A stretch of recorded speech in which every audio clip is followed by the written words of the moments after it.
What do you got for me? Ember Staff! Oh, let's go! We've got our banker's note.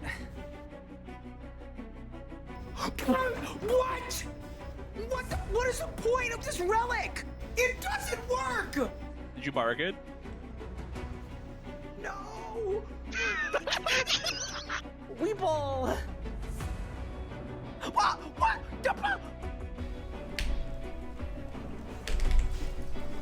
Oh my god! I did 150k! You're short, you're bad at the game, and you can't even kill Harak. You! In 3, in 2, in 1! Come on, come on, come on! Let's go! Boom! It's done! No way! No way! There's no way! That's small. Boom! Oh my god! What? Bang! 224! Holy 224! Bang! Let's go! Oh! What? No way! There is no way! I've never had a double drop in my life with this boss! Charge! Boss! I teleported! What? If it is Nexus 4, I'm going on my trip. I'm just leaving. I'm getting on my plane and I'm leaving. Brother, what the Are you kidding me? In 3, in 2, in 1.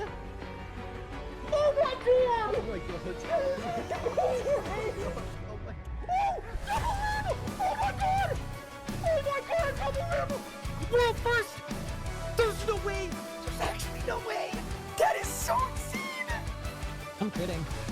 That's it. Done. Let's go! Yes! Are you ready? 3, 2, done. Yes! Boom! So I'm kind of hoping that I don't get a drop on a reroll. Oh my god! Just kidding! I'm absolutely kidding! I take it back! 3, 2, 1! Yes, let's go! Let's freaking go, dude! Yes! Yes! Yes! Okay! Back to the G! Quick! Did I win? No shot! What? Wait, what? A double drop? It's done! Let's go! Bang! With the teleport. Holy shit. Done. Let's go! Golden defeater completed. Oh, we cooked that P11. Nice and easy. Nice and smooth with it. All right, and I just went like that. Ow.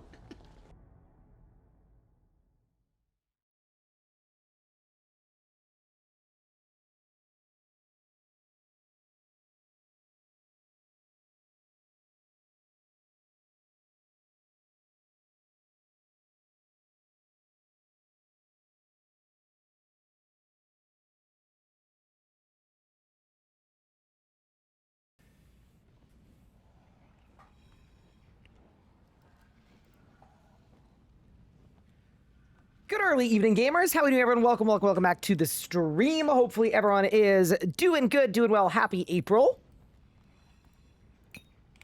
Should I also say Happy April Fools? Perhaps. I do want you to know, though, that if I die on the hardcore later today, it will not be an April Fool's prank, yeah? So we're gonna try to not do that. What? Instant desync? Dude, that's crazy. No, that was an April Fool's joke. It was just a gag. Did you build the barrels? No. Wait, is there a RuneScape April Fool's? I didn't know. I haven't been online.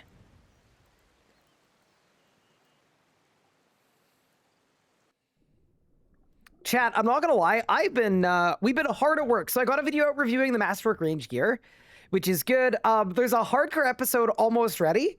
There is a Zuck guide that is ready. There's a Zammy guide that's almost ready. So basically things are coming together. But yeah, welcome in everyone. Hopefully everyone is doing well, taking care. Happy Is it Wednesday or Thursday? It's Wednesday. I just wanted to open the GE today. Oh, no. Yo, you got? We noticed some inconsistencies in your Grand Exchange tax forms. You have 3.7 bill outstanding GE tax to pay. Please use the link below to fill out the tax form. Otherwise, your Grand Exchange taxes will be terminated within 7 days. No shot. I'm unsubbing. April Fools. Hey, Akam, what's good? Hi, I watched most of your videos, got me through the Zuck fight one time. Ooh, congratulations. I don't care who King rolled sends. I'm not paying taxes. What if it's, Anya? I hate these servers, bro. No! What? Wait, what happened? No. Dude, what? There's a video of it. Oh my god, no. Oh man, that's such a bummer. Okay. Oh my god. Like, I presume we're not gonna see the death. We're just gonna... Bro, someone said rare to see a hardcore endgame PVM. Oh, man. I hate you. I hate you. I hate you. I actually hate you. Do you see how empathetic I was? Did you see how legitimately upset I was? Did you see how I was legitimately so upset for you? I was ready to ride in Falador. I summoned the horse. We ride at dawn. I can't believe you. That's crazy. Oh, man. You actually got me very good. It's just such a believable thing to do and to happen. And the Photoshop is so clean. You know what? Fair play. Fair play. I respect it. And you better watch yourself. That's crazy. Can somebody clip that? I actually can't believe you did that to me. Any droppers? Nope. I got a rune cane. Oh, the interface was blue? Still. I don't care. That... Holy... Dude, April Fool's is a scary time. That's nuts. Yeah, very well played, though. Very well played.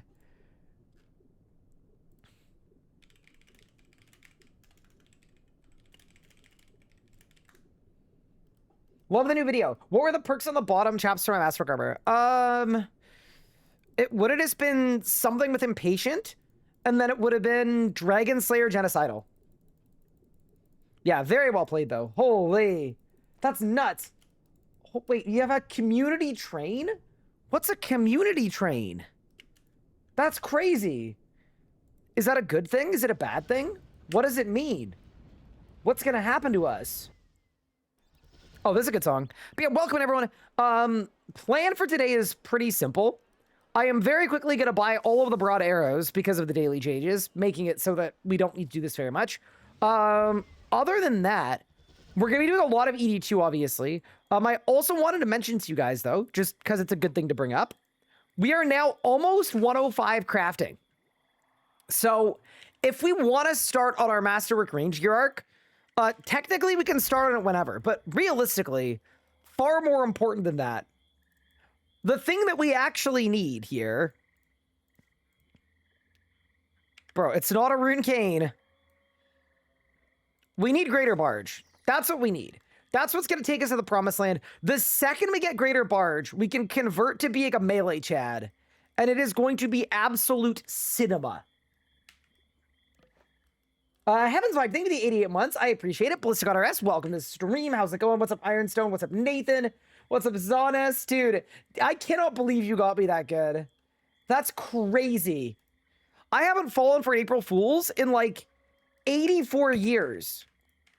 I'm that unsusceptible. But, yeah, dude, I lost. You're farming at Lacquer? Classic. Wait, when was weekly reset for advanced time? Can I do more advanced time nonsense? Maybe I can. I'm assuming I can, actually. Wait, hold. Let's do that really quick. It was today? Oh, it's tonight. Okay, got it. Well, if it's tonight, we'll go after reset then. Have I been enjoying the return of Tall Manly? Yeah, in general, I've had a blast. It's been, like, here's the thing, right? I went so long without playing an Ironman, and it's very different, right? When you're playing an Ironman compared to playing a main, like, everything's a little bit different. So, there's stuff about it that I definitely didn't miss. Like, getting 4 greater flurry codices without having any of the other ones. Like, that sucks. But, yeah, no, I definitely missed it. It's been fun to have goals that are actually worth aiming for, too. I think, realistically, the reason I'm back is the combat modernization update. It did such a good job of, actually giving you real stuff to go for that is worthwhile. And that's cool. I'm very cool with that. Advanced time already reset. Oh. So in that case, chat, good news, everyone. You guys thought you were getting PVMing, but you're actually getting ports content. W ports. But yeah, no, now that I'm 104 crafting, though, and almost 105, like, realistically, it makes sense to actually do a little ports. Complete active voyages. Bang. Also, I got my 4th ship earlier today. I wasn't recording when I did it, but I woke up and I got my 4th ship. Just as a heads up. Ooh, should I buy lifeboats too? I probably should, right? Yeah. If we're doing all that. What's the plan for today? Hi, Pop. We're getting barge so that I can become a melee Chad. And then if we get tired of going for barge, we're gonna side quest and either Nex or BGH2. Because that should be all that I need for, wait, dude, how do I even get lifeboats? Oh. I don't know how these work, but okay. Cool. But yeah. Hi, Elliot. How are you doing? Yeah, so we might go for masterwork. Plan A, though, is I want to do ED2 to try to get barge. Because we're doing so many runs an hour, like, we're gonna win. We're gonna get it done. We need to lock in. Also, if you're wondering, wait, do these scrolls do anything? I don't know what they do. I'm gonna assume they don't matter. But yeah, the other thing, too, is now that I've got my 4th ship, we can actually, like, upgrade our crew and stuff, which has been really good. Basically, we're now cooking on ports, and we've got infinite rerolls, too. See this? I can even reroll these guys. It's for trim? Oh, I don't care then. That's fine. Me? Trim? Ain't no way.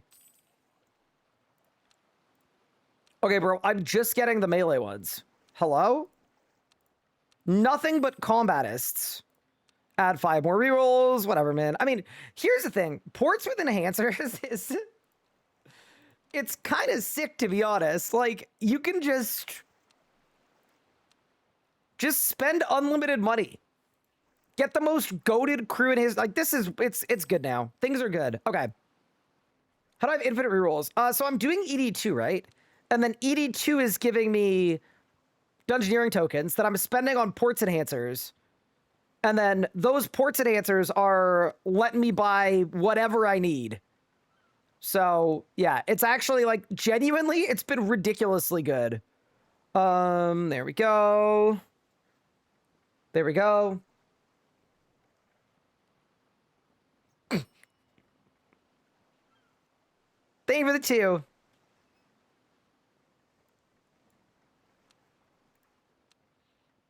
Thank you for the 2. I appreciate it. But don't worry, I have never been got by an April Fool's prank.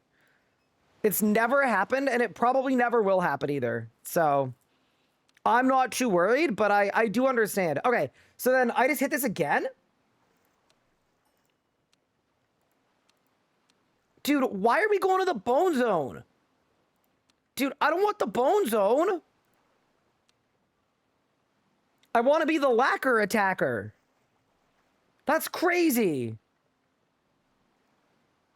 Wait, does the assassin give lack? No, none of these ones do. We haven't attracted the ones that we want yet, chat. We haven't been attractive enough. That's a bit of a bummer. But that's okay. Okay. But yeah, no. Figure, while we've got our advanced times, we may as well send a little bit of ports action. Combat, seafaring, good. I also, like, definitely could use some crew upgrades, without a doubt, but it's okay. Like, it's all gonna be fine. I mean, kind of. I'm not gonna lie. Like, we're kind of getting bodied here. I just think it's because I'm level 1. You know what I should do? I should do a less ambitious mission. Let's do some lower tier missions to give them some levels. That seems probably a lot smarter. Actually, you know what I'm gonna do too? Do I have resources? A little bit. Should I add even more rerolls? No, let's not. We'll be fine. Okay, so this one will be morale seafaring. Yeah. Just gives me a chance to level up my crew, which seems like a generally good thing to do. Swap you, swap you. Amazing. Incredible. See, the only problem with having 4 ships is 4 ships also means we have to spend more time doing ports. And that's like kind of a problem in itself, but you know, we'll make it work. Throw you in there, throw you in there. I need morale. Throw you up there. Yeah, dude, when you get the new crew, I guess it's because my stats are worse, right? On the new crew than the old crew. So, like, that'll do it, but we're kind of getting blasted here. Okay, so their combat's 81. Combat's 88, and then we go there. Oh my god, now Seafaring's Tarot. I hate it here. Let's swap them to 67%. Amazing. Yeah, we'll be good in no time. I'm the only one who enjoys ports. You're definitely not like, okay, realistically, I didn't mind maxing out ports on my main account. It felt like a cool, like, good long-term goal. I think the problem with ports on a new account is when it's your 3rd playthrough, it is such a lengthy grind. And for that entire period, you're just behind the whole time. I think realistically, like, that's the main issue with ports. Like, if doing ports on one account did them on every account, not that that would, like, be good or whatever, but, like, yeah, we'd be cooking. It'd be completely fine. Okay, did I lifeboat there? I might have lifeboated there. Maybe not. Okay, there we go. 1, 2, 3, 4, big. So now I've got more resources, so we buy a new crew again. A sea dog. Get on the team.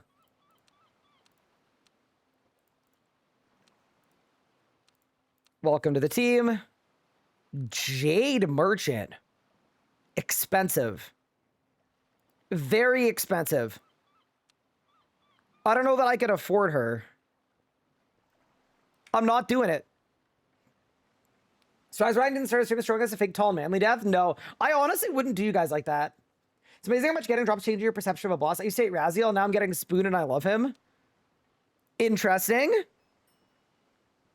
I could see how that might happen. Do we care about the Crescent Isle?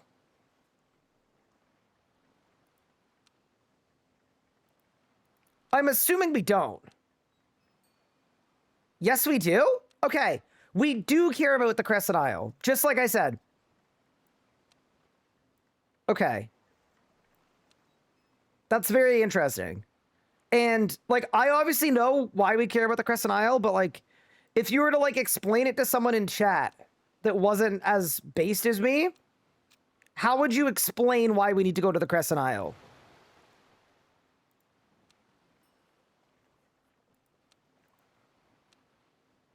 Double the multi-site. Yeah, but do I even have, I don't have any crew member spots. So do I have to delete a crew member for it to work? Ports is so confusing. Okay, so here's the thing.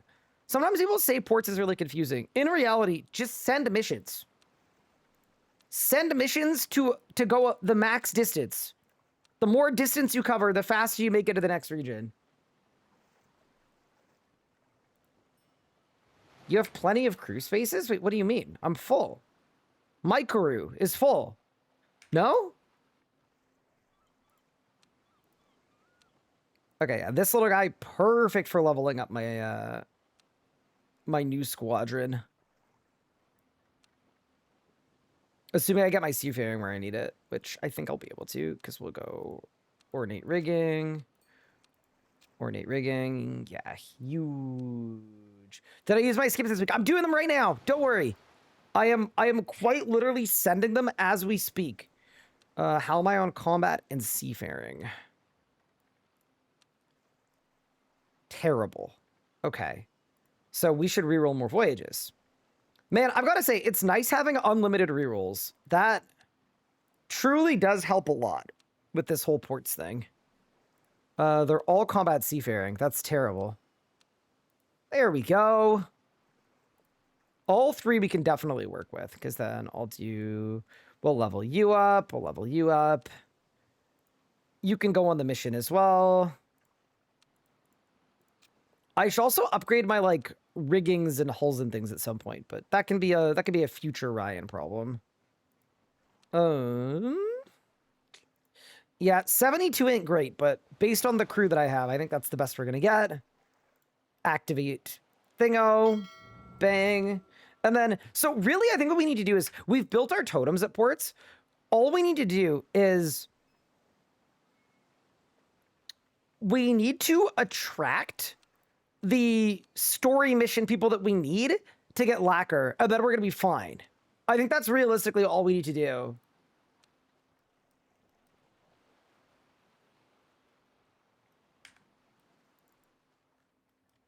I think that's the play.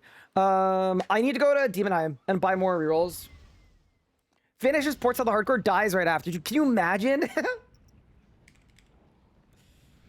That would really suck. Like, that would be not good.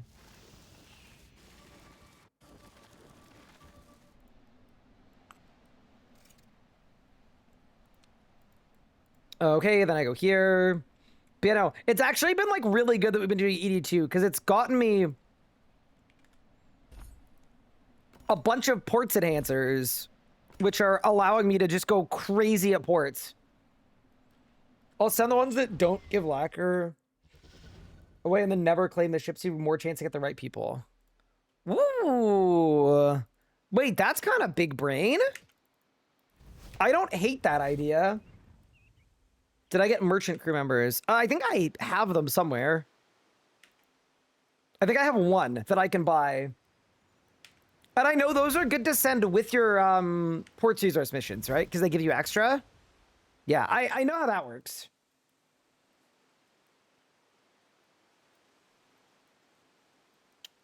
Toggle enhancer effects, and then we just go here, ports. Oh wait, sorry. Enhancers, toggle enhancer effects, and then we right click it. Convert all. You're given lifeboat, adventurer, adventurer, voyage, adventurer, crew, crew, crew, and we're maxed out with 12 left. Sick. Yeah, I'm not gonna lie, I didn't realize there was so much tech to just like make ports really easy.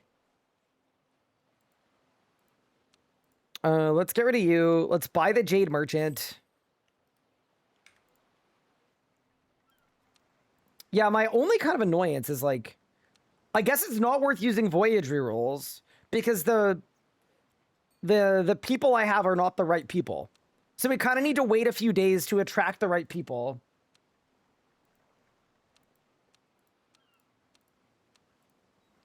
I think is how it works. All right, let's try to send combat seafaring. But yeah, anyway, it's all good, you know?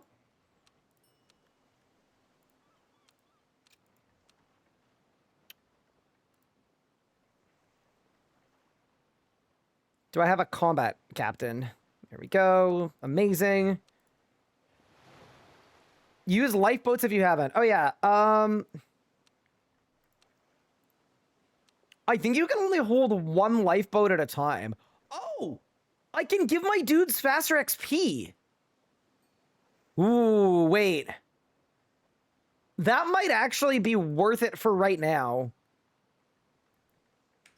Just to, like... Just because my crew is so youthful. I've got this brand new crew. Like, why don't I just load all of my new people onto this one? And my new merchant, and, like, everybody. Yeah. Are lifeboats permanent? I don't know how ports work. I'm probably the wrong person to ask. I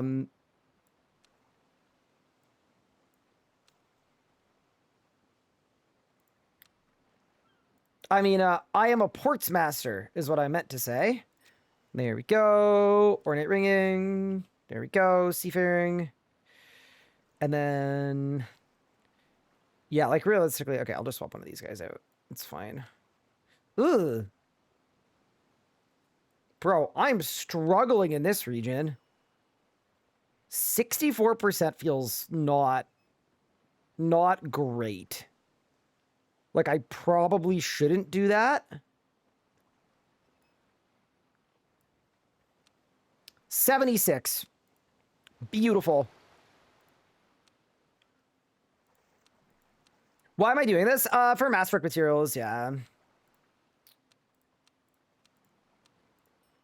Basically, once per week, we have to sit down and slam ports. Which sounds terrible, but realistically, it's not that bad. Ornate rigging, ghostly figurehead. We shouldn't buy a new anything because we should wait till we've got more resources. Okay. And then I want a morale person. Big 78 is fine. But yeah, no. Today is a mostly PvM stream, though.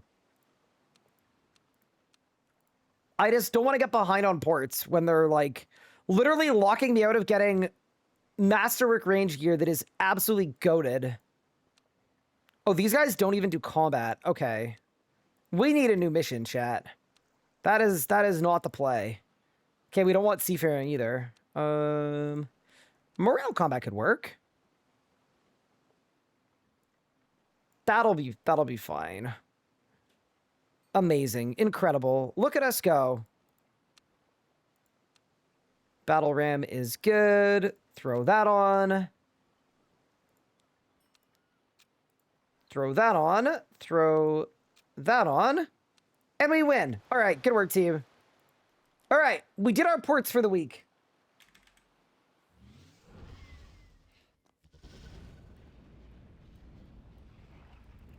Can you do a ports random event for the content? A what? Oh, is that like where you like talk to the barbate or whatever? I don't know how those work. Okay, team, are we ready for some PvMing?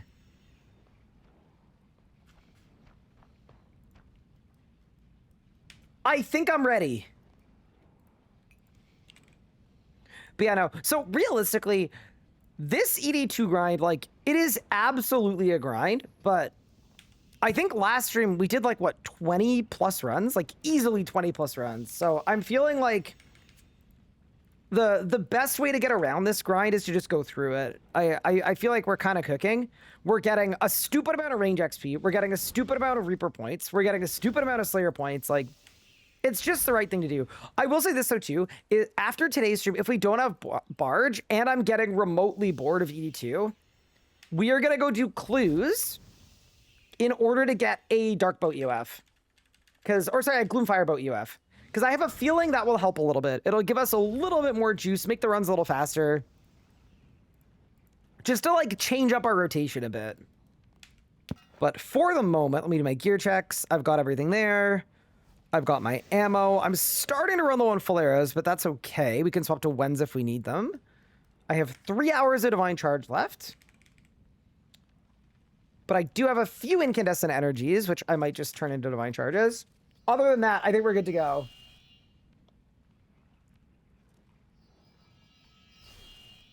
Is Gloomfire Bow better than a Dark Bow? So they're kind of subjective. Like, the Gloomfire Bow does more damage, but the dark bow is easier if you're not like counting your bulk stacks. So I would expect for someone like me, if I'm not really counting my stacks, I'm probably better off on a dark bow.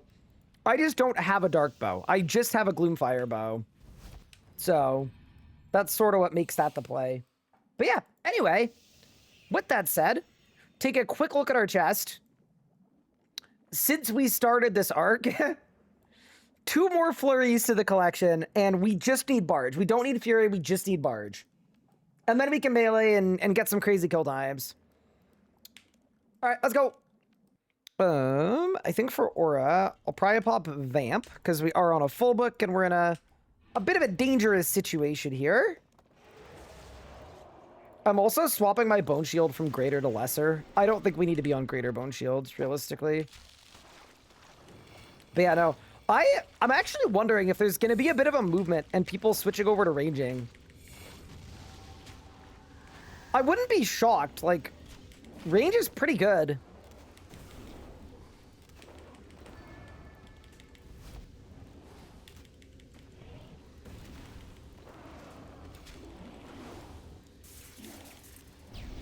It's just kind of fun slamming 20Ks over and over and over again.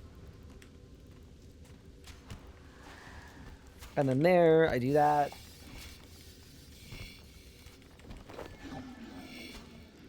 Yeah, so exactly, right?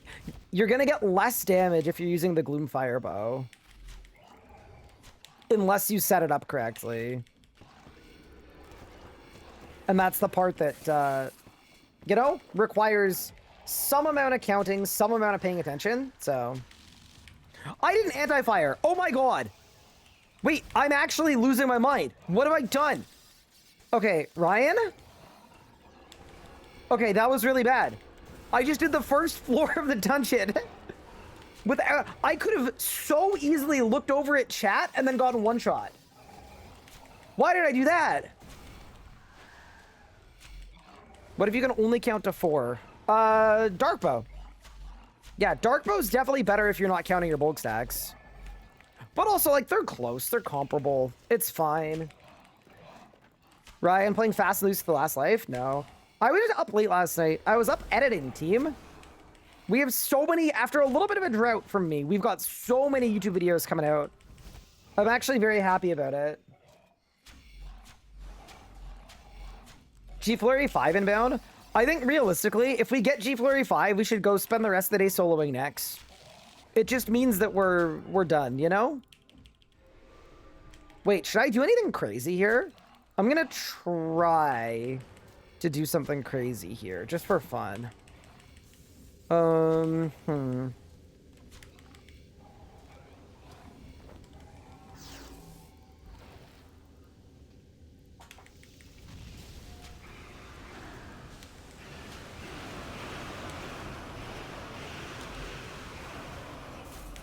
It was close. Do you guys think I could skip here? I think I might be able to.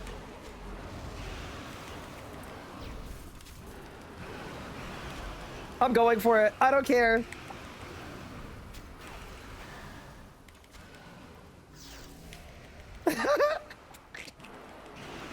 That's absurd. We just skipped it. All right. Goodbye. I love this game. How incredible. Chat, wait till we get a dragon task, by the way. That's when our moment is going to arise. Oh yeah, that's the other thing we could do as well. If we wanted to. Yeah, we could go to the... We could, like, Slayer Point farm. I don't know what the meta is anymore for Slayer Point farming. Like, what Reaper task is best, but if it's, like, Flesh Hatcher, right? We could just slam a bunch of Flesh Hatcher. If we wanted to. Get a bunch of Slayer Points and then just force tasks. Why do I keep getting mentions? I think it's an April Fool's for 7TV. And it's also a very funny way for me to realize that I don't have 7TV. Because I'm not getting mentioned by anybody.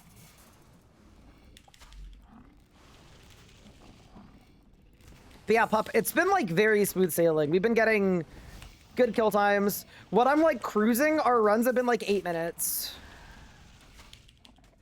Which seems pretty good. This one won't be. Like, I've already messed this one up a bunch, but...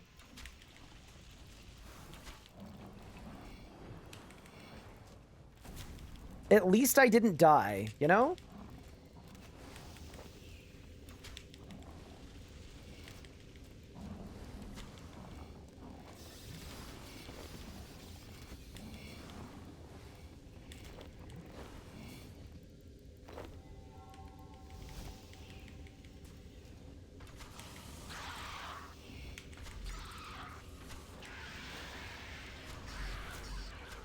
Compared to release, it's insane. Well, I mean, dude, the thing from the video I posted today was crazy to me. Like, killing Varrock Lith before the first mechanic, like, it almost, like, didn't sit right with me. It's like, what do you mean? What do you mean we killed Varrock Lith before the first mechanic? But that's the one thing keeping me going, right? With this grind is, like, at least, based on the drop rates and the amount of runs we can do, like, we can absolutely get this. And that's all we need for, like, actual best-in-slot melee. You know what I mean? Like, we're in a goated position.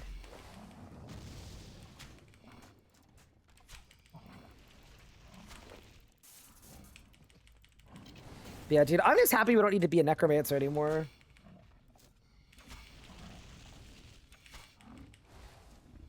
Don't you feel left out? Not really, to be honest. It kind of feels like I won the lottery.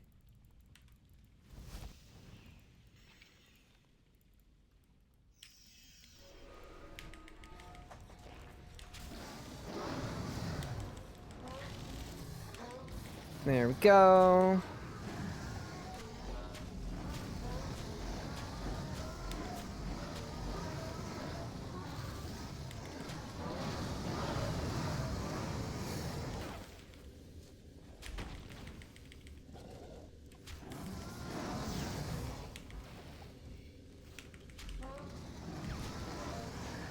Same deal.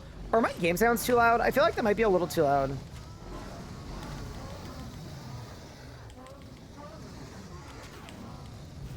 Boss died. I didn't. They also just might be really loud for me. That's possible too. Let me look at my mixer. It's a little louder for me, but not really. Okay. Master Reindeer to the moon? I mean, I don't... Here's the thing. I don't think my video is going to have any impact on the economy. And the reason I say that is because, realistically, the thing that's keeping Masterwork range cheap is that nobody ranges.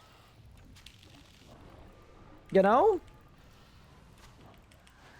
Like, it seems to me, what I'm noticing is people seem to only ever use one style and then sell gear for other styles when they're interested. But, like, it doesn't really seem like people like to own multiple styles of gear. And I could be missing something there, but it feels like that's why people get so angry when, like, one style performs 2% better than another one. It's because, like, instead of just, like, thinking about switching styles, it's like a whole... becomes a whole thing, you know?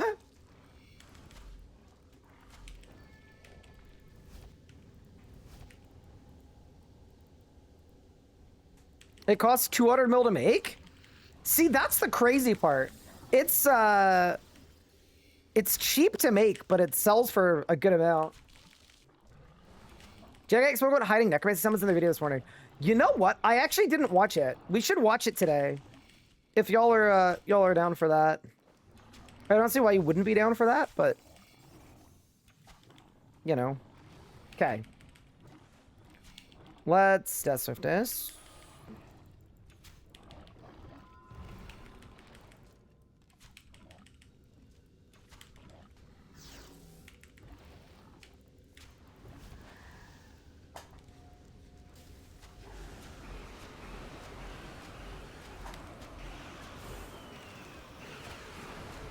Oh, the pre-phase! Oh. That was a crazy pre-phase. Okay. Not mad about that, but damn.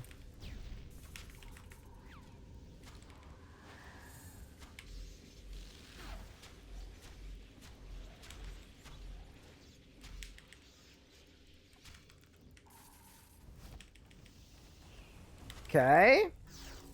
Wait, chat, this could be a PR. I'm not on a task, though. That's the only thing slowing me down here. Ooh, 5K hit. I gotta be careful, bro.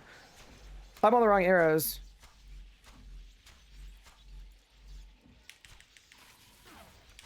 I used Gricko at the wrong time. It's doomed. I lost. Completely my own fault. That's okay, though. Whatever. Did I make a keybind video? I haven't yet, but it's coming. Oh, I messed this up big time, chat. Okay, this is really bad. I don't know what to do here. Okay, go there. There. This would have been like... I mean, it's already slower than my PR. Holy... No! I hate this boss, bro. It's because my pre-phase was too crazy. Yeah, I should have sandbagged more. Okay. Chat, we just gotta eat up and focus. Is Massacre Range worth it if you don't have a Bolg? It kind of depends on the price, but yeah, I would say so. Any interested for Fun VC? I probably don't want to at this exact moment because I don't want to die to a dragon.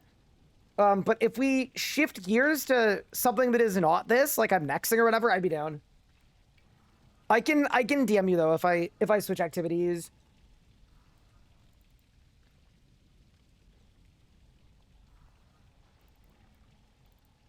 Okay, don't die. And yeah, we'll watch the video too. That's so sad.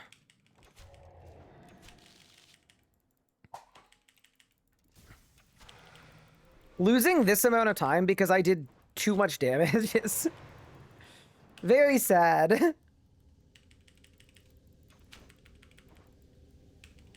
Okay. Did not mean to do that.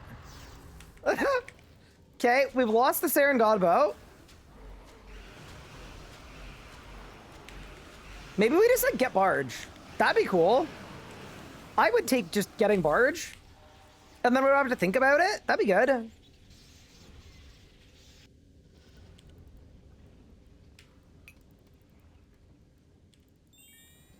Found someone on Etsy who specifically licensed their animation for Twitch. Hopefully I'm not bringing to us this time. Nice! Huge! Good work!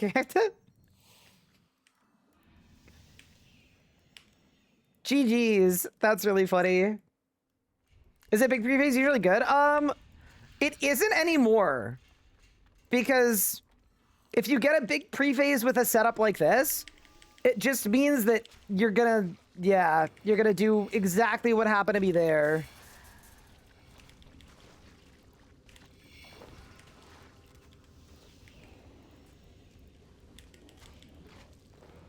But yeah, under a different scenario, it would be a good thing.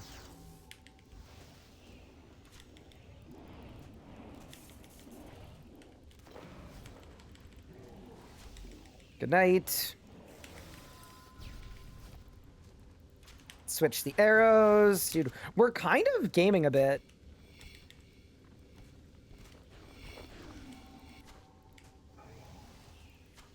Like, I feel like we've done a good job of, like...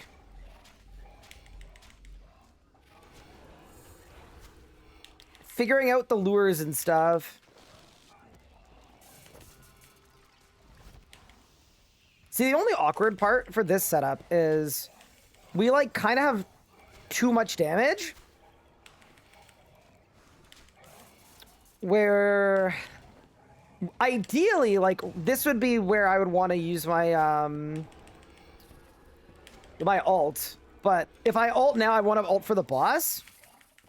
And I'd like to skip half of the boss fight, if we can. Yeah, I don't know. We'll have to figure it out. Poor pup just wants to hang out. Oh no! He's lonely. Okay, well, we can see if we can't fix that problem. Do you not have Barge? No. That's what I'm doing here. Yeah, no, I would very much not be here if we had Barge. I wish I had Barge. Okay. We go there. There.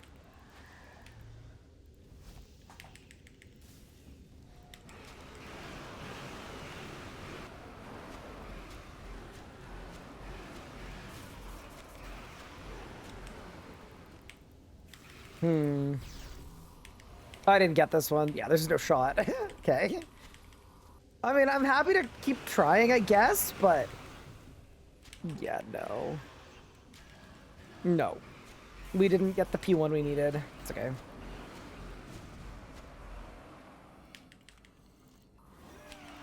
I just feel like I need to be careful here. Okay, do not give me another flurry, please. Thank you.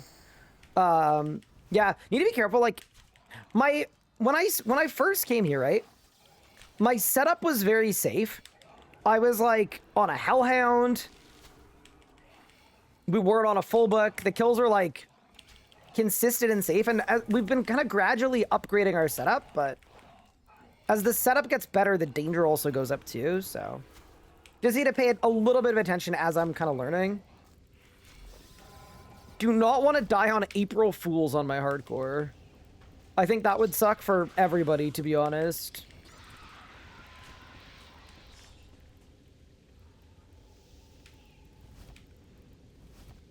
I haven't done a harder masters in years.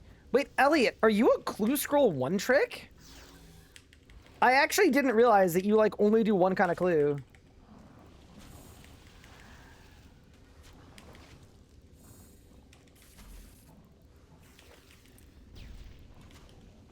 I had no idea. I wouldn't hate watching you make a new iron. Like, here's the thing, right? I think it would be fun to make an iron and do a Haven Heights start. Like, I'm fully on board. I'm there, but we have a mission to complete on Tall and Manly, and that has to be more important. You know, like, I can sunset Tall and Manly. We can retire if I win, but I'm not going to retire on a loss or on an incomplete. That feels very lame.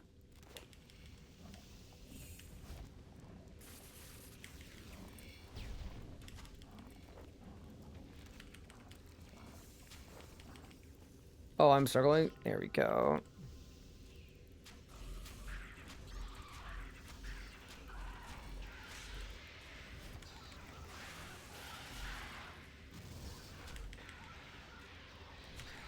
I'm a hard, in brackets, clue solver. Oh.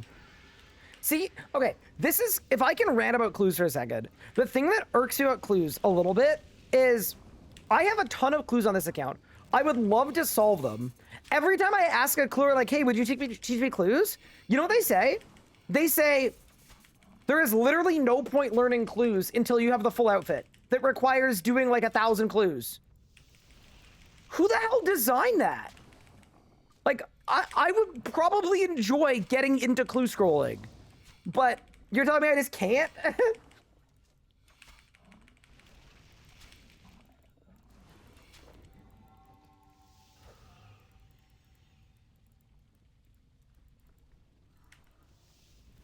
Hey, Reyes, what's good? Okay. My full book is on. I'm overloaded. Yeah, we're good.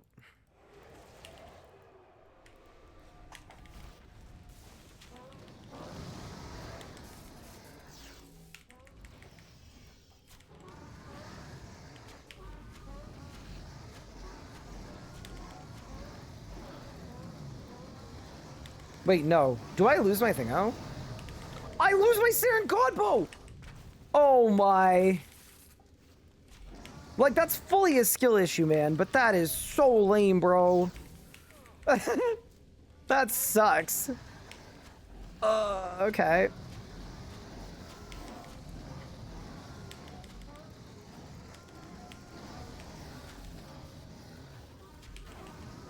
Okay, whatever. I killed the boss. Also, like, realistically, I just need Barge, but, like, I won't be mad if I get Fury. You know? Like, I'll be cool with it. Just use Clue Trainer? Yeah, I mean, I'm down. I don't mind. Solve whatever master I have. I have a ton of masters. I think I have hundreds of them. Elites are good with or without outfit because they're bad either way. So, okay, realistically, right? I do need another EOF. I would put a Gloomfire bow in an EOF if I had the EOF. I have an infinite stack of all of the clues, like for the purpose of like getting an EOF or whatever. So I guess it's just like figuring out which tier of clue we should do.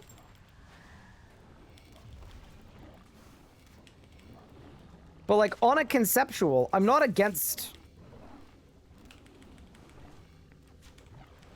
doing a clue or a type of clue. I think realistically though, easies are probably the right kind of clue to do. It's path of least resistance, right?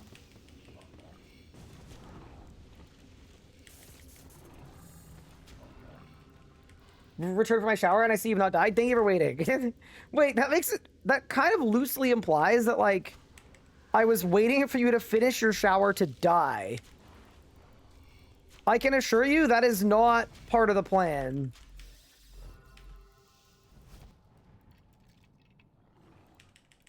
Hards are best parts for hour. They're not until you have the outfit. I don't think. I think easies are. Yeah, so I might just need to like suck it up and do a bunch of easy clues, which is like fine. It's part of the journey, right? I think part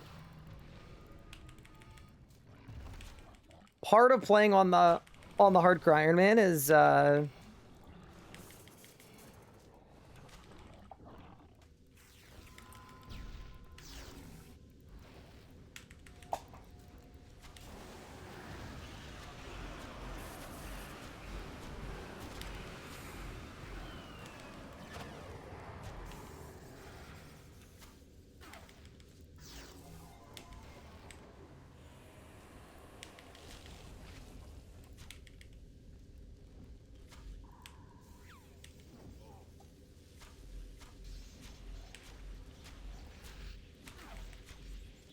yes, I did my rotation slightly wrong. No, I don't want to talk about it. I think it'll be fine. Yeah, we're good. Nice. Okay, so this time, 495. It's not pre-phased at all, so that's actually perfect. Like, that's actually much better for us. Okay, so here, I'm gonna rapid. And then I'm gonna snap. I'm gonna snap. I'm not gonna grit go. And now both of them are nice and low. So here, I can shadows. I can do this.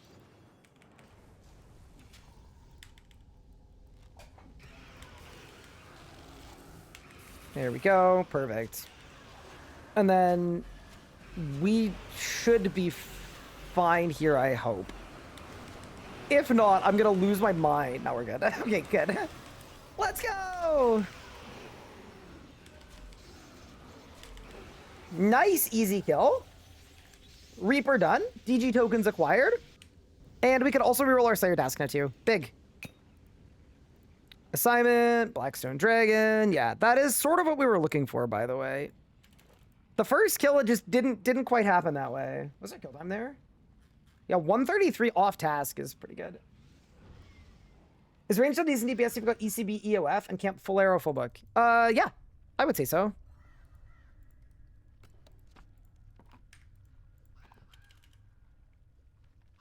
That's the wrong dragon. And we go back to BSD.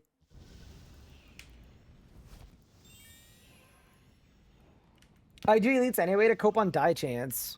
I mean, that's the thing too, right? Like, if we wanted to, we could just do like super slow elites if we wanted. I probably wouldn't stream them, but if there was a clue tier that I just like enjoyed, we could just do that, I suppose.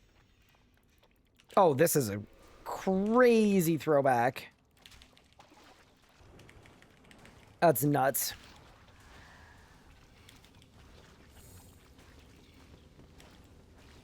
Oh no.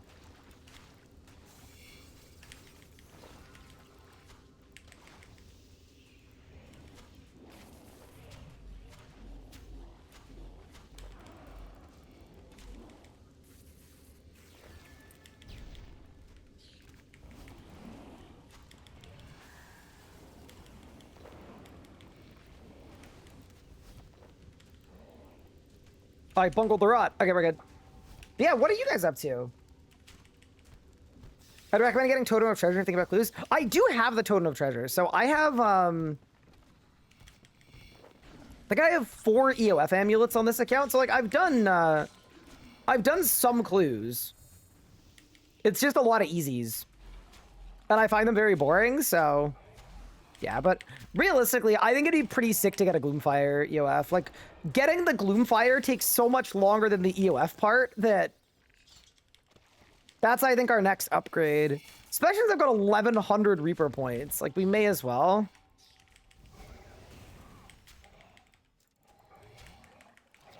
Watching you all waiting for that Artemis rocket to launch? What if it's all just an April Fool's? What if there is no rocket launch? Let's check Eternal Atticos. I play Slay the Spire too. So I actually, I succumbed yesterday.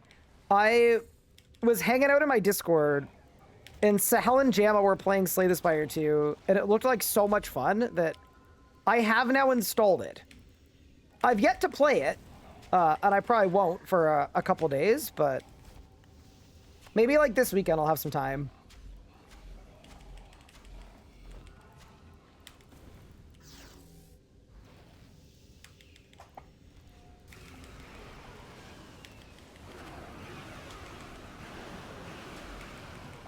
Oh my god, wait, huh? We did like a really good phasing there. I don't know how, but this boss is so random. It's easily the most random boss of the game. Like, the difference between a good kill and a bad kill is basically just like a series of question marks.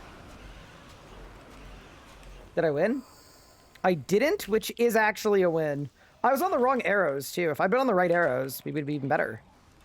But also, knowing this boss could have been worse, too. Because something I saw my easy game on dummy wars released in a boss fight, I lose adrenaline. It's not all the time, but sometimes. You're definitely releasing your Stalrog, if that's happening. Like, there's no RNG to it. But I don't know exactly what you're doing wrong for that to happen.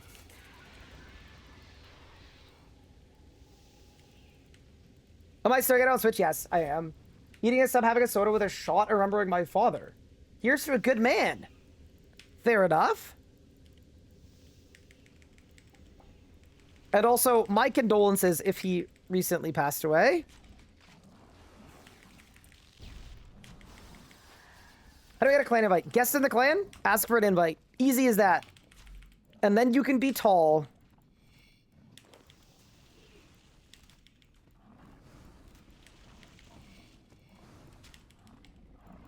Five years ago today. Got it. Did I do the April Fool's mini quest? I haven't yet. Was it worth doing, though? That's my question. Was it a good one?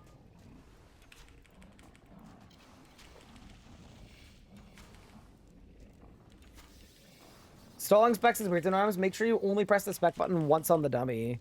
Oh, if you press it twice, is it double release? I'm sure it does. I'm sure it does. That just makes too much sense.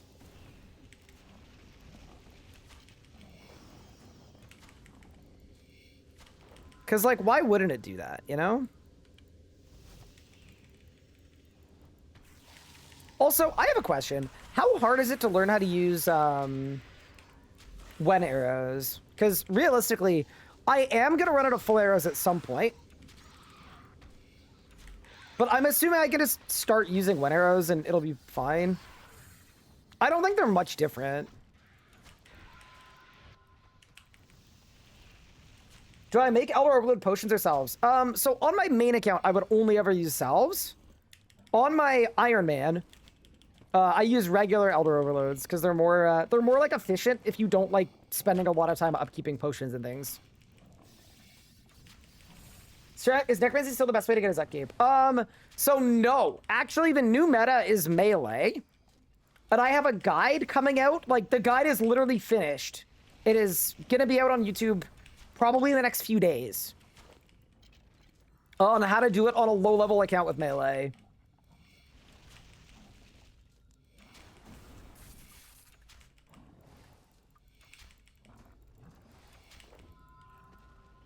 What's the main reason for using salves? You just save an invent space, right? Because you don't need a... overload and a prey pot and an anti-fire and an anti-poison or whatever. So like, I know people that like use them at like Angel of Death is a good example.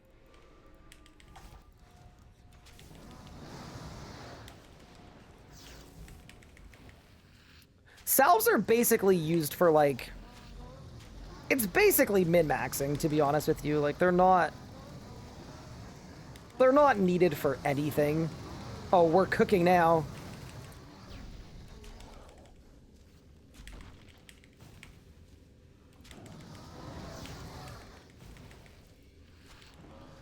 Yeah, this is the thing I miss about the Masterwork, though. Like, not needing to worry about, not needing to worry about my... What do we get it? Yeah, we do. Nice. Any droppers? My full rapid fire on the second cycle. We could just kind of nuke. Hi, Nexino. Thank you so much for the Prime sub. I appreciate it. Fuma's Pillar at AOD is the best boss mechanic in the game. Yeah, just randomly drain your anti-poison and overload at the same time. I think they're gonna change Warcath hard mode fight. So frustrating. I hope so. I don't know if it's like confirmed if anything's happening to Warcath, but I would love to see Warcath updated. What I am looking forward to, but also not looking forward to, is I do like feel like whenever it does get changed, if Warcath skips get like 8% slower or whatever, or like maybe they change the fight so much that there are no skips, I guarantee you people are gonna be angry about it. It's like the boss fight works properly. It is a good boss fight now, but my kills per hour went down by 6. Therefore, update bad. Not looking forward to that if that happens, but very much like Vorkath is a travesty of a boss. It's just it's not nearly at the standards of quality that a RuneScape 3 boss should be. So I'm looking forward to it getting improved if that happens. And I think that would be very sick.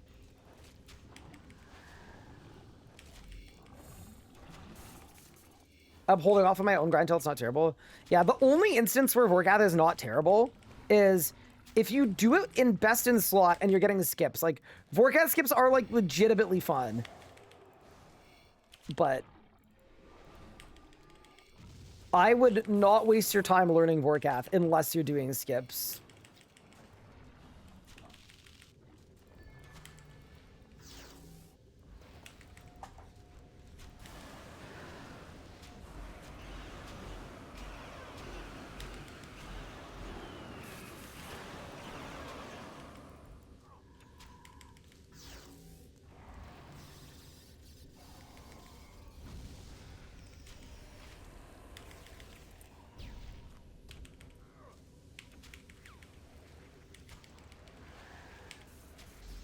I did it for the quest, never did it before because I had no need for Draculage.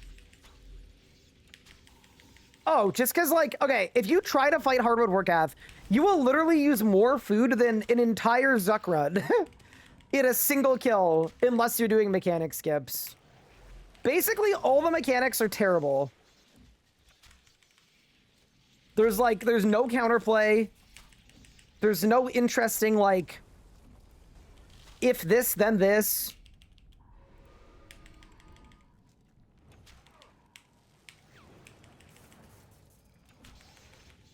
And that makes it a miserable boss encounter. Okay.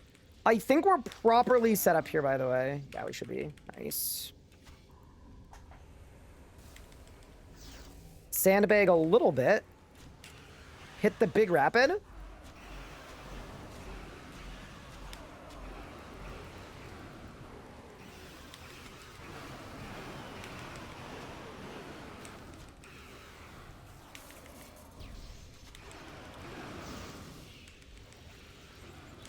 Goodbye. Any barges?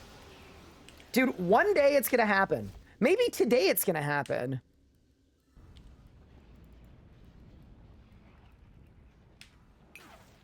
They manage no food kills if you don't count ghost healing. Yeah, I mean, that is true. There are some safe necromancy methods, but they're still kind of miserable. That'll be easy to fix. I mean, there are like a million ways you could fix it. You could change how the minions work. You could change where they spawn. You could get rid of the random damage. You could make Zemo and Vorkath both attack with the same combat style. so that you're not constantly stuck just getting blasted for no reason. You could add better telegraphing. Like, you could literally do, like, a million things to fix Warcath. It's just... What you can't do is do none of those things.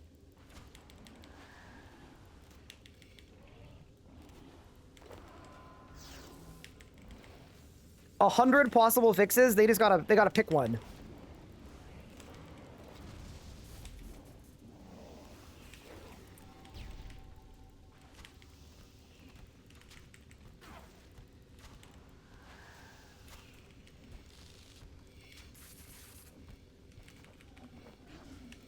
Mid-game player better to farm Carapac or a Raxor? Are you looking for money? I think if you're looking for money, Rax has to be better than normal mode Carapac. Right? Yeah, Rax gotta be.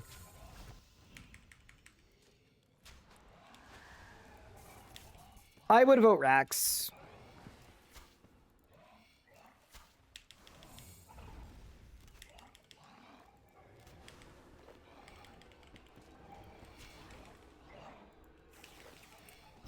No, but Carrie does have good comments. Yeah, but Rax, you can make 400 mil.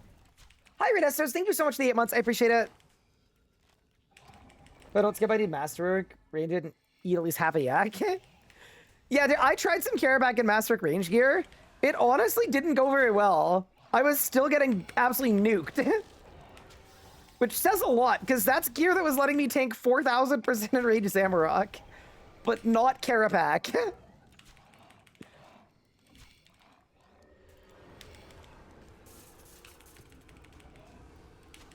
Like, however bad you think it is, it's worse.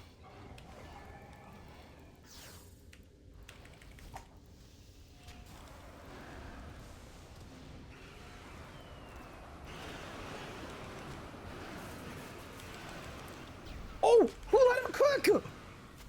Yo, wait, I cooked. I have cooked. Your Honor, I have cooked Astelarn. Good night. 20 seconds. Okay. All right. Well, this is definitely a real boss fight and not a joke whatsoever. I'll take it. 20-second Astelarn is crazy. Just on a kill where I ran in and hit stuff. That is a well-cooked dragon. That's for sure. Beautifully prepared.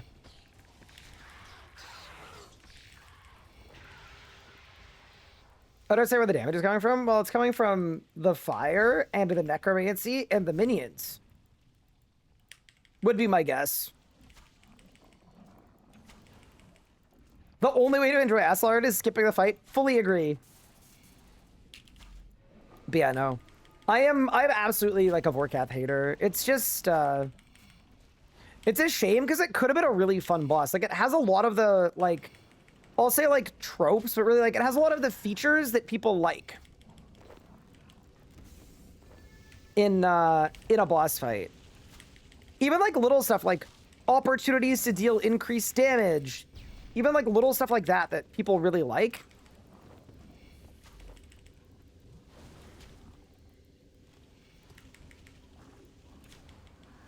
But yeah, anyway, maybe someday we'll get new, better Vorkath. Yeah, also, how was the YouTube video with Mod Ryan? I saw the thumbnail of Mod Ryan's soy jacking, and I was like, what the hell is going on? I couldn't believe it. It blew my mind. You deserve another flurry for that? No, thank you.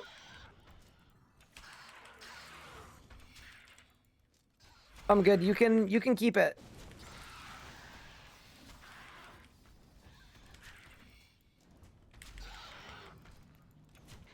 We found Dove in a soapless place?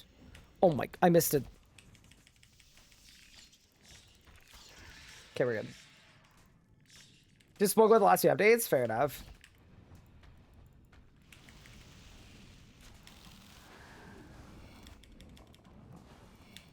Yeah, the last Mod Ryan update I watched was the roadmap check-in. And I was like, dude, putting Mod Ryan in front of a camera right after the price increase to basically talk about all of the good stuff happening. And I mean this with like a paramount of respect. Whoever's idea that was, bro. I felt bad for Mod Ryan. I legitimately did. I was like, what? Right this second? What perks for Dracolich? Biting. Like, just regular exclamation point perks with biting. And then for Master range, it's the same, but with Equilibrium. 10% increase in sessions and 5% longer sessions.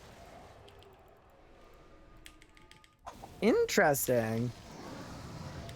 I mean, if they've actually got, like, interesting stats to share, I'm super down to take a look.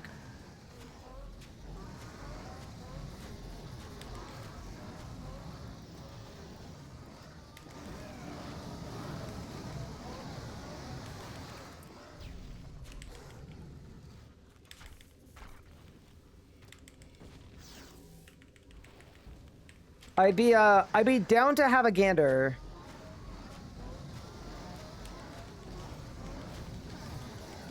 Is this a PR?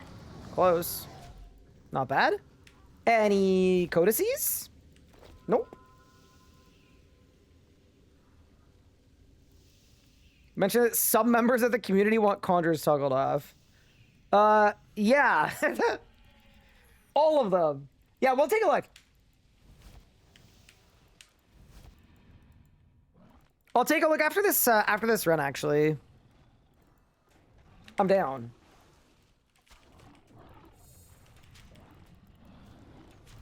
I messed up my rotation again, dude. I need to do a better job. Yeah, we could do a little bit of engaging RuneScape 3 discourse. I'm in.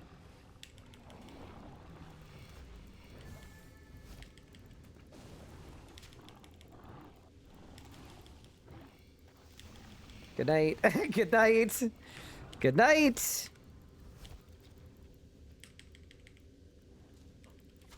Good night.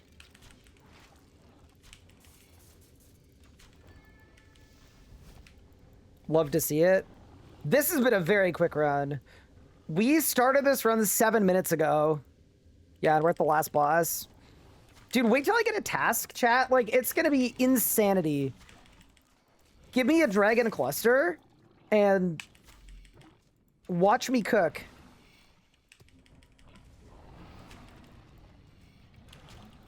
Okay, so there, imbue the shadows. My Death Swiftness is on cooldown. That's probably fine. Yeah, we'll make it work.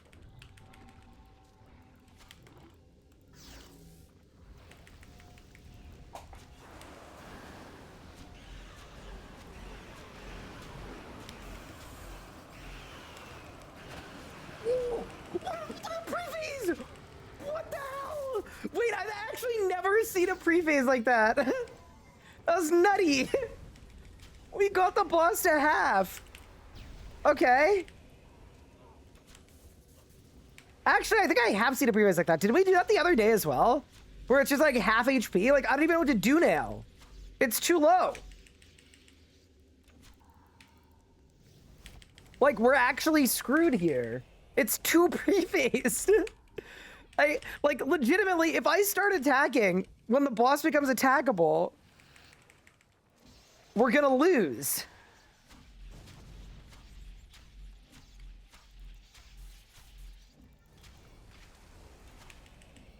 Oh, that's so funny, dude. Okay.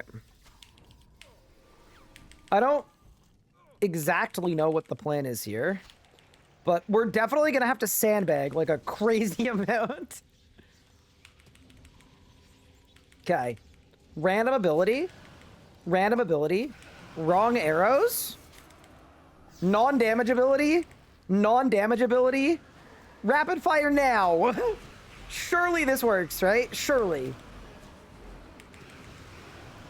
Yeah, we're good. That's so nuts.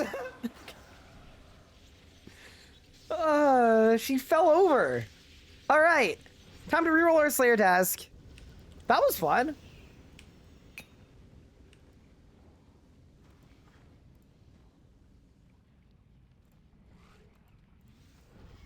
Not mad about that. Blackstone Dragon. And then we go rewards, assignment, cancel task. What do you got, free boss? Ew. Both of those are terrible. How do you know what you should say, Meg? It's like basically just based on the HP. You just don't want to do too much damage or it's gonna phase too early and it's gonna mess you up.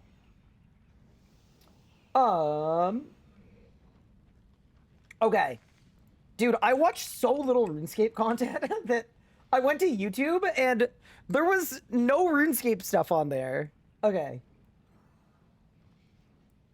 RuneScape's March roundup and a look ahead at April. Dude, okay, first off, thumbnail is elite. We love Mod Ryan's soy jacking. That's really funny. This title, I think they need to capitalize the A for some reason. It feels, I don't know. Something's not doing it for me. But yeah, let's take a quick gander at this, and then we'll go back to ED2. Do you think we should be going for a 25% parity? So do you think we should be going for a 25% parity? So do you think that RuneScape is taking a different tack compared to like other live service games in that way, do you think? Yes, for sure. This is like, let's the chat. daily challenges system right now in its place in RuneScape? Hey there, Scapers. Mod Anvil here, along with Mod... By the way, I know people don't know Mod Anvil super well. Mod Anvil's really nice. I'm a big Mod Anvil fan. I'm just putting that out there. I've had a lot of good conversations and meetings with Mod Anvil. And y'all already know how I feel about Mod Ryan. So, yeah. All right. We check this out. Here, wait. I'm actually going to put it in 1.25x just to, like, you know, for our Zoomer brains. You know, it might help a little bit. Also, should we do anything in RuneScape while we do this? I don't really think I care to be honest with you. Like, there's stuff I could do, but I don't think I want to. I think I just want to watch this video. Ryan. Hey, everyone. All right, Ryan. February's done. March is done. It's been pretty busy, right? How's it been for you? Yeah, absolutely. We're 3-4 months almost into the year now. It's been super exciting, of course, to see, one, the Road to Restoration kick off fully, but then equally to where we are today, tackling those projects and equally getting something so big out there like Havenheim. We're seeing new players come in. We're seeing people return to the game, whether they've returning for the changes we've already been making or just because of what they heard, what we're working towards this whole year. At that January 19th moment, with the Road to Restoration, with our roadmap reveal, and, you know, in community, we don't just sit on Reddit necessarily or on Steam or, you know, on Twitter. We do use a, you know, more sophisticated tool set to actually track conversation across the entire internet. And what's incredible to see is that from that moment when we started down this road to restoration. Wait, they're tracking conversation across the whole internet? Does that mean if we made a video and then I said in that video, like, everybody comment, road to restoration bad, do you think it would, like, pop up and ruin their, like, I'm not saying we should do that, but do you think it would ruin all their analytics? Could be interesting. Is the interviewer Mod Anvil? Yes. On average, we're seeing about 5,000 to 10,000 more voices, more people. Which is insane. Which is insane, right? Talking every single month about what's happening in RuneScape, right? And that number, that's comparing to the previous months of 2025 and, you know, everything that happened before January. So we've seen this big upswing in people just engaging with the game and really getting involved and making it the game that they want it to be as well. You know, as much as we, of course, want it to be the best RuneScape as well in that case. So that's ridiculously good news, because realistically, I think a lot of people, I even said this, I was expecting it to go down and this year be like a really bad year and then it slowly get up as the road to restoration was like almost done. So that's actually like really good. I'm surprised, but yeah, the fact that like it's already paying dividends in terms of bringing new players is good. For you as a player with, you know, your max accountants and whatnot, what's been the best thing we've done so far, do you think? I don't tend to pick favorite things. That's as a player, I think it's all meaningful in different ways. Thinking about like Dailyscape, what that means to many people, like people I know, friends, people like... No, Ryan, you gotta pick one. My home world, like how they talk about how they play. It's obviously changed drastically since the change to Dailyscape, but equally combat, like the friends that weren't big combat players are now loving it, especially like Melee. So I think honestly it's a combination of everything. Yeah, not a great answer for you other than everything. So I remember that week in February when we Melee, because it's busted. rolled out our game design vision, and that was great. But that vision those pillars in a way have informed everything else, right? Leon, so thank you for the remind prime us step. I appreciate what it. those are, because they'll be relevant today as well. Yeah, absolutely. So we outlined our design goals in that blog. The first one of those was to make a game that's easy to understand, but still full of meaningful choice and depth. The second was a grounded with a clear identity that is unmistakably RuneScape. The third, play because it's fun, and not because you feel like you have to. And fourth was a meaningful journey, no matter when you start. Can I say, like, in terms of pillars, I am very happy that I think in the last like 5 years, they've never really shared what the pillars are. It's something I've been critical of before, is like sometimes like internally, like when I was a JMod, there were pillars, right? But they weren't player facing. And I think that made it really difficult to have discussions with the community because everyone has their own idea of what RuneScape is and what it should be. And then you say, this is good. And then someone in the community goes, this is bad because it doesn't fit my vision of what RuneScape should be. So anyway, I actually just like love that they're doing this because this is the lens with which we can assess if they're accomplishing their goals, right? We actually know what their aims are. So when we see a news post or we see something get nerfed or we see melee get nerfed or we see magic get buffed, but Tubikins get nerfed, like whatever, we can apply that to what they've stated as their design pillars are. So anyway, I just think that's really good that they're doing this. And this is something that, how do I say that? You would have never seen this in the past era of RuneScape and the past leadership and the past ownership. You'd never be this transparent or share this. And it's really good to see it shared. For those, because like chat, you guys have no idea how many times when I was mod RS guy, where I just wanted to be able to share a bunch of this stuff because it just like would make it so much easier to have good discourse. And you just couldn't. So equally good. important, and they are the sort of backbone behind the decisions we've been making on the road to restoration and carrying forward between each of those updates. Okay, let's start with the early game rebalance. Any thoughts? Yes. How'd it go? Yeah, so it went really well. From a player side of things, there's a whole bunch of changes that they would have seen, right? But behind the scenes, we're looking at the data and seeing like more engagement within the early levels for new players and returning players. Yeah, because they take 8 times longer. Yeah, there's more engagement on early game Hunter because it takes 300 years to get level 4. Sorry. So it means we're looking at the data and seeing like more engagement within the early levels for new players and returning No, players. it is actually good in though. that bracket. We're seeing that new players are taking less time to get to around level 35 in the various skills, agility, hunter, thieving that we tackled. So as a new player, it was like 6 or 7 days to get to a bunch of level 35.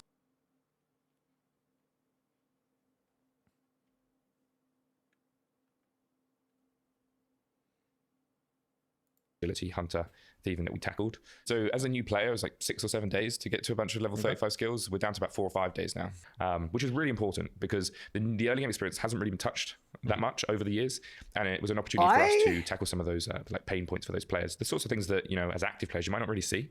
Pickpocketing, using it as a very good example. In an early game, your thieving success rate was so low that They did make this way better. You tried to thieve any NPC and you just get whacked and told to get out of their pockets.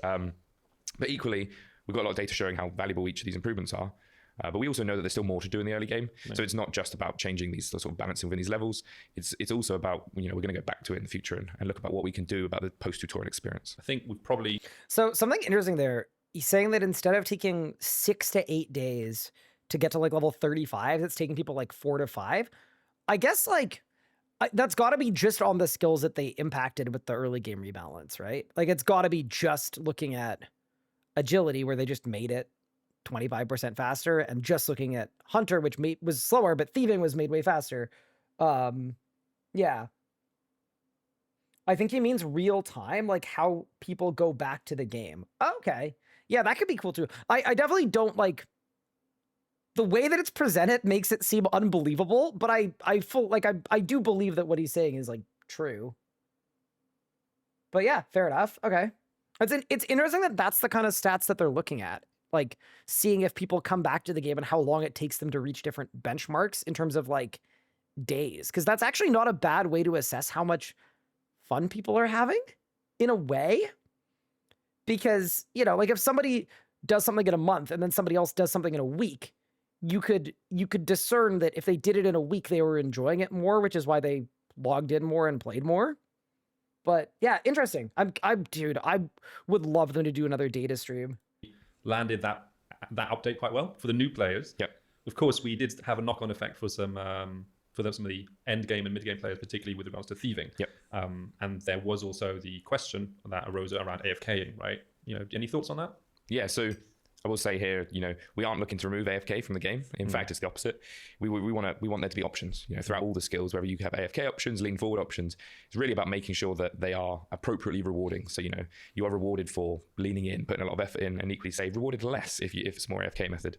So with some of the thieving changes we made for pickpocketing, they're sort of like systematic changes in changing how pickpocketing worked in general. And, it looked like we got something wrong. And we worked with the community to resolving that. We went out like making the AFK a lot less, so it matched appropriately towards the rewards from GP and XP that you were getting. Yeah, let's throw up the graph, the little diagram. Yeah, the spider diagram. Yeah, it shows Can you talk us through that for a moment? Very useful. It shows like beforehand, pickpocketing was really AFK, but equally really rewarding for XP and really rewarding for GP.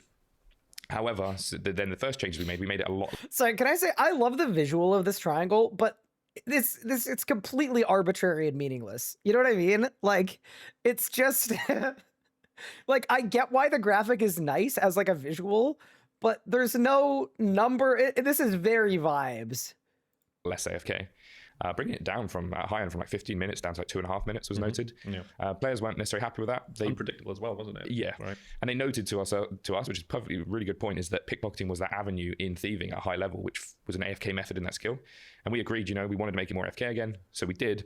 But equally, following our sort of triangle, our formula, we wanted to bring down the XP and the GP appropriately so that it is an AFK method, but isn't the most rewarding for those. We want, most, if not all, skills to have viable methods for AFK. Combat. Just a thought on that. Like, I don't actually fully agree that like they made a mistake when they balanced it based on the triangle chart and then the players said no, because realistically thieving was overpowered, right? The XP was way too high for how AFK it was, and the rewards are way too high for how AFK it was. I think like realistically they capitulated because the community wanted more, and I'm glad they did that, but like I don't think that the actual design was a mistake. It's just that like it became the only way people could get clues, or the only way they wanted to get clues. And the real issue there is that there isn't a good active way to get clues. Like realistically, that change would have been fine if there was a better active way to get clues, and there isn't one. But yeah, fair enough. Yep. Let's talk combat. So we ran the beta test for about 4 weeks, and we launched that combat beta, or that combat modernization update, at the start of March. How did it go, do you think? The update was really focused on improving the early to mid. I'm very curious about removing those. some of the friction, removing some of the ability bloat, and yeah, it's done really, really well for us. From a data standpoint, the sorts of things that those watching wouldn't be too aware of is prior to release, Necromancy had about 60% of the distribution of style usage against bosses, and then post update it was down to 43%. Can you tell when they buffed melee? They replaced purple necromancy with red necromancy. Right at the bottom there. Like realistically, this is like, it's not though. Like these proportions are equally out of whack. It's just different colors, right? Like melee is the new necromancy. Magic is being used less than before, and range is being used the same as before. But also, I do wonder if Masterwork range is going to make range go up a bit. I wouldn't be surprised if Masterwork range helps range a little bit. But yeah, something telling as well is that Necromancy is still as high as it is. Like that's probably what, 33%? Despite being the weakest in terms of damage by like a sizable margin.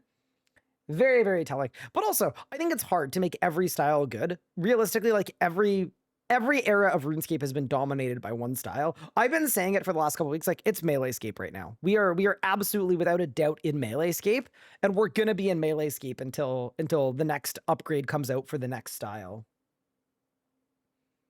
But yeah.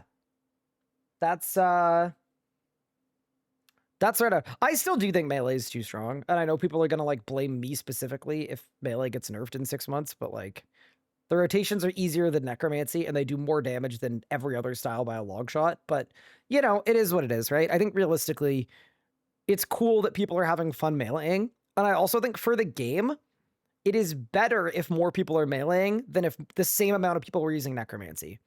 because Melee is like an iconic RuneScape style. It's very thematic. It's very medieval fantasy, and like people like that, and that feels more accessible than necromancy in a lot of ways. So ultimately, I'm not mad about it. I also do think overall the combat update was good, but yeah, the end game balance, like this is no better than this. If you're looking at this graph, right? The beginning of this graph is no worse than the end of this graph.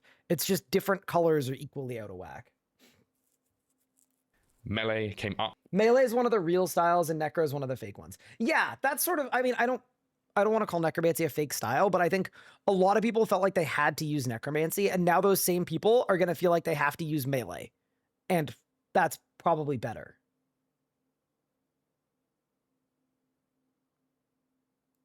Quite a lot. Magic came up a little bit, and then range equally came up as well. So this is really awesome because it's allowing all styles to become more viable.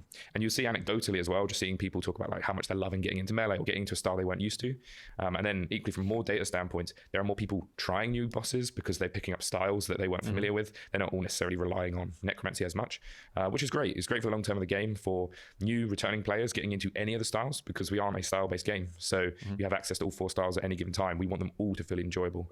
Do you think we should be going for it? This update was very good, by the way. Like, it just, the end game balancing was out of whack, but the actual, like, it did the thing that it was supposed to do. 25% No, parity? it's in any game. There's a good phrase. I'm not going to quote it correctly, but like a balanced game is not necessarily a fun game. And I don't mean that in the sense of if we have all stars equally 25%, what are we trying to achieve there? I think with RuneScape, we want players to have fun. And that's fair. Not every style is used because of, for argument's sake, for its powers or how it, using the argument of sustain. There is a power fantasy beyond just what is the most balanced, let's say.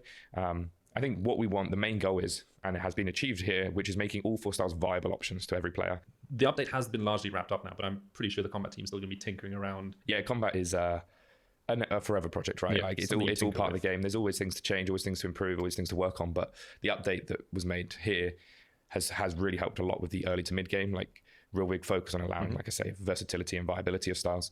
Let's keep things going then. Do you like the idea of different bosses having different attack style weaknesses?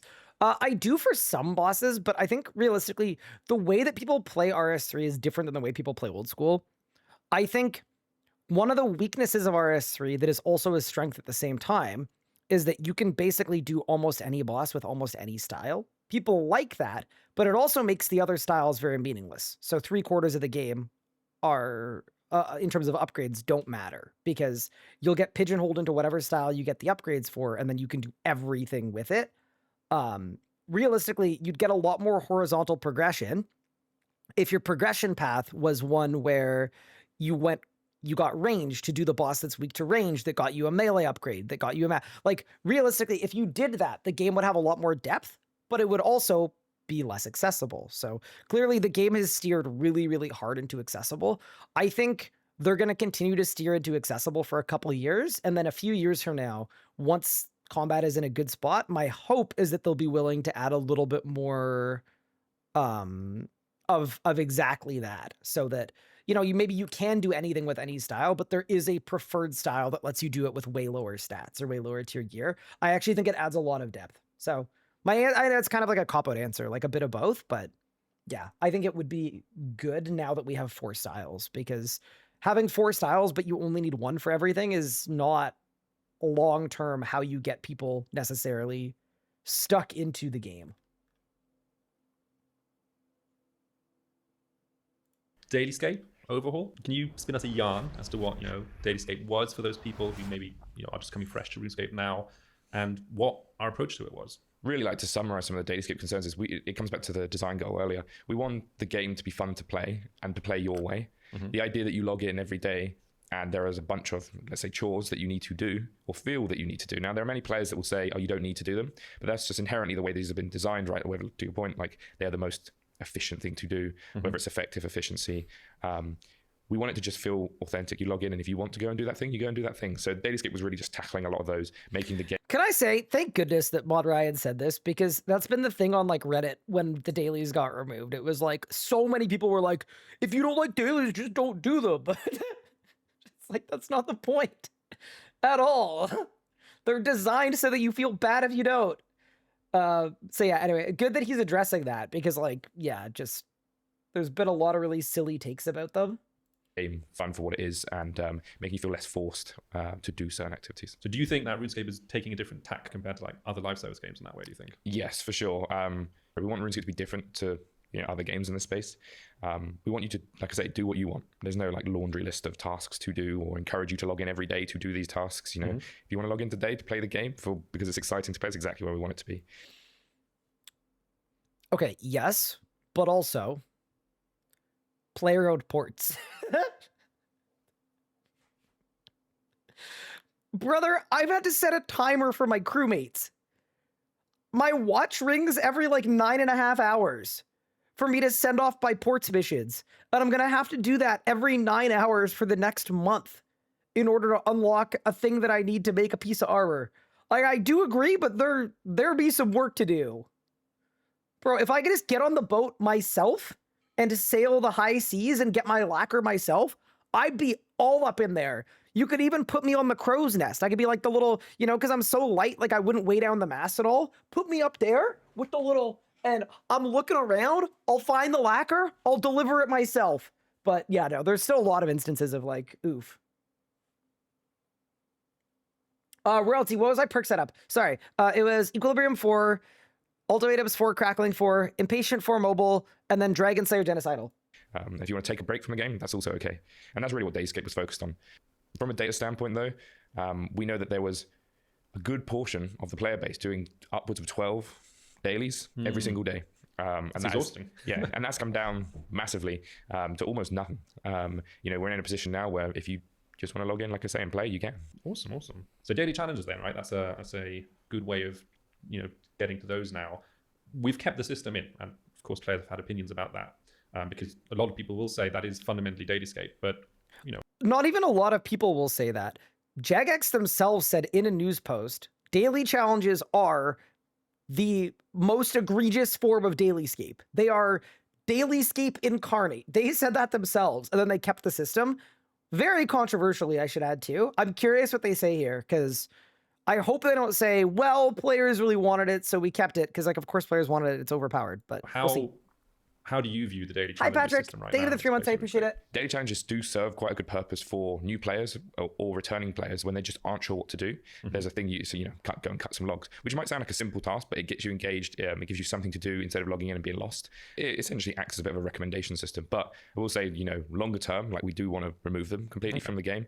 But okay, that's good. in doing so, that'll be when we're in a position that we've, for argument's sake, we've replaced that with something like a recommendation system. So when you log in, if you aren't sure what to do, it might say, hey, go and level your woodcutting up 2 levels so you can do X quests, something like that. But for now, that's why we kept it in its form, but essentially address the main sources of what sort of made you feel forced to do them every day, the ability to extend, the reward track, etc. Can you talk us through what 100k XP every 24 hours without extending is overpowered. Yeah, okay. Cope and seethe, my friend. Cope and seethe.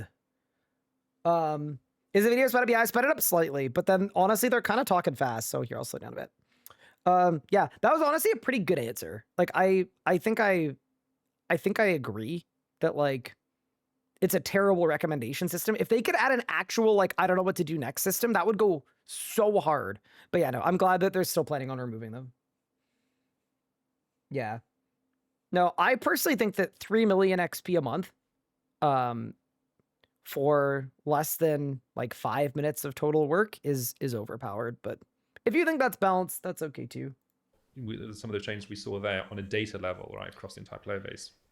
Yeah, so kind of what I mentioned earlier around seeing more players, new players, returning players coming to the game.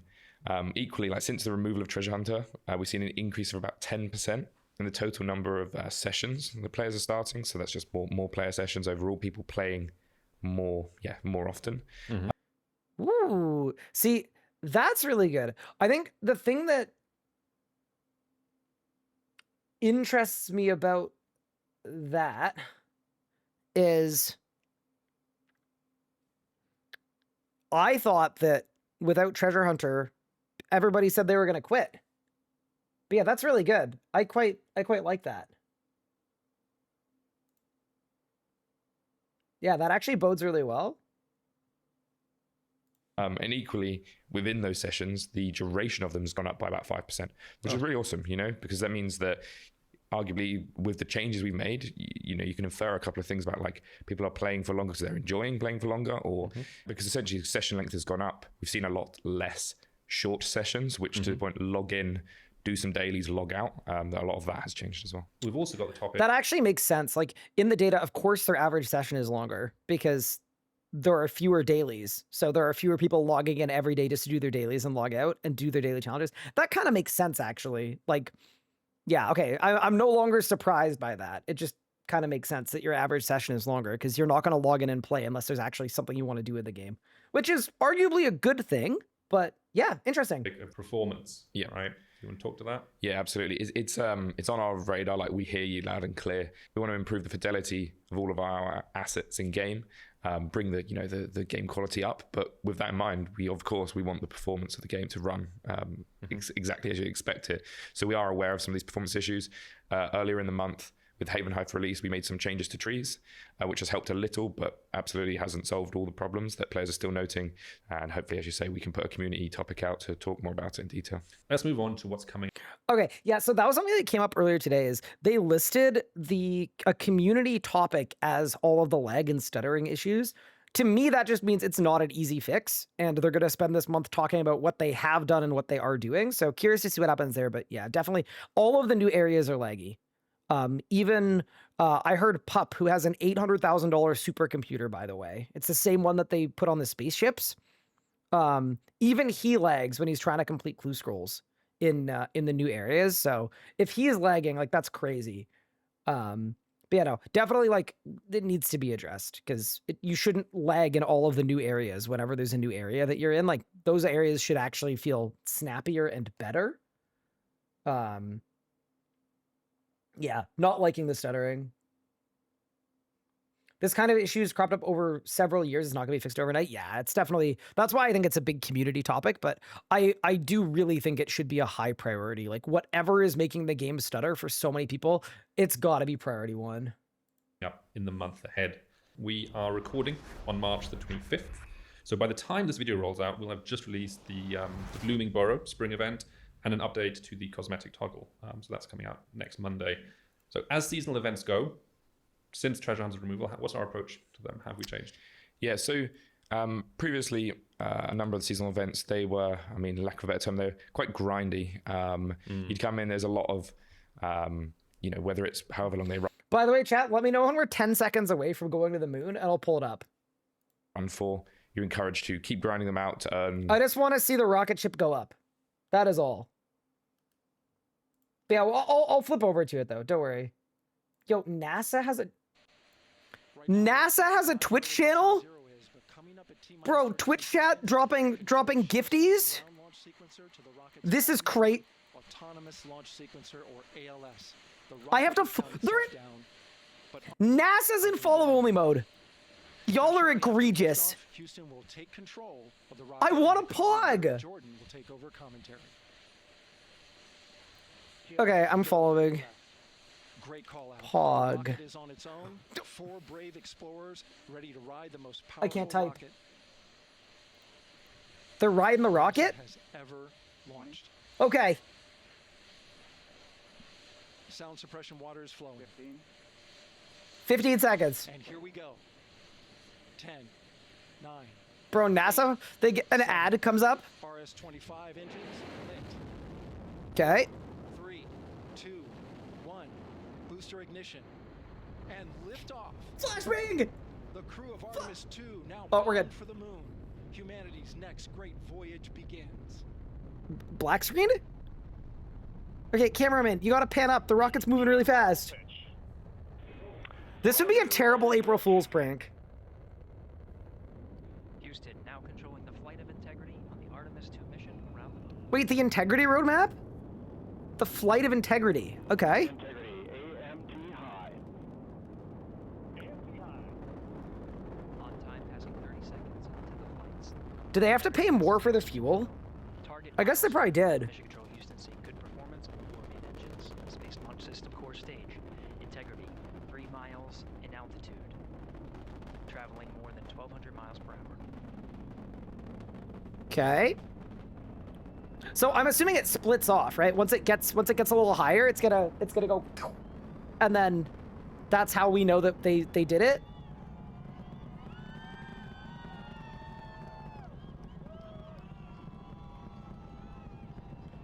I need a picture of Passing 1 minute. Approaching max Q. soy jacking Mod Ryan pointing at the rocket ship. Stan, we have you loud and clear on Ponce de Leon. Have you the same? Communication signal transfer confirmed as Integrity and its crew go supersonic. They're going supersonic, chat. The Artemis 2 mission.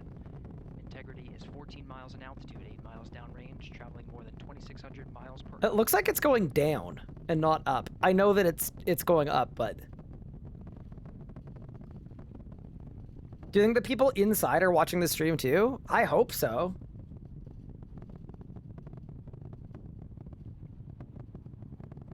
One minute 50 seconds of mission elapsed time. Standing by for main engine throttle down to 85%. Ahead of solid rocket booster separation expected at the 2-minute 9-second mark. Okay, so when does it separate? Throttle down.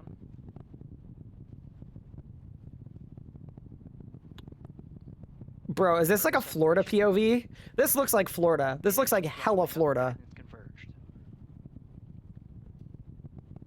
Okay, it's happening now. Got it. Integrity, guidance converged, performance nominal, upper stage RCS ready. Okay. Yeah, Stan. What are we looking at? Integrity, SM priming complete. SM priming complete. 2 minutes 45 seconds of mission elapsed time into the Artemis 2 mission. Thrusters on Integrity and upper stage confirmed in a ready state ahead of. Do they have a smoke machine? Nope, just me. So do they launch this from where in Florida? Is it by like the Kennedy 49 miles an thingo? hour, 78 miles downrange, now passing 5,000 miles per hour. So they slap a GoPro on it? That's crazy.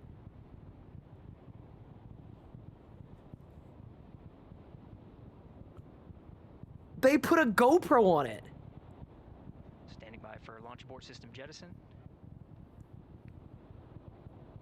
Houston Integrity, good last jettison, great view. Copy jettison, Team Eco 8+02. Team, it's not the straightest. Was it really supposed to bend to the right? Loud and clear on Tidris at the Carmen line. Outstanding, Stan. We have you the same. 3 minutes 50 seconds into the flight of Artemis 2, Wiseman, Glover, Cook, and Now they should have steered it better. I would have steered it dead straight up. After last jettison, now working on internal checks to verify accuracy. Flight dynamics officer analyzed the time of main engine cutoff, confirmed at 8 minutes 2 seconds. Time of MECO. You can't launch straight? I'll find a way. Wait, yes you can. Okay, so the Earth is this flat disk, right? And then the rocket ship just straight. And because the flat disk isn't moving and the rocket isn't moving, couldn't you just... No? Makes sense to me. Integrity, GPS processing. Outstanding, Stan. We see the same, and we have a beautiful moonrise. We're headed right at it. They're taking out the moon? Wait, hold up. Why are they taking out the moon? Approaching 5 minutes into the flight, Commander Reed Wiseman confirms he has visuals of his destination. GPS guidance. Houston, we see the moon and we're going right for it. Sends to navigation channels. Integrity, 3 engine press. Okay, so they're up now. So like the part that would have been could have gone wrong is they've surpassed it, I presume. At this point, 3 good main engines are all that's needed to carry Integrity to a nominal main engine cutoff target. Though at this time we're seeing 4 good engines here in Mission Control Houston. Integrity, 75 miles in altitude, 330 miles downrange, approaching 10,000 miles per hour. So they've got an extra engine. Okay. Wait, I want them to swap cameras one more time. I want to see the. Do you think they have any cameras? Surely they have cameras inside too. I want to see the astronauts pogging. Also, Katy Perry's on this one, right? I presume, Same on board. considering she's an astronaut. Good trajectory and engine performance. Booster officer will soon. I report the presume she shutdown talked her way plan. onto this one. Director Judd Friedling expected at the 7-minute mark. Integrity 78 miles in altitude, 460 miles downrange. Integrity, expect nominal shutdown. 11,000 miles per hour. Pup, Piastri would never. I'm just putting that out there. 6 minutes 40 seconds of mission elapsed time. Shutdown plan is as expected. Again, the time of Miko was confirmed at 8 minutes 2 seconds into the flight. Wait, they put Miko on the rocket ship? Uh-oh. Wait, who's gonna mod the Twitch chat? 7 minutes of mission elapsed time. Throttling down as we approach the abort once around option. Milestone at the 7-minute 30-second mark. Okay, so here's a question for 94 chat. miles in altitude, 650 miles downrange. Traveling How about long is this mission going for? Like, how long are they gonna be up? Integrity, AOA open. AOA open. 9 days. Okay, so it's like a short guy. The window is now open for an Okay. once around option that would target Got it, splashdown in got the it. Pacific Ocean. Very Still cool. a nominal ascent at this time. So this POV, is this what they're aiming for? About 10 seconds remaining. That's what I'm confused until the about. Main engine cutoff of the Space Launch System core stage. All right, 10 seconds. Standing by for confirmation of Miko and core stage separation. 16,000 miles an hour is pretty quick.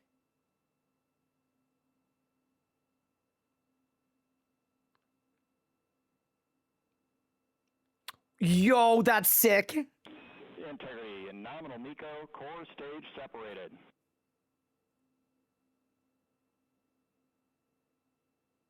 We see the same on board, Stan.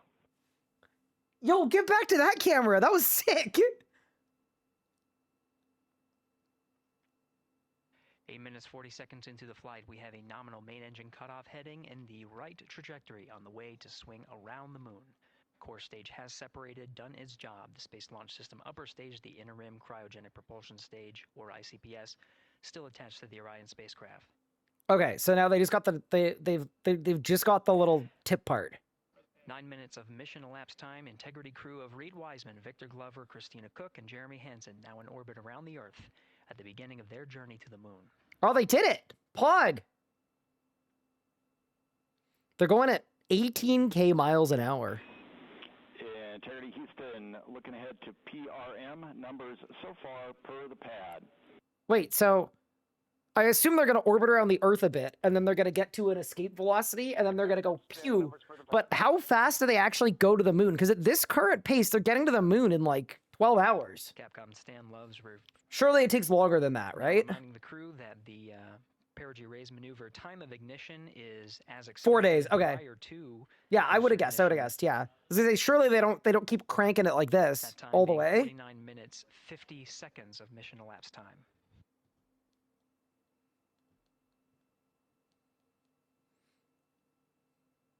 Also, new unit of time that could be fun. Like if someone like leaves your DM on red or something or doesn't write back to you, you could say like, you literally took longer to reply than how long it takes to go to the moon. I could have gone to the moon. Or if they wait like a week and a half, you could be like, I literally could have gone to the moon and back, and you didn't have 10 seconds to write me. But yeah, cool. Okay, so they appear to have, they've done the thing. You to your wife. True, true, true. Okay. Integrity, good Neds deploy. So is there another phase here, or is it kind of just like we did it? Copy that, Stan. Good. Bro, why are the mods deleting messages? Someone typed moon love and it got deleted. What? What's wrong with what? And Integrity Houston. Yo, these mods are crazy. They put it in emote only mode. On the secondary. Brother, what? We copy that. Stand halfway open. I just dropped a PogChamp in NASA's chat. Passing Incredible. 1 minute of mission elapsed time. Here, overhearing the conversation between Capcom Stan Love and Commander Reed Wiseman, already passing some milestones. We have a good nozzle extension deployment system. That is confirmed. Complete. We also have the visors are confirmed up. Now past the dynamic phase of flight, that is ascent. Their launch and entry suits that provided them an extra layer of protection. Now not as needed. They're going to raise This those visors. cameraman is crazy being out of the shuttle. I know, right?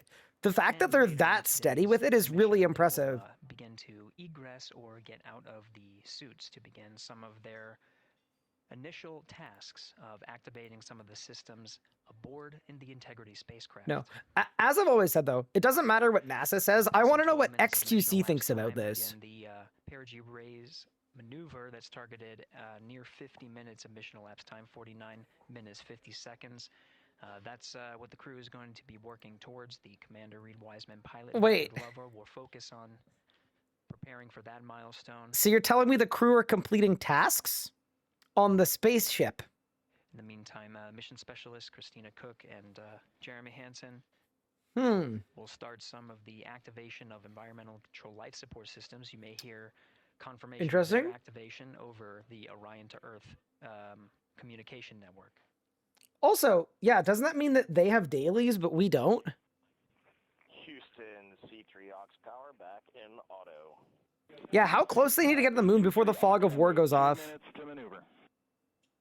Wait, they're doing a maneuver in 2 minutes? Where are they going? I'm so intrigued. What's the maneuver? Are they going to bend to the left? Because when they launched, they bent to the right? Just to like offset so they make a little S shape? Parking lot? There's a parking lot. Oh, okay. Oh, because they're waiting for a shuttle. Got it. 13 minutes and 30 seconds of mission elapsed time. We're going to continue to follow the crew of the Artemis 2 mission. They are beginning their journey around the moon to verify the systems that will take us to its surface. An incredible ascent. Flashbang? Artemis 2 is underway. Reed Wiseman, Victor Glover, Christina Cook, and Jeremy Hansen begin their journey to the moon. Still milestones to come up as we await solar array deploy and the critical burns that will get Integrity into high Earth orbit around the Earth before engines are fired to get us around the moon. We'll keep tabs on Integrity and its crew from here in Mission Cool. Control Houston. Okay, But for so now, we're going to send it back to you, Megan and Nicole at the Kennedy Space Center. bro, I want Very like jealous I to want hear Stephen A. how Smith to the talk launch about this. experience was I need over a on Space first Coast. take. Yeah, Gary, if people are just joining us, welcome back to the Space Coast where we just saw Artemis 2 lift off 14 minutes ago. And wow, what an amazing launch and an emotional one too. As soon as the rocket lifted off, Nicole, you had tears in your eyes, I had tears in my eyes, and we had all these people around us cheering. It was amazing. Yeah, the energy was wonderful. I mean, it was a beautiful launch. Okay. Our friends and family members headed to the moon. It's pretty amazing. Yeah. Cool. Okay, I think we made it through the intense action. But that was cool. I'm glad we watched. That was a good pause. That was a good pause. I also love that this is set up like a sports broadcast. Like it's literally perfect. Good little side quest. Yeah, dude, I liked wait. She's Canadian.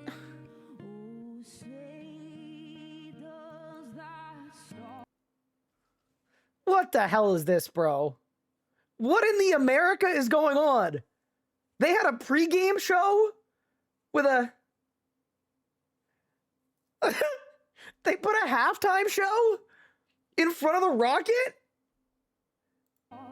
What? We got a whole lot of people Okay. inside the cap.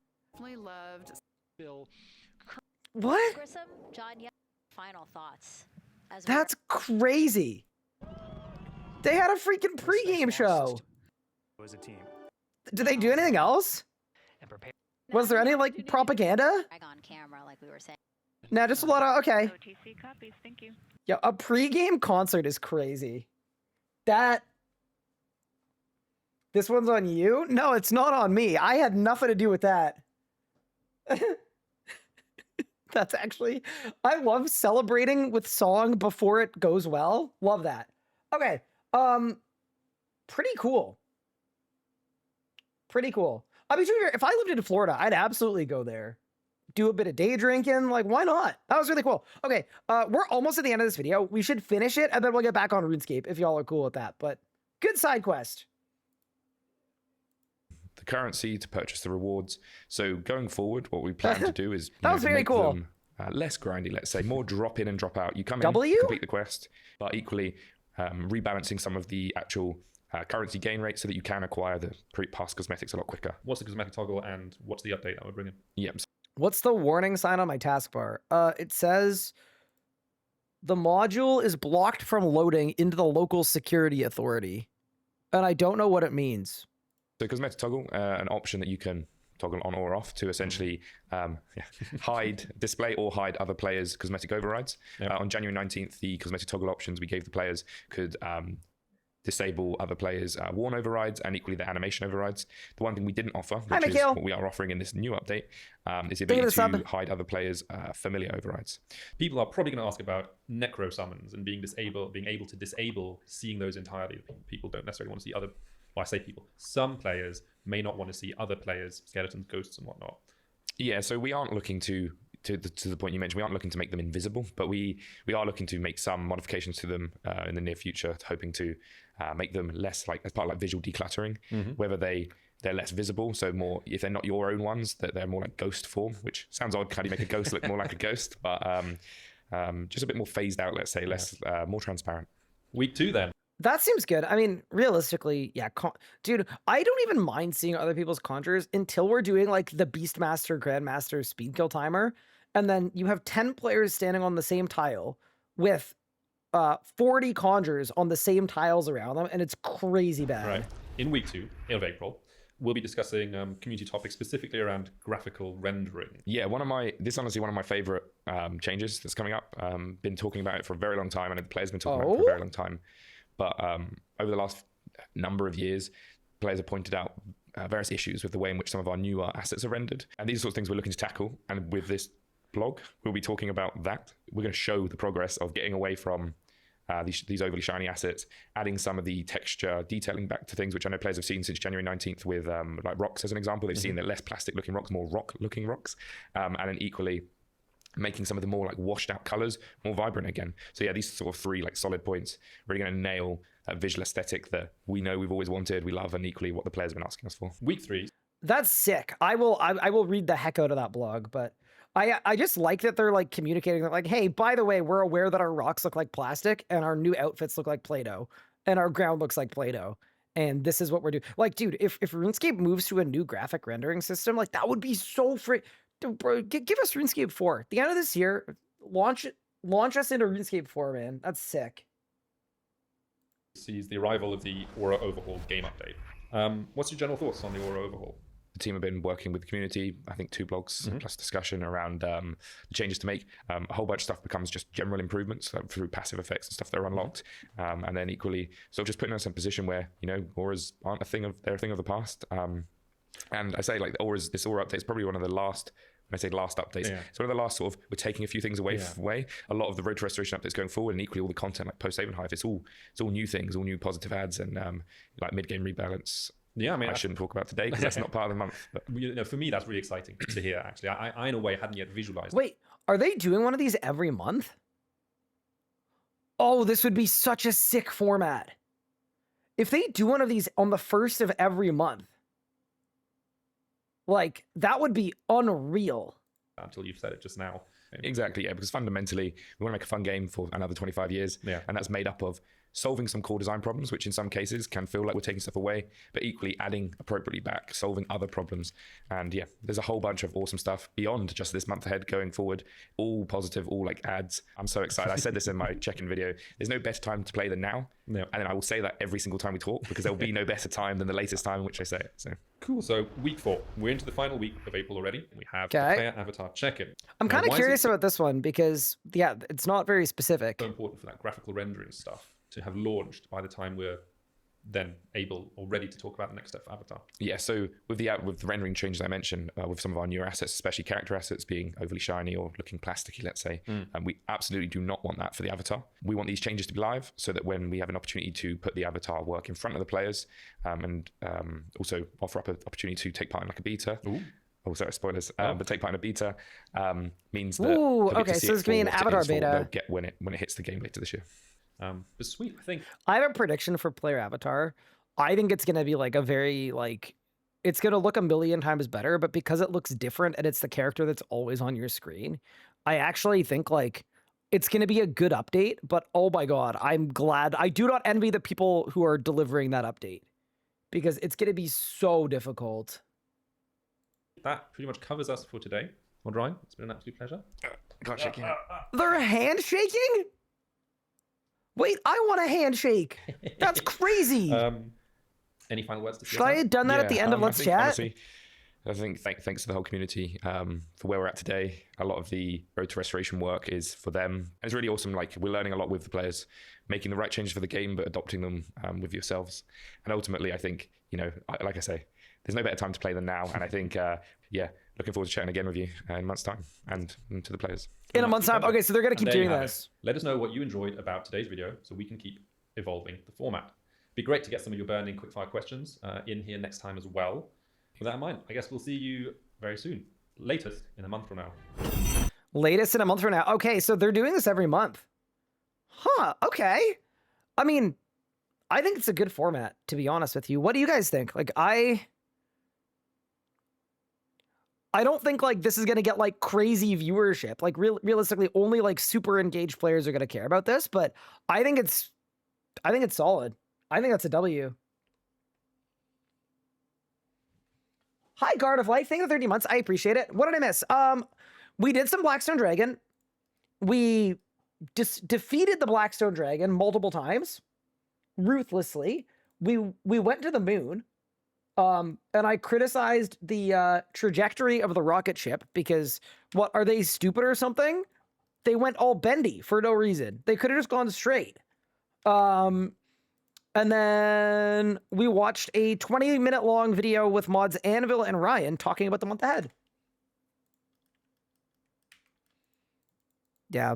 I do also think like it'd be really cool if they showed us more stats. Stats are the best. I love stats. But I also understand like why they don't. But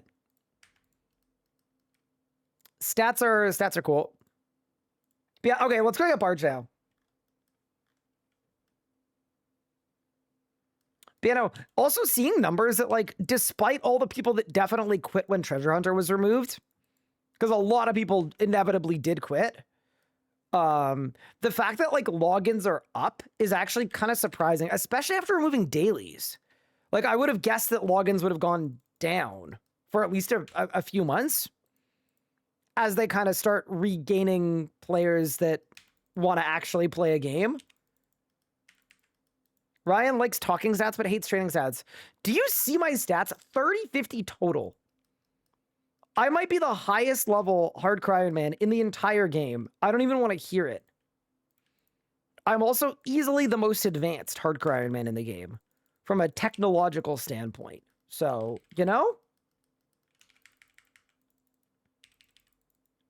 I'm just saying, we are already in the future. Whether you believe or you don't believe, we're there. And I fire, oh God, don't die. Okay, saved.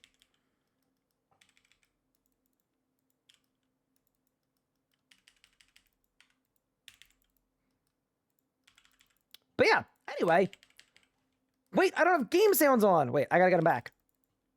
We'll get him back. I was gonna say something felt like it was missing.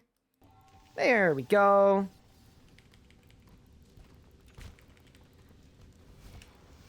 Hit the imbue. Hit the that, and we're good. You're also the smallest hardcore in the game. Yeah? Is that what makes me hard to kill? Dude, I want Barge so bad. I'm gonna pog out of my mind when we get it. It's gonna be insane. Like, it is such a good drop, and I don't even think Fast Drag had Barge, to be honest with you. I think this is all gonna be brand new.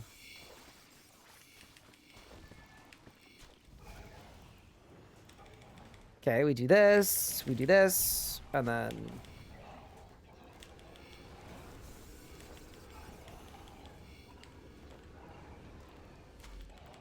That 20-second Aslarn kill was crazy as well, by the way. I'm just putting that out there. That was nuts. There we go. Alrighty.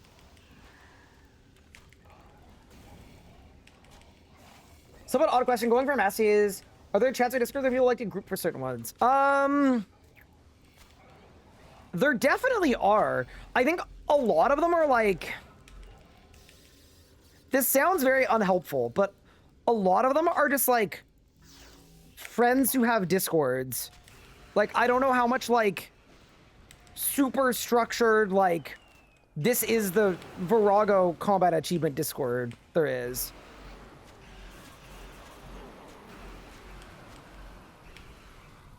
Fully cognizant that that is not super helpful, but I don't know of any, like, oh, this is like a CA team forming for whatever you're looking for channel. But I know when I was going for, like, Grandmaster, I randomly got added to so many random Discords of small groups of people going for CAs together. I didn't end up really using any of them, I'm not gonna lie, but I know they exist. Thank you for not giving me a drop, because we don't want that one.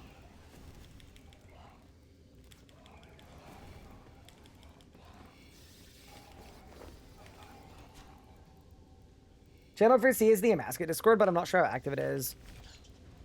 Yeah, I think there are a lot of specific ones. Like, unfortunately, there isn't just like a general one.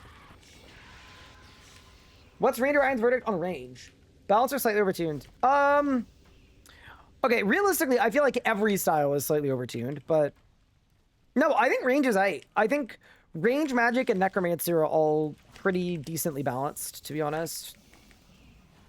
Like, realistically, most of the more, like, egregious examples of range being insane are at Elite Dungeon 2 against dragons using a full setup of dragon killing gear. Which is, like, that's kind of what's supposed to happen. So, yeah, no. I don't think any of this... Dude, can I say, that's my new most annoying kind of comment that I ever get. And I usually, like, I read every comment. I love the comments. Anytime I cover anything now, people go, nerf incoming, nerf incoming, nerf incoming. Disliked for getting it nerfed, you're ruining the game. It just annoys me so much. It's like, brother. I'm a Grandmaster PVMer doing big damage. I'm not at any point calling for anything to be nerfed. You know what I mean? I never said at any point this should be nerfed or this is too strong or what, you know what I mean? But yeah, I think it's fine.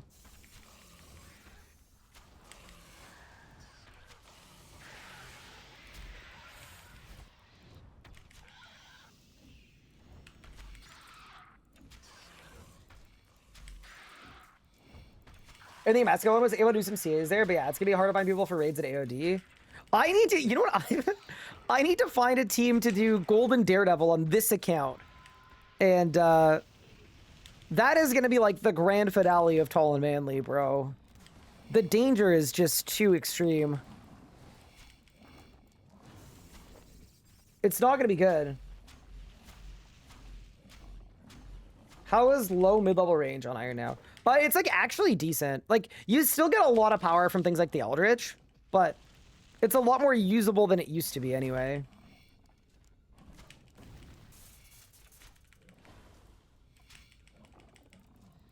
Get a tier 10 hardcore is true. GD is fine if you don't have brain dead people on the team. I mean, okay, here's the thing. I just, like, need to be careful because it's the hardcore. Like, I don't know. I don't know how I'm gonna do it. It's gonna take a lot of organization. I'm gonna probably send I'm gonna send Pup and Jonna a Google Calendar invite. I think that's what we'll have to do. Can I get a full book proc, please?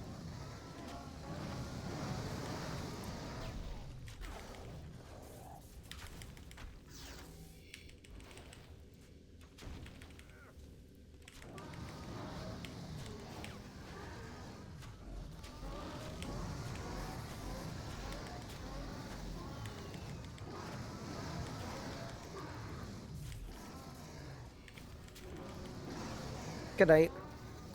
I failed! Wait! Let me in! Okay. Any droppers? Other than me? Nope. Is there a clip of the 22nd S-line kill? I actually don't know if anybody clipped it. It was so routine for a guy like me. But basically, I just used my Eldritch Crossbow and Split Soul. And killed it with Split Soul. At minimum range won't be like it was in Leagues, yeah. Dude, if the combat update had come out before the Catalyst League, that genuinely would have been such a positive for my general well-being. Like, truly.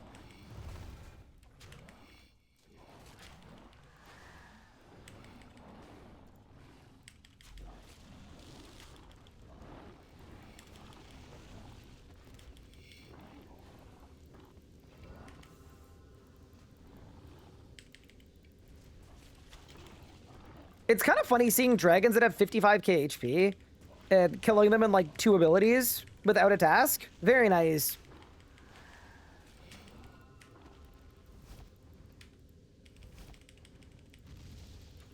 Next league is going to be insane. Dude, leagues where combat doesn't suck is going to be... I literally can't wait. Like, I genuinely... I'm so excited. You still an impact release of this fix at Yaka. So the scary thing is everybody's a meleeer now, right? And Flurry is now a stun. So it's just I don't know what we're gonna do on Tall and Manly, but I'm gonna have to be very careful.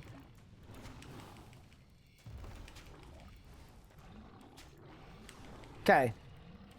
I was not meant to Gricko there, but I think it'll be fine. Yeah, we'll just do this. I wonder if people are gonna start bringing a Gloomfire bow spec.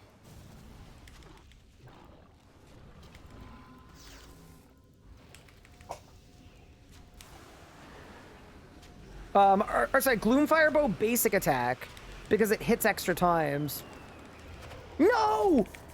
I got no pre-phase because of my Saren God bow. Tragic. See, that would have been, like, perfect.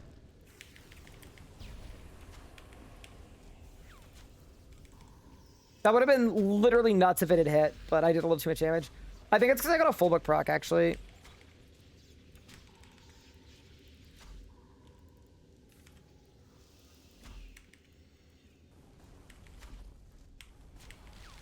Dude is fixating us casually and typing shoot instead of canceling it. Oh, no. So that's where we're going to die, right? Like, probably. That just sounds like how we're going to die. That's really funny, though. Am I, like, not overloaded? Or am I brewed down? Oh, I was brewed down. Guess that'll do it to you. Okay. This is a good song, by the way. I'm just putting that out there into the world.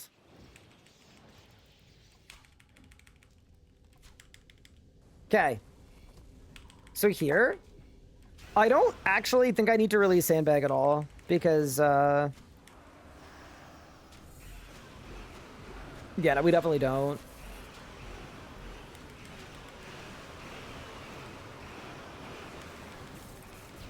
Dude, we're cooking.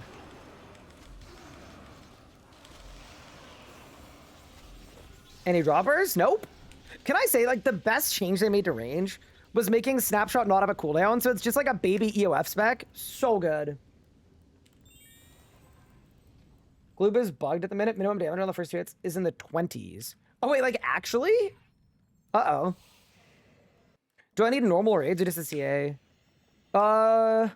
Wait, are there kill count tasks for raids? If there are kill count tasks for raids, I actually need them. Yeah.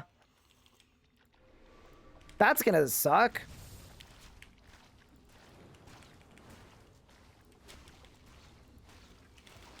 $10K at Yaka. Okay. Yeah, so I will actually have to go to Yakamaru.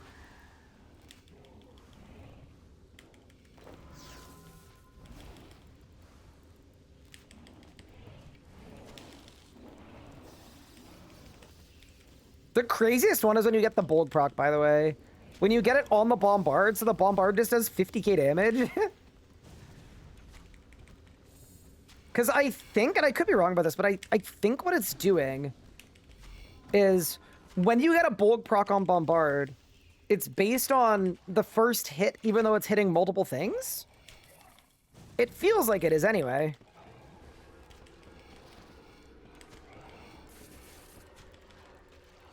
Oh, is that with different guides? I never see them. Are they in some Discord group and not on YouTube? No. What? No, I have literally like over 100 guides on my YouTube channel. We also have the RS guide, which is the massive guide to all of RuneScape that we wrote. But if you're talking about like a specific combat guide, it's possible that it just hasn't come out yet.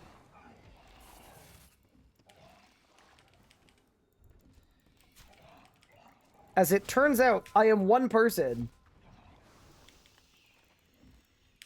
Although I wish I was multiple people. That'd be pretty cool.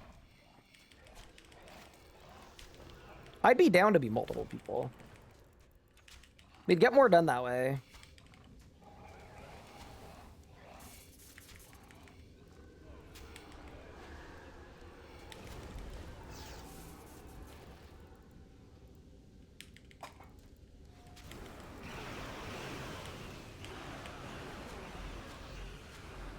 The RS guide. Exclamation point guide. Should make it pop up, probably. But yeah, that's like genuinely the biggest project that I have ever been a part of. 800 plus hours.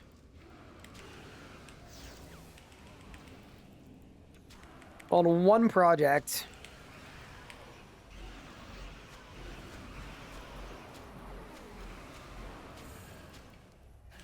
Goodbye. Thank you for not giving me a drop.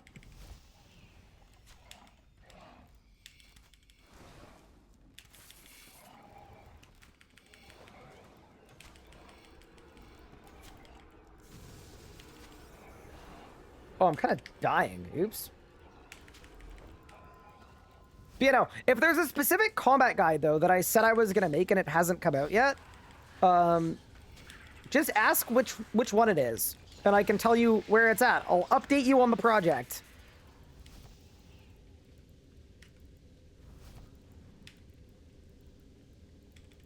That way there's no vague posting required.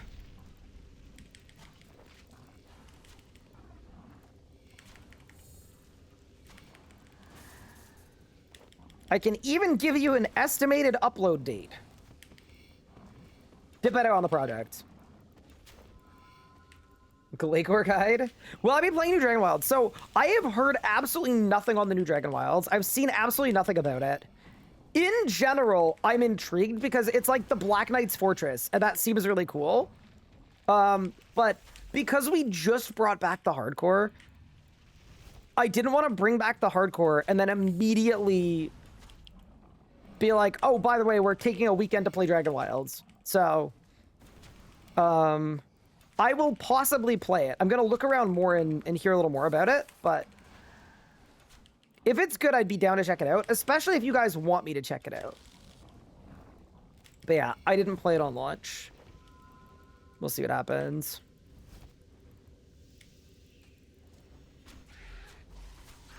Low effort solo Solak. Likely not for a while. That's like pretty low on my priority list because I already have 2 solo select guides.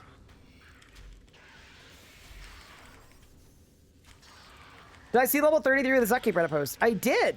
They don't have a Zuck Cape though. Yeah, they did kill Zuck though, which is very cool. I started a beef with that individual. I left a comment on their video being like, cool setup. Because it was a cool setup. And they said, they replied saying they're going for my Zuck record next.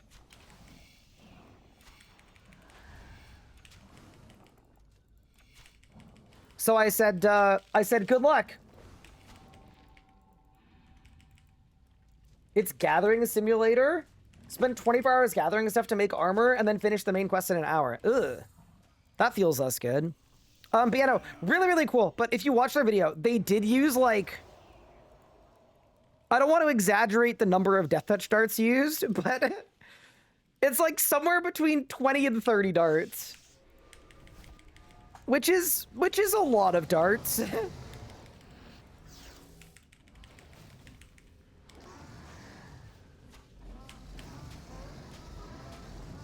It makes me very happy that when I did mine, we set a bunch of,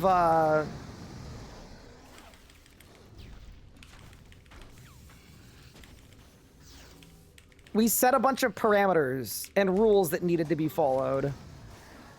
But you know, it's super cool though. It's actually like a ridiculously cool account build. Oh, I'm cooking. Good night. Any greater Fury codices? Bang? I banged too early. Then I got nothing. Unlucky. 36 darts, yeah. Which is like, hey, fair enough, but yeah, no.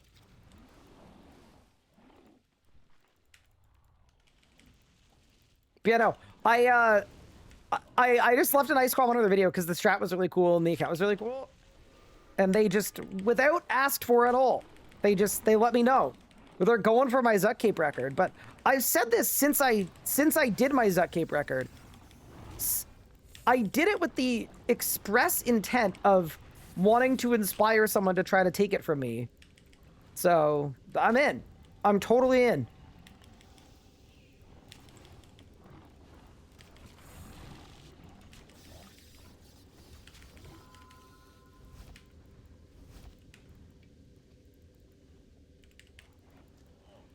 I also don't think they got a Zuck Cape. I think there was banking, right? I'm assuming, because no, if they'd got the cape, they would have said level 33 of the Zuck Cape. And they didn't. They said level 33 sitting on Zuck. Also, I'm like really lagging. I'm not sure why. But yeah, no. Really cool build though. Just have 99 HP and just be the Guzzle Goat. And then every like actual mob that needed to be killed quickly was just death touch darted. Like, just a crazy setup.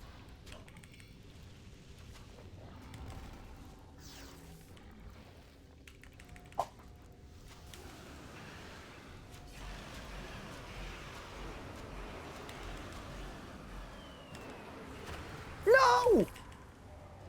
She ate my Saren Godbow again! You're so annoying. Like, don't do that. Bro's the Guzzle Goat.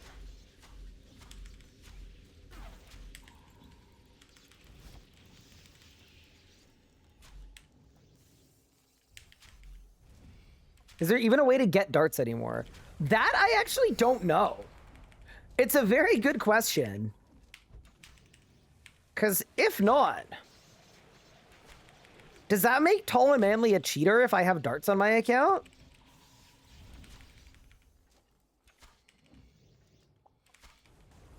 Like, I think we have to ask the question. I was not supposed to do that. I messed up my rot. Uh-oh, chat. Okay. This is gonna be kind of bad, potentially.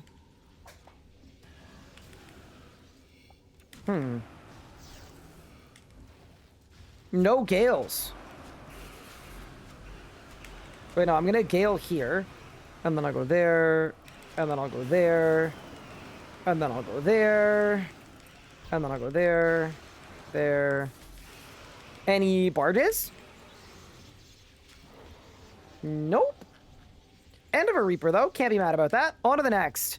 Oh, is reset passed as well? Oh, it has. Very good.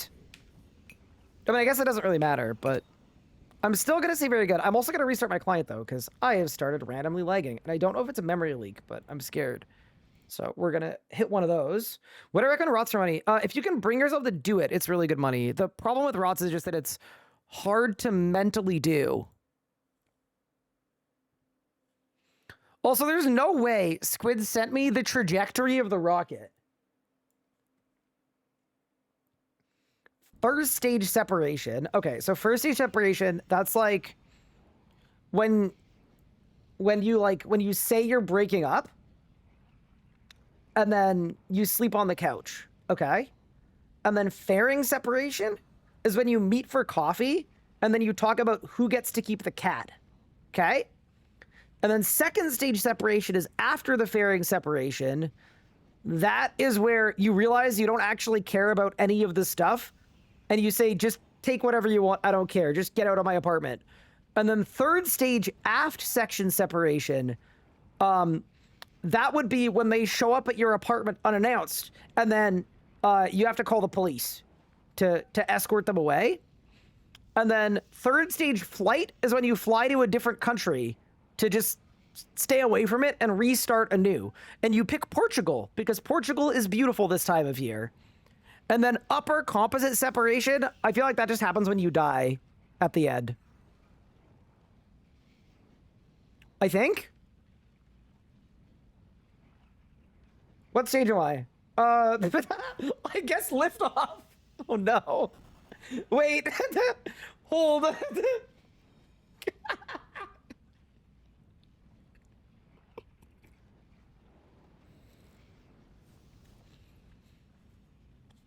Oh no. Okay, but Squid. I know that the whole point of this is to like understand why it bends to the right. But are they like stupid or something? Couldn't they just turn the camera to be behind it so that it looked like it was going straight like that? I'm just saying. I've thought about this thoroughly.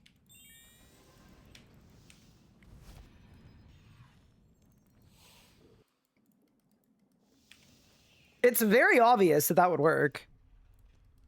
Bro, are there like 1 million people online? Look how many people are on 104. Bro, nature is healing and that's why I'm lagging. There are too many people playing RuneScape. Holy, okay.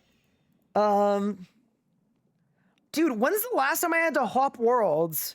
Because there were too many people on my world playing the game. That's what you want to see, I think. Are any of these worlds like non-terrible?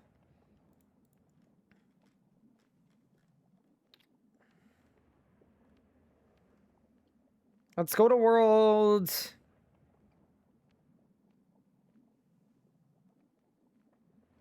Surely this one's fine.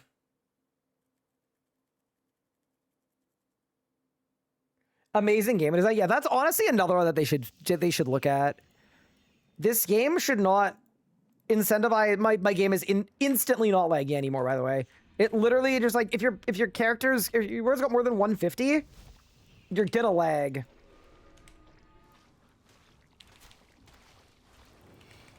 Yeah, I think it's very bad design that this game becomes unplayable if too many other people are playing it.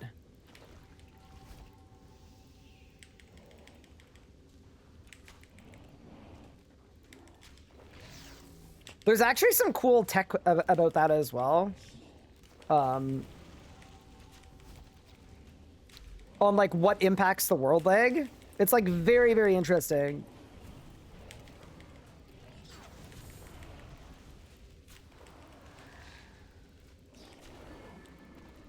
But all worlds are not, sorry, all world player counts are not created equal. Some activities are worse for the servers than others, which I think is really interesting.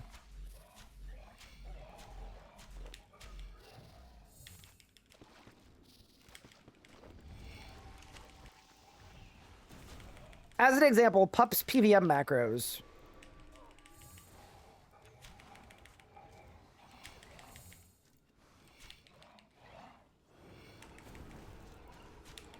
Okay, ready? Bang. And then bang. And then they healed.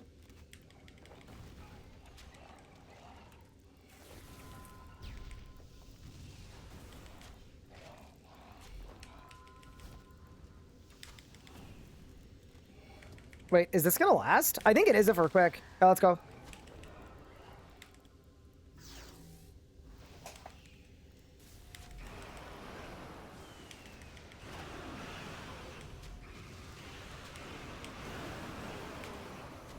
With the video saying today they had 10% more players since January, that explains why the world's rolling so much. Yeah, no, it's still like, I'm genuinely very impressed that the player count numbers are up. Because I would have guessed, and I said this before too, right? That the road to restoration was a big risk because player count was going to go down first. I am on the record repeatedly stating that, and I quote, it's going to get worse before it gets better. And it just seemingly didn't get worse, it just got better.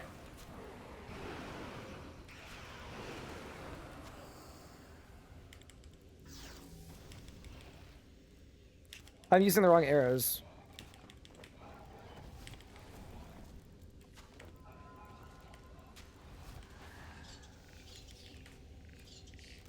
Swap the arrows. My bulk is level 18. Holy.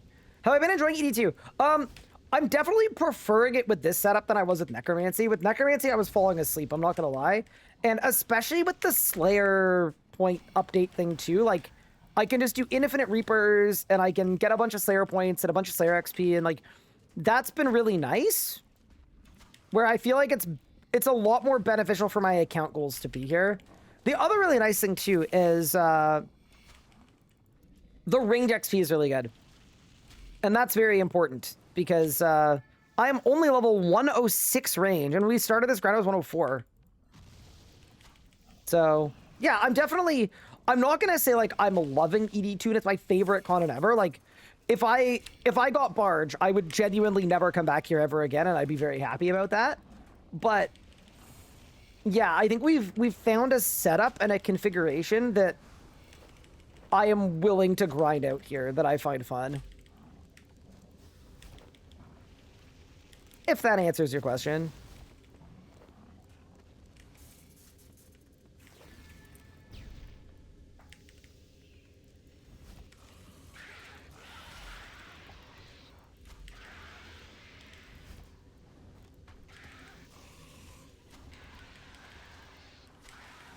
How do I not force to wake up every hour and sleep 45 minutes at a time because of Wildy events?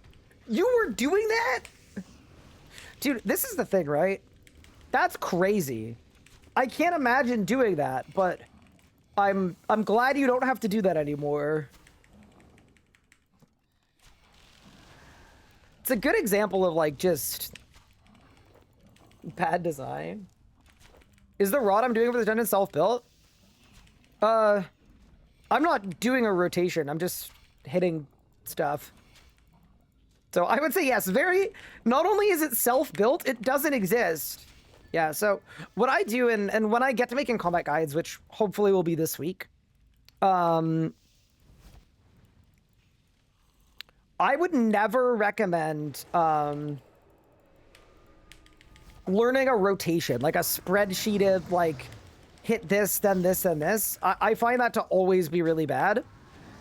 What you're way better off doing is figure out which abilities are better than the other abilities, and then learn a prioritization.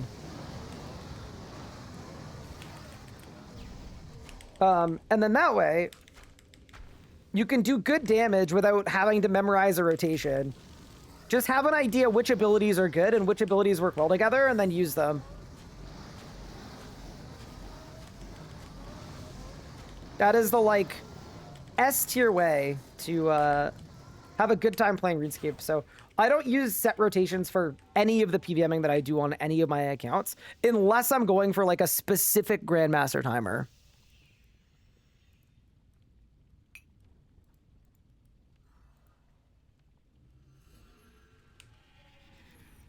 Also, you know how I was memeing about how the rocket ship should have gone straight and why did they make it bendy? Which I was kind of loosely referencing The Dictator, which was the movie where they have the, like, rocket system, and he goes, no, it's rounded, it needs to be pointy, because rockets are pointy. Anyway, I just got a DM from an individual that said they can get me in contact with an actual rocket scientist to answer my question. I feel like that's probably overkill, but I mean, I'm not against hanging out with a rocket scientist.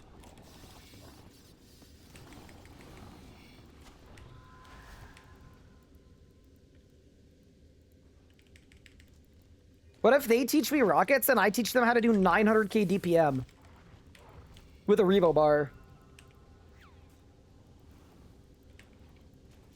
What was that question? It wasn't actually a question. I was just joking around. We were watching The Rocket, and I'm incapable of not commentating things and trying to crack jokes. So, when the rocket took off and then bent to the right, I said, what, are they stupid or something? What, they couldn't just have the rocket go straight? Yeah, it was just a joke.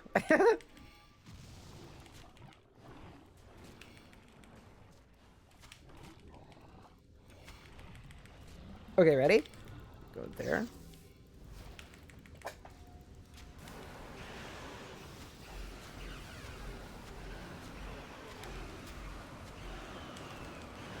Ooh!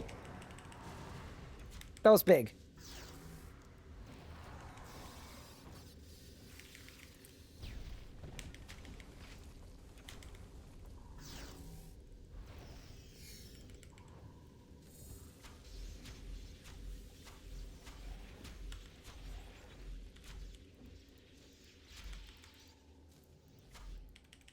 Dude, mobile death swiftness is one of the best things they've ever done. Genuinely, like, I would not be having fun without mobile death swiftness. Do the Demon Slayer perk and ability stack? Yes, they do. They both work. It's a good question, though, because there's a lot of, like, oh, this thing works, but it only works if you're also using this thing on a full moon. But also only if you're playing on a German server. But also, yeah, so anyway, I think your question is very valid. That's all I'm saying.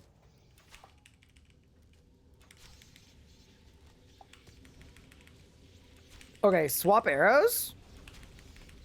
We did get the big pre-phase, though, so I'm going to sandbag here. Use 2 bad abilities in a row. And then we go. And we should be fine, hopefully. I'm also going to bulg first. Extra bulg, just because...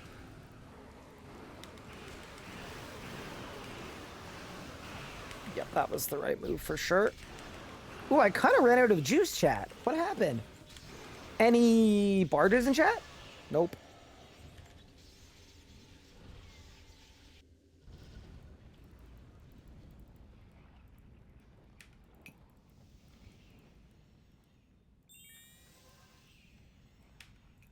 Change Sunshine to flashbang everyone on cast? Ooh, that's a good idea.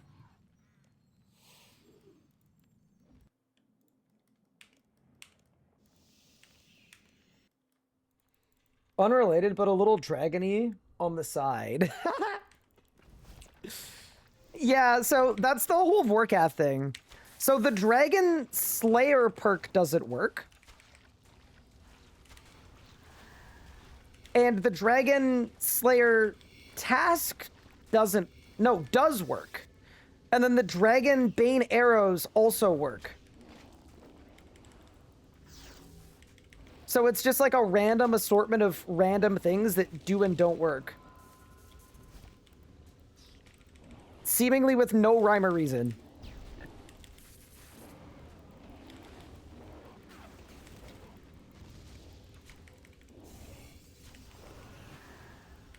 Yeah, dude, Vorgath really is kind of a disaster. What was it? It is such an amazing change. Yeah, you know, I'll say this too, and this is me, because this is something that doesn't happen a lot in internet discussions, but people are allowed to, how do I say this without getting canceled? People are allowed to change how they feel about things. It's called, changing your mind. Or shifting your opinion due to having increased perspective. I think I take back what I honestly, I do take back what I said about how I think it's fine that Magic isn't mobile. Magic doesn't have mobile sunshine. I'm imagining what it would be like to mage these runs, and they'd be a lot less fun. It would just be miserable. They need to re-release meta. That's like actually the play. Magic should have a damage boosting ult that you can move in. Doesn't need to be as good as Sunshine. It doesn't need to be, you know? But there should have something, man.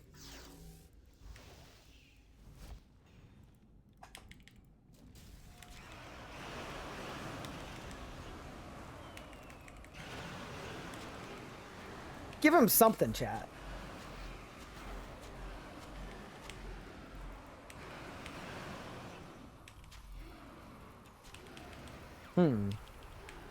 How did I become poisoned? And is there an antidote to such a debuff? Anybody know? I wish there was an antidote to being poisoned. They could call it like an antidote. That's probably what I would call it anyway. Did I win? Nope. Thank goodness.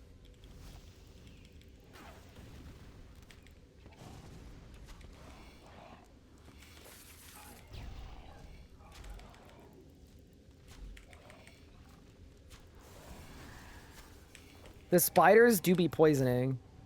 Someone's gonna be like, just use a salve. And I'm gonna be like, do y'all want to watch me make salves at the start of every stream? I don't think so. This is the way things are.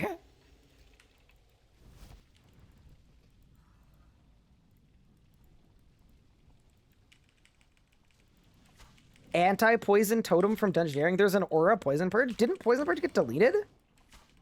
I thought it did. I thought it was just Vamp or Penance as the two options.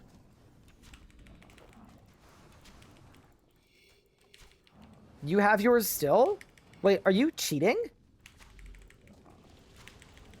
Chat, they're a hacker. Mods.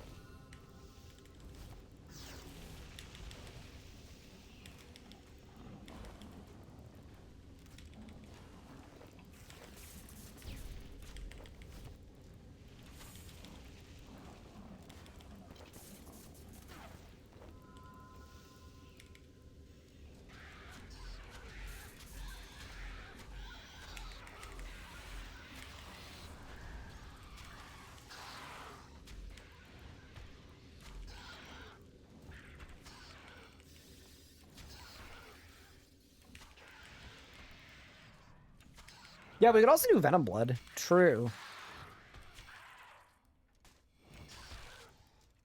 They're combining Poison Purge into Anti-Poison Totem. Should happen with overall next month.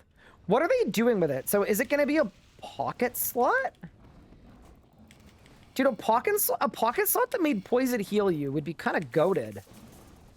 Wait. I would absolutely use that. I have Vamp, Festive, and Dwarven Instinct. Yeah, so what they did is they kept, like, Vamp and Penance for now. Also, I'm wondering if there's a rotation I could do that would result in a faster kill at this boss. I kind of don't think so. I think, realistically, we're doing about as well as we can.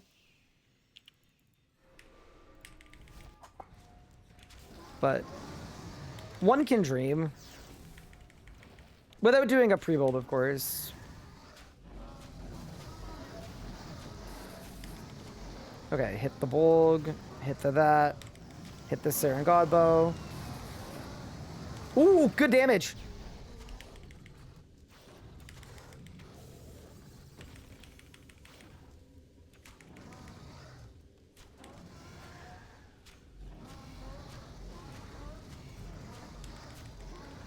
I didn't ECB, and it's all my fault. That would have been a sick PR. That's okay, though. Any droppers? I'm, like, bracing for impact, because, like, I almost don't want this drop. Like, I just want barge. And our flurry is not, it's the 4, just the 4. We need another pocket slot for non-book things. I mean, okay, this is probably, like, slightly more controversial, but I'll tell you guys how I feel about this. I actually think it's fine if they do more stuff with pocket slot or with, like, aspects. And I actually prefer that you have to make a choice, because that means it comes out balanced, right? Like, if they make vampirism and penance, like, as an example, like, low-level aspects, where they're the first aspects you unlock, and then later on as you play, you unlock Animate Dead or Temporal Anomaly, and those ones are better for damage, and then at that point you need to maybe make a decision. I actually think that's a good thing. I think it's a good way to add depth without adding power creep. Not for, like, everything, but I'm fine with them adding a pocket slot item that makes poison heal you, as an example.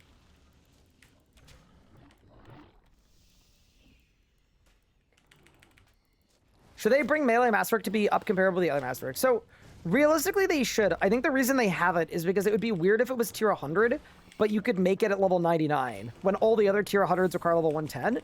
So what I think they should do is they should release an upgrade, and it's like an extra set of things you have to do to upgrade your trim masterwork to tier 100 that requires, like, 110 smithing and stuff.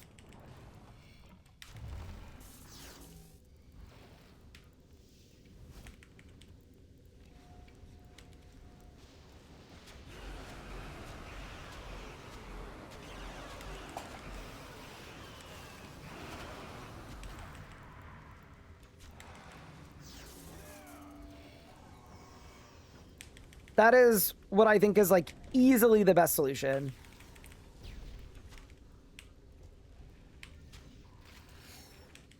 So yes, I'd be, like, super down for them to do that. I think it'd be a very liked update, actually, too.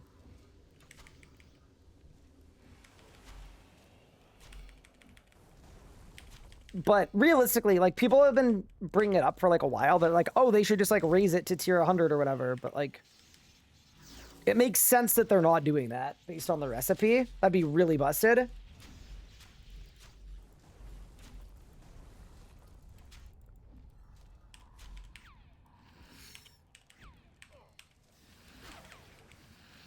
Okay, 40k and 14k. Why don't we just go for it, man? I'm going. There's no stopping me. Is Guide up to date with UCV2? Yes, we rewrote an absolute crap ton of it.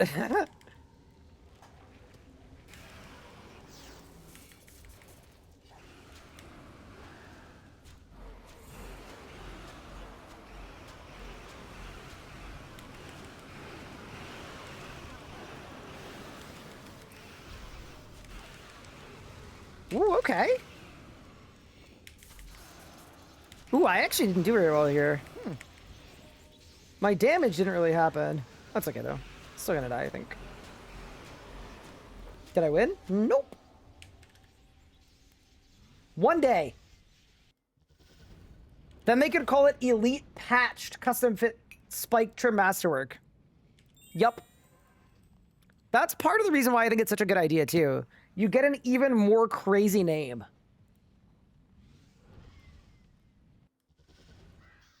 You know, I think Masterwork here, I'm a little biased because it was one of the things that I got to help out with, but I really love the idea that Masterwork gear is that perfect intermediary between tank and power. Also leaked, if you guys didn't know that I... Whatever. That's fine. It's not really a leak. I never felt like bringing it up, and y'all never asked.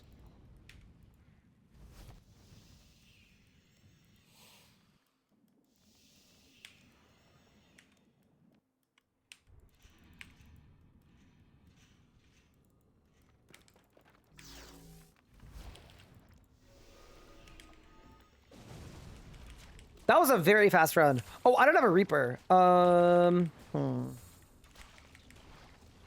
I should go procure one, perhaps.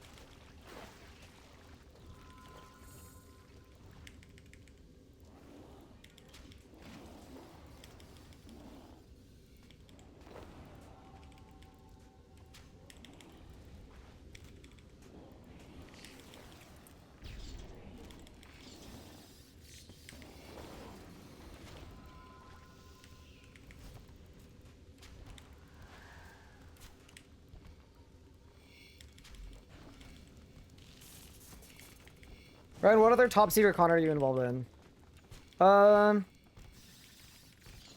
Not that much, to be honest.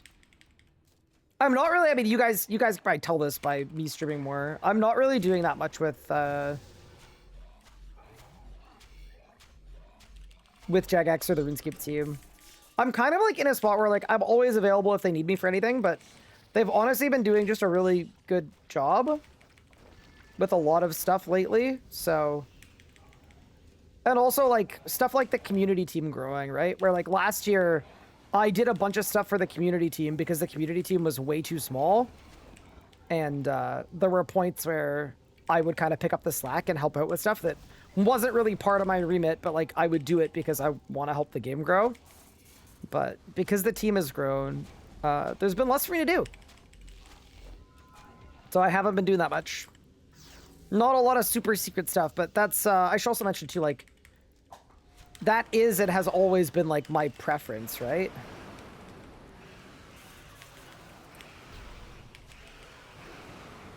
So I'm still helping out with some stuff, but not nearly as much as before. There's a lot less for me to do these days. Probably involved in the rocket launch. Today's stream's actually pre-recorded. Not only am I involved in the rocket launch, I'm actually in the rocket right now, barreling towards the moon. Do not give me a drop. Thank you.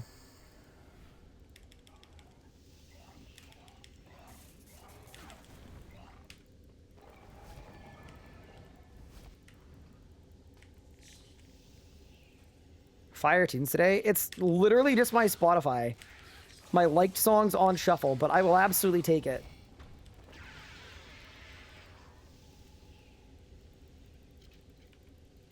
Your next stream's gonna be from the moon, right? I hope so. You could play one item from RS on the moon, what would it be? Ooh. That's a good idea. What RuneScape item would I put on the moon? I've got it. Give me the Totem of Intimidation so that if any aliens come by and see it on the moon, they know to step off.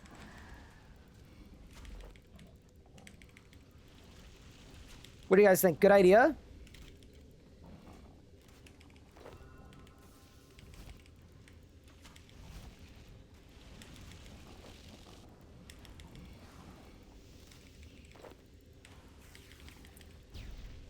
Actually, better. I've got a better one.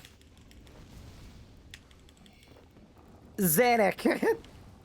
I don't even care if you don't give her a spacesuit. Just leave her ass up there. That's my pick.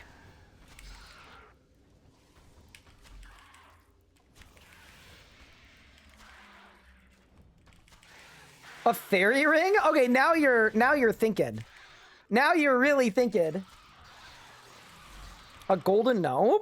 Ooh.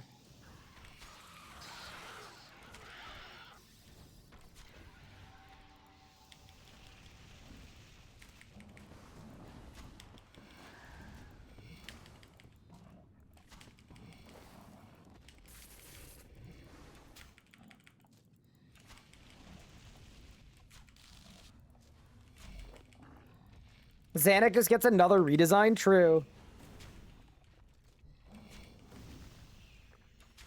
What do you recommend doing to make GP? I'm a confident PBR, but not an endgame PVM player. I would go to the PVME boss revenue page, and then I'd pick any boss on there that makes more than 80 mil an hour. Whichever one of those bosses you're actually going to enjoy doing. I've said this before. I've said this a lot, but I think most people know which bosses make good money. They struggle with money making because they focus on the bosses that are the best money instead of the bosses that they might enjoy. So my advice always, find a boss you actually like and grind that out. The GB per hour doesn't matter nearly as much because realistically, if you're doing a boss that you like, you'll do it twice as much.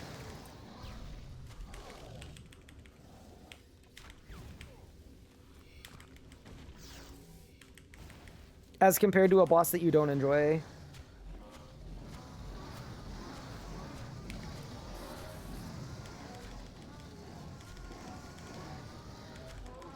I did no damage here. I don't know what happened. It's okay. Maybe stuff equals stuff, you know? Maybe we've got a reverse kill time drop rate. So the slower our kill is, the greater the drop chance we have.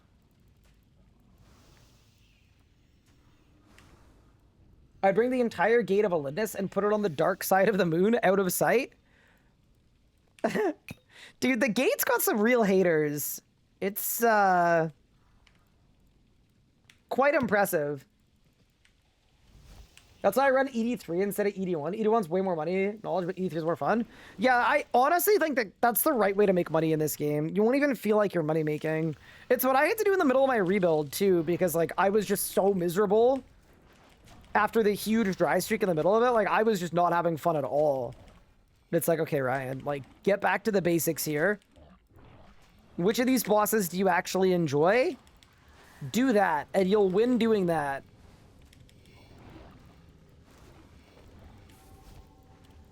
And that was a whole lot better and a whole lot smarter.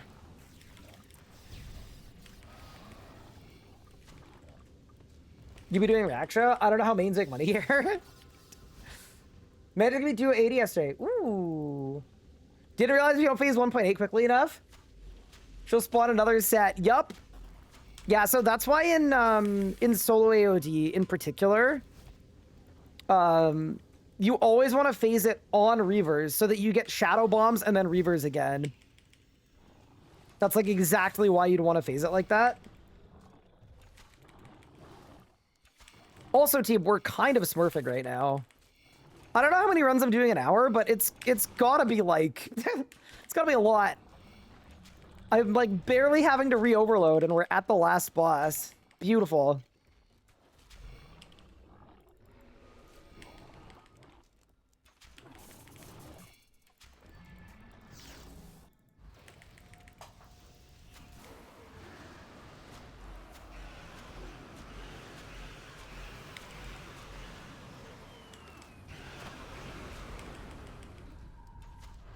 Oof. Oh! Dude, that's not fully fair. I didn't even see it. Okay. Well, this is going to be a very slow kill. I guess that's fine. I hate that the Gate got 35 kills. That doesn't seem so bad. I actually enjoy ED3 now because of your solo ambi guide. Oh, that's sick. Water Soul, you'll find this very funny, but not my necromancy one, but my ambi guide before that. It was an ambassador guide in like full bandos and it was Suda's Horsebeer. And I got a comment on it from someone that was so convinced that I was actually cheating and I was secretly in practice mode because of how easy I made it look. And they were like, they sent it out as a PSA to warn other players that the guide was fraudulent. And I think back on that a lot because I think it's really funny, like how little introspection you need to like find something difficult and decide that it couldn't possibly be like you. It's gotta be that the guide is actually fake. So that's always what I remember fondly, just because, like, that's one of the funniest comments I've ever had.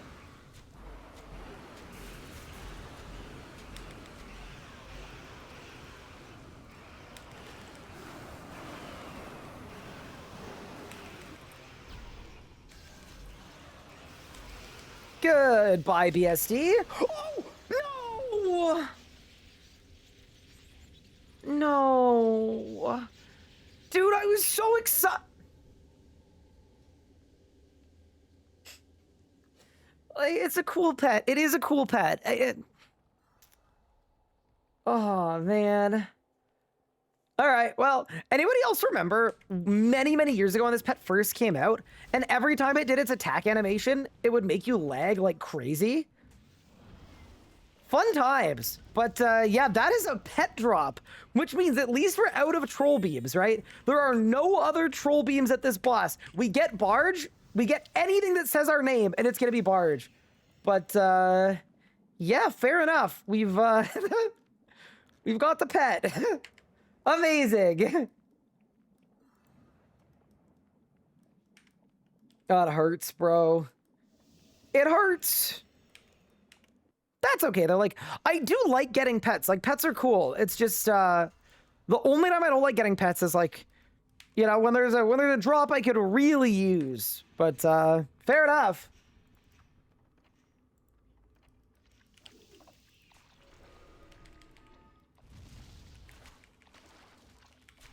Override your familiar with it. So that's the other fun part about this pet. You can't. You have to do an ED3 run because it's inert. So to go from inert to unnert, or I guess nert. Yeah, we have to go from inert to nert. But to make it nert, we have to do an ED3 run.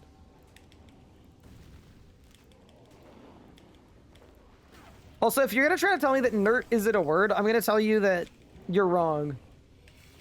Do I have the range in DG pets already? I probably don't have the range pet.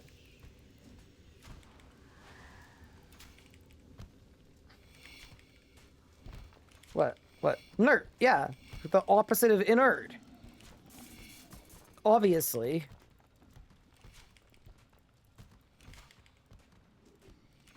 It's like immune, and the opposite of immune is mune.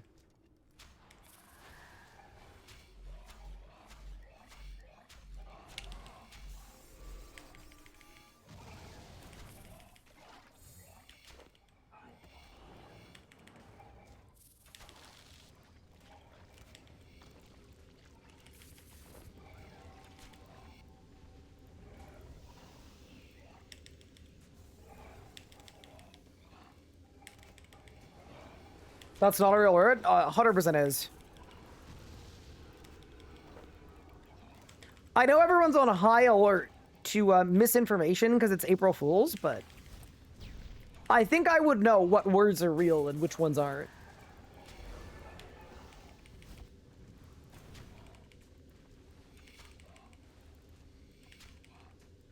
You know what? You're supposed to remove in, so the opposite of inert would just be ert.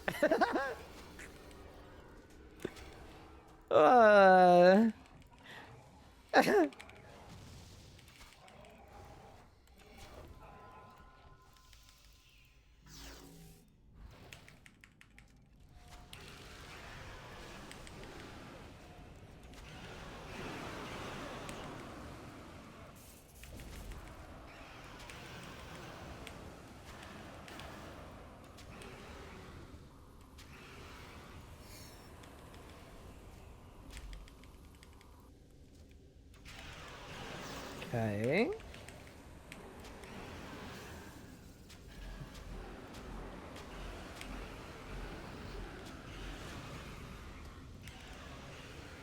Good night. Dude. Okay, dude, I thought it was... I looked at my chat and I saw the tall and manly is received. I thought it was another... I thought it was another flurry, a fifth one. No, we're safe. Easy.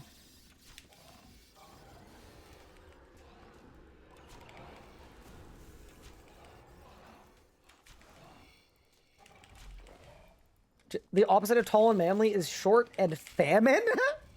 Wait, not short and feminine. Short and famine. You just checked the Oxford. Okay. What does Merriam-Webster say about that? That feels kind of crazy. I'm surprised. But I do believe you.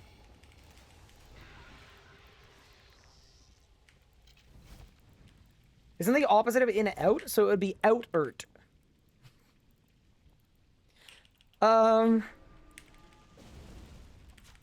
You know what? This line of questioning, I think I've bit off more than I could chew.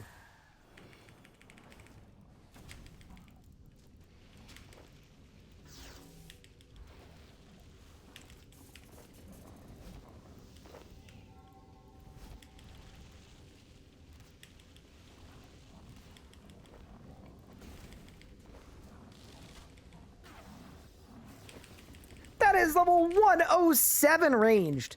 Because we weren't doing enough damage before.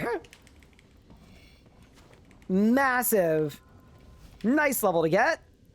Keep it moving. It's going to be so sad when we're 110 range. And then we get Barge and then we stop being a ranger. But I mean, we're going to be a ranger eventually anyway. When we get our Masterwork range gear, so. It'll all be fine. It's April 2nd, you're now arrested. Not for me, it ain't. Dude, did you guys see the Reddit post today? It was so good. I genuinely...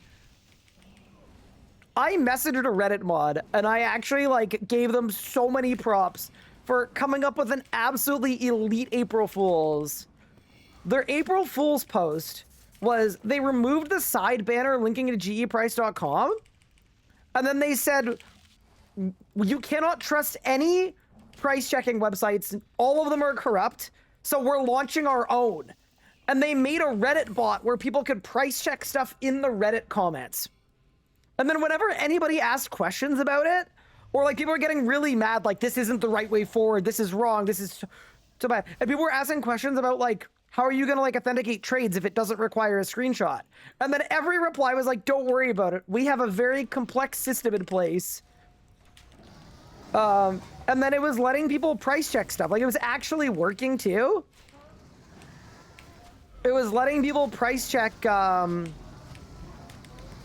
all kinds of, like, meme items and real items, too. And then the real items, it was getting the data directly from GE Price, which is, like, our website. Anyway, I actually thought that was such a good one.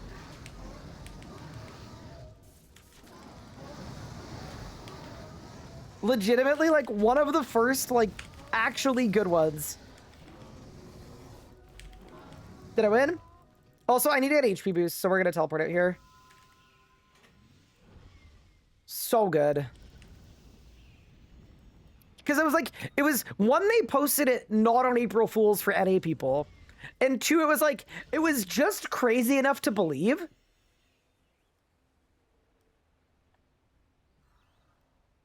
It's not confirmed, but I have suspicions. Interesting. They also could be doing it manually. I got no idea, but... Is now a good time to get an RS? Yes, definitely. Your series makes you want to get into it. Pog. I realistically, like...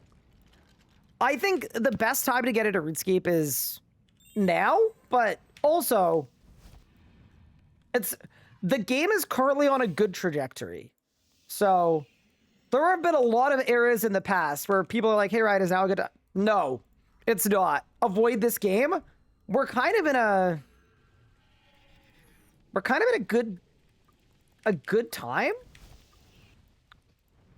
We're in like one of the better timelines.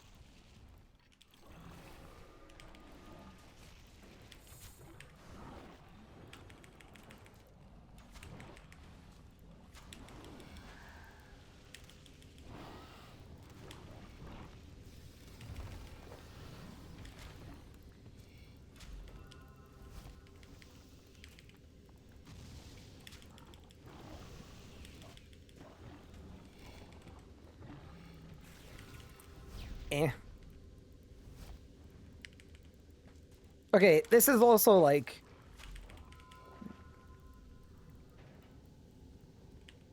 Best time to get into RS is never? I guess it depends how you feel with the game, right? I don't know. I've told this story before, but like I've gotten people into RuneScape before casually just because like I wanted more people to play with, and then they've like significantly like it's impacted their lives in like a big negative way. It can happen. That also kind of just means the video game is good, but you know.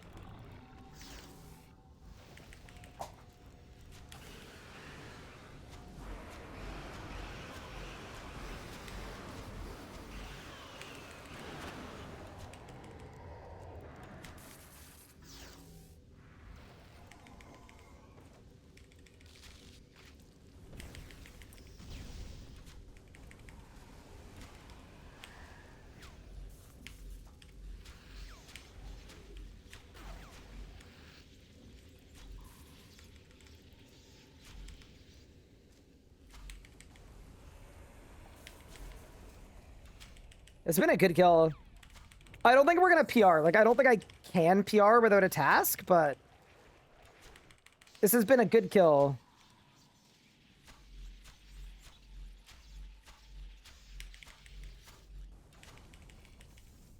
This might be the start of Golden Age. You know, I'll give you an Easter egg. I put all my YouTube videos in playlists based on what category they fit into. And every YouTube video I've made since 2026, no one has brought this up, by the way, or noticed it, which is entirely fine.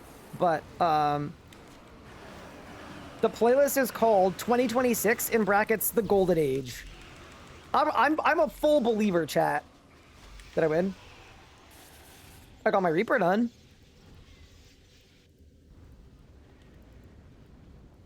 Back to Lanny. Grats on Codex. Oh, we don't get codices. We get a deep sadness. Cancel task. Dude, I keep seeing like the right colors, but the wrong targets.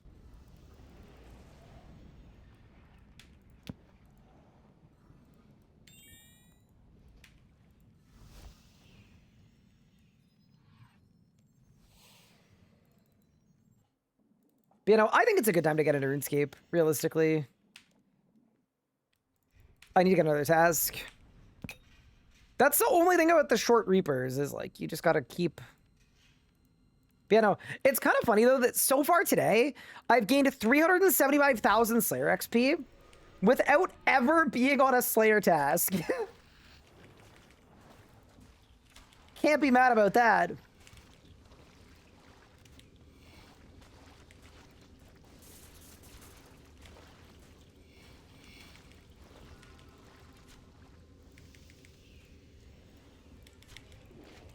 The new tech is real.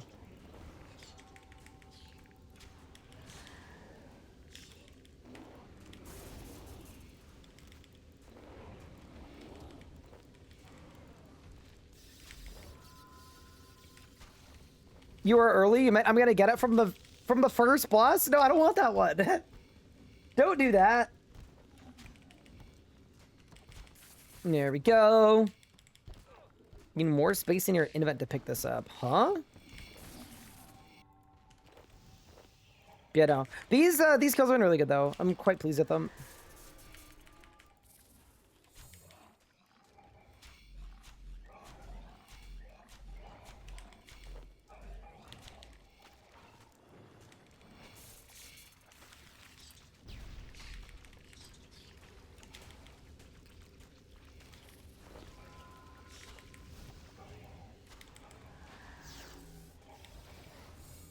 Okay, so here they should die on like 2 or 3 hits, right? Like that, yeah. Nice. And then you should die in 1 hit.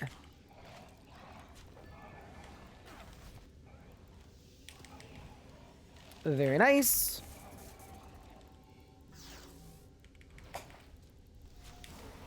And then here, do I get to Saren Godbow? I think I do. It did no damage. That's so sad. Every time. Ooh, somebody's got an Orlando Smith's hat. Their RSN is clue logging as well. Okay. Feels apt. I actually was going to say, I wonder what proportion of play, like what percentage of clue uniques in the game come from like people that have done more than like X hundred clue scrolls. Like, I wonder like what percent of it is actually just from like straight up the clue chasers. That's my 100th kill. Holy. Wait, we're kind of doing a lot of work here.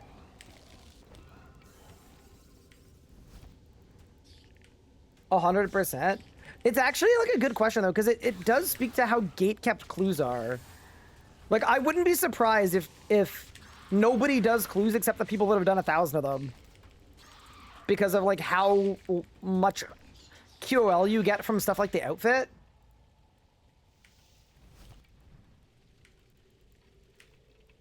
A 100 runs and no barge, correct. Yeah, no. I honestly, like, I've consistently had bad luck at this dungeon. On all of my accounts, too, actually. Elite dungeons in general, to be honest with you, they just don't cooperate with me too much. That's okay, though.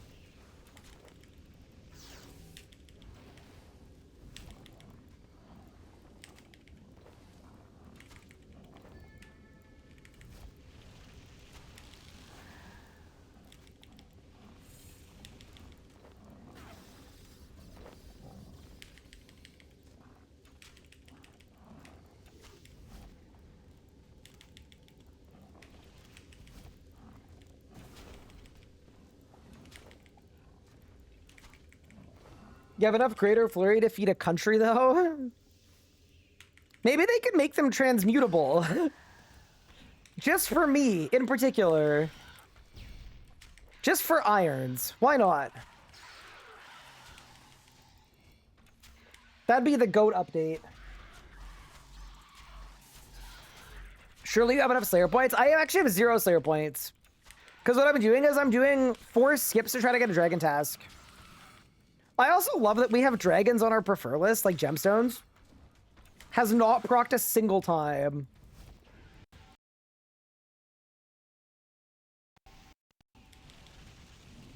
Also, this is a tune.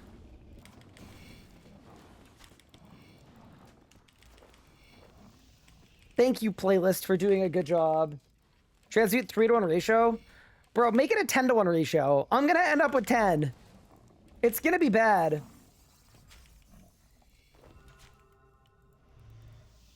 With plugins, we'll be able to get some of that info. I would hope that, like, Jagex would have some of that info. And they'd be able to use it to, like, discern that updates need to happen. That'd be cool. Okay. We go there, we go there.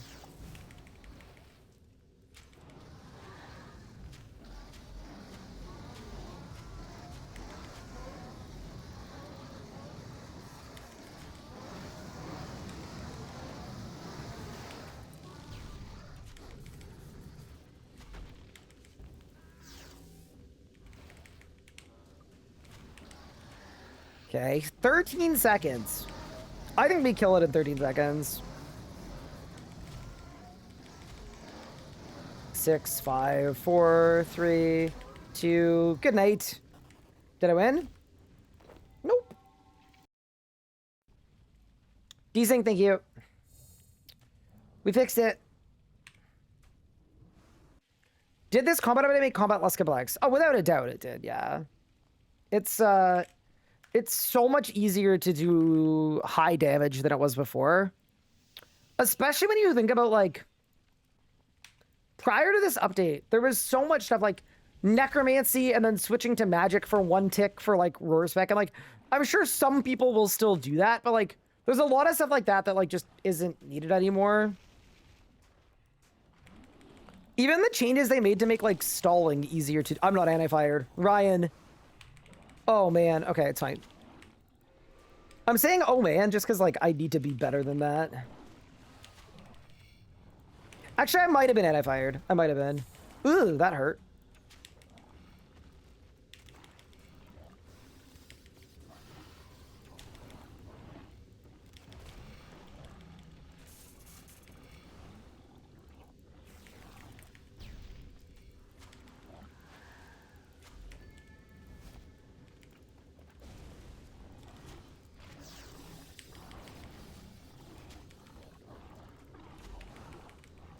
How is stalling easier? So you don't need to release stalls with Smoke Cloud anymore. So if I want to stall an ability, literally, I just stalled it. And then the second I click on any target, ready? I just double snapshotted, and you saw the 5 hit splats. Yeah.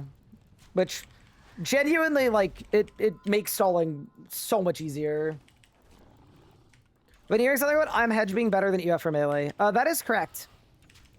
So EUF you still need for your specs though. Right? Like you still want to spec with your EUF. On equilibrium it's claws, off equilibrium it's whatever it's called. Dagger?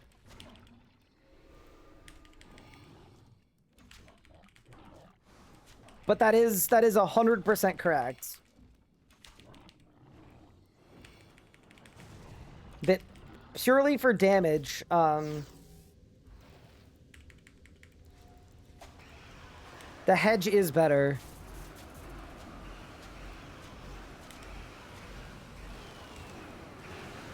And dude, I lost my entire STB. Tragic.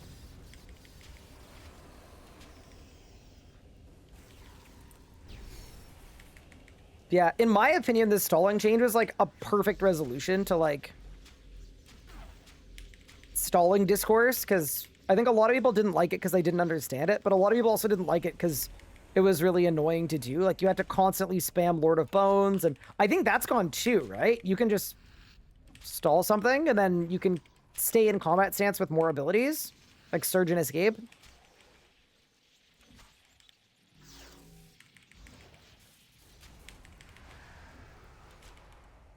How do you prioritize dagger spec and rotation? It's worse than overpower, but it's better than most other things. So really, because it's worse than overpower though, that also makes it worse than overpower and flurry. Because flurries give you more overpowers.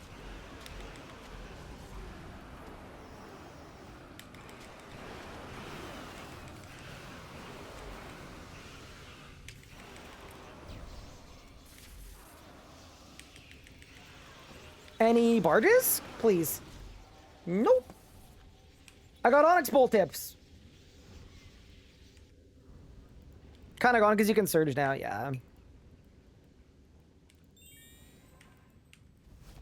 Bloodlust Flurry is too powerful. Oh, 100%. It's disgusting.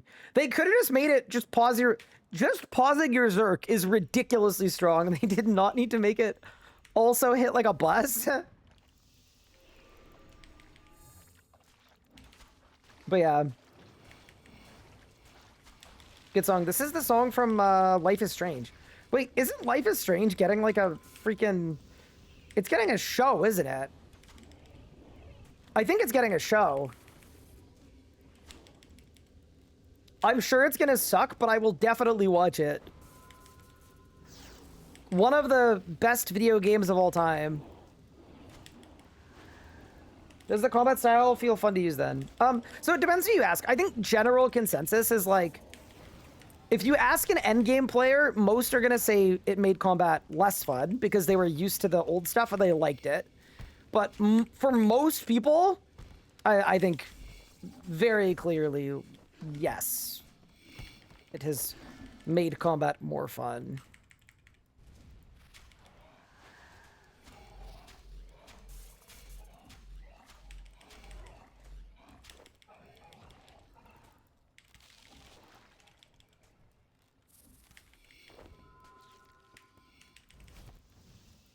There we go.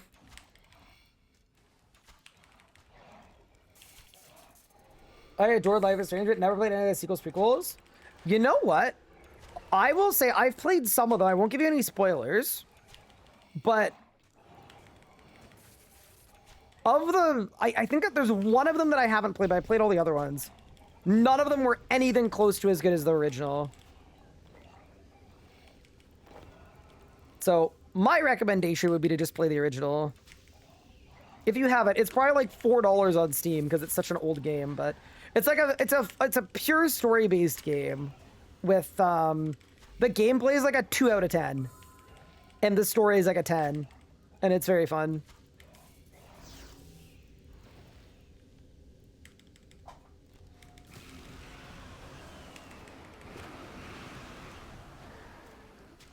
Watched the Harry Potter, but it seems similar to the films. Yeah, it's without covering any of the J.K. Rowling stuff, I just think it's insane that they're like, you know what we should do? We should just make the same thing we already made again.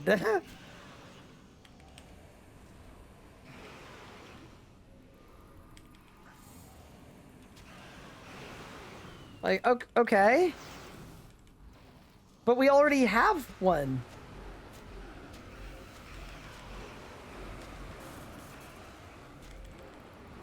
Did I win? That's my 100th solo kill now. Big. Just use Google AI to make a picture of myself getting Blurberry from Saren. Wait, what? And now you feel bad? For a thing that you did with AI? I have a bill and nothing left for a melee setup. Oh, nothing for a melee setup. I got you. I got your setup. Okay. Your upgrade order is going to be as follows. You're going to purchase. I would get an Abyssal Scourge and an offhand Drygor, or an offhand Kopesh, actually. Drygor or Kopesh, either one. Abyssal Scourge. That'll be your weaponry. And then your armory will be Vestment Robes of Havoc. I think you can buy them for that price. And you'll be almost out of money at that point. And then your next upgrade will be Greater Flurry. I'd probably do that.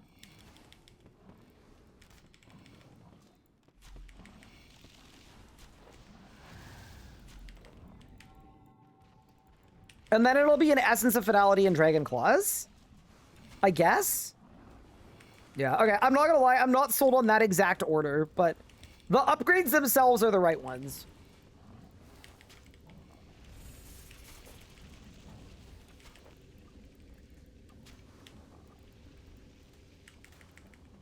I desk all the same, took a mirror back spawn, hit myself a 9k and died. Well, that's not very smart. Why did he do that? I'd be careful talking about Harry Potter. Oh, it's okay. We're allowed to have nuanced discussions about things. It's all good.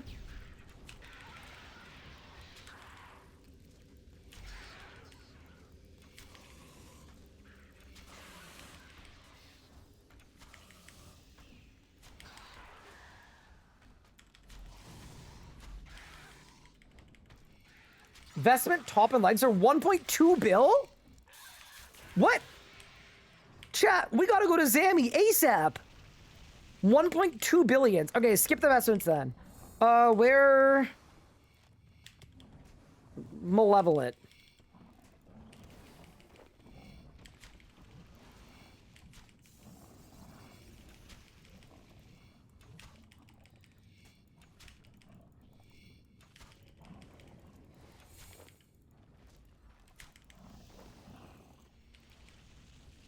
Not Melee Master. Like, it's okay, but I don't know how much money it is. And if it's expensive, it's not worth it. You're better off spending your GP on other upgrades that give you more damage.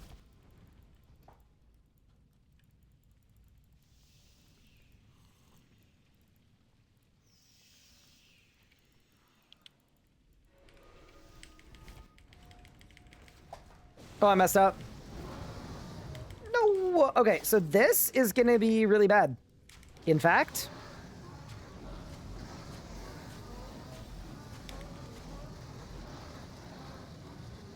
Yeah, I don't get my Sangabo.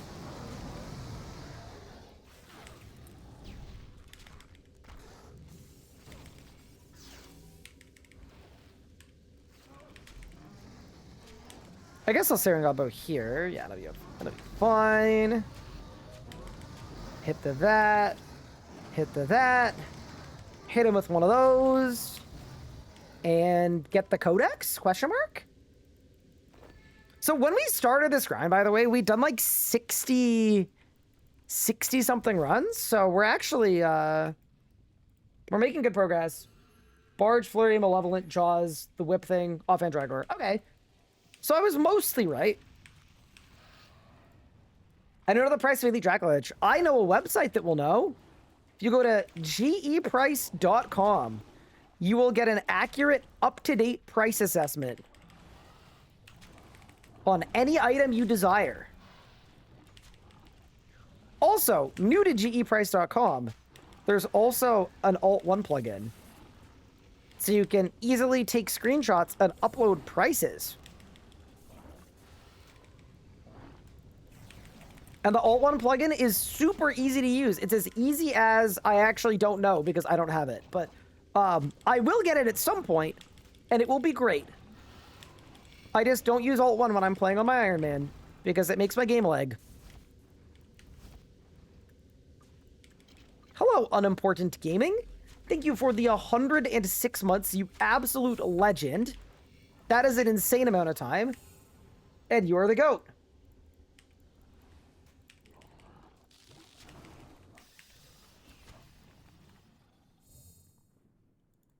You could be 100% right, and I might be mostly right. Either way, that should give you a good set of upgrades to strive for. How do I choose which scripture to use? On my Ironman, it's very much based on which pages I have the most of at any given time. On a main account, though, there's a calculator on the wiki where you can put in your damage per minute, and then it'll suggest the best scripture for you. That's always like a pretty good option, but realistically, it's not that complicated.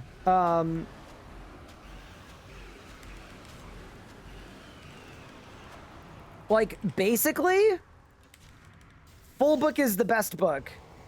Unless you're maging, where Grimoire is better, is what it should be.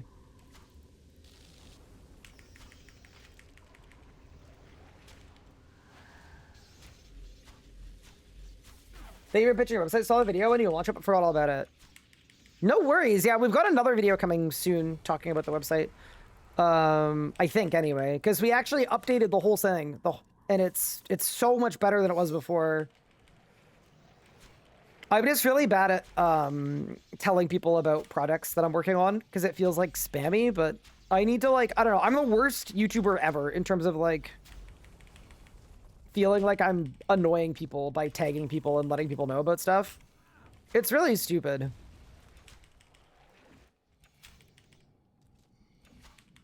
Especially because in reality, people wouldn't be in the community if they didn't care about the stuff. Did I just Death Swift without... Oh no.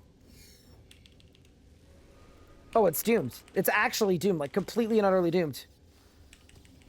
Okay. I have 20 seconds on Death Swiftness to break the record. I can do it.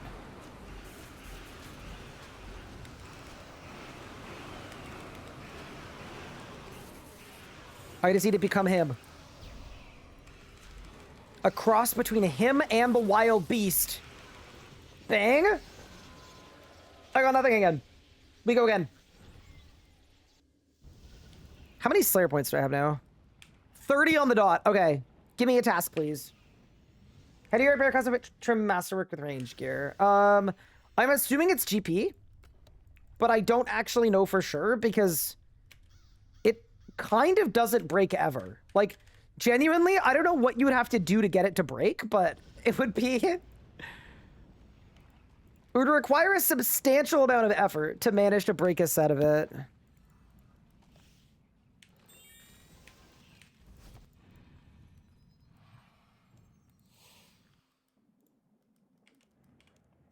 But yeah, basically, full book is the best book for almost everything.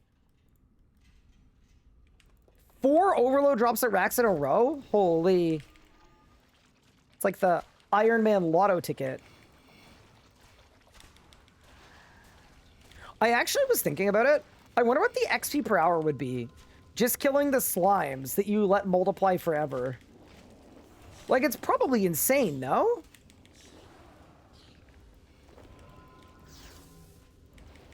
Like, how would it not be insane?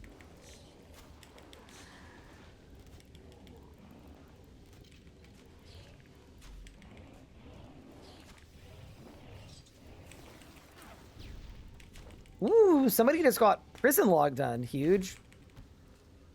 That's gonna have to be me soon. We need to get Pernix for our Masterwork range gear. That's gonna be a long grind, by the way. I still think it's the right move, though. But, oh my god, it is gonna be killer. What if you're too poor for Grim and too scared of dying for full? Then you would do Jas Book, unless you were doing some kind of poison build, in which case you do a Masket. Yeah, that's a valid answer, by the way. It's fully valid.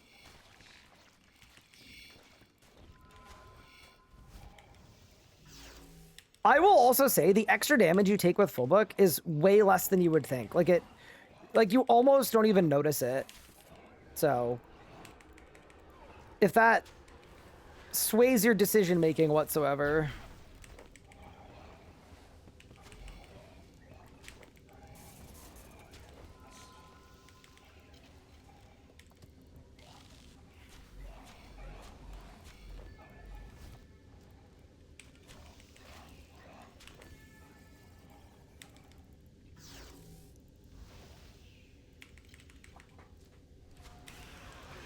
Although I suppose maybe that's how they get you, you know? A streamer tells you that you're not even going to notice the damage, and then next thing you know, you're getting one shot.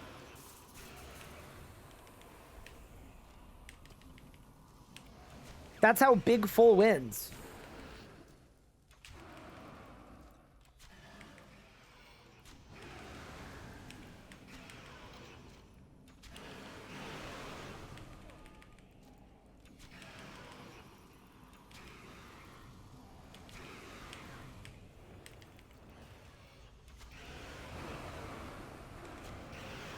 Any droppers? Thank you for not giving me one. Why I don't want this one. I've already had 4 of them. And if I get a 5th one, you know, it's just not going to feel great.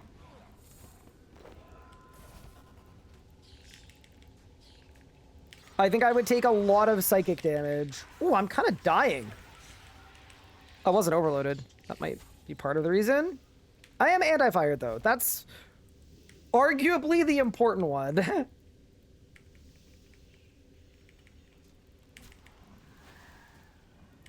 Only 4 rookie numbers, true.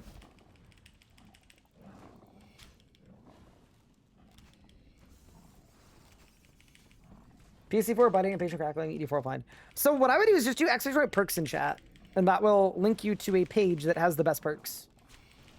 Rain is really fun at the minute.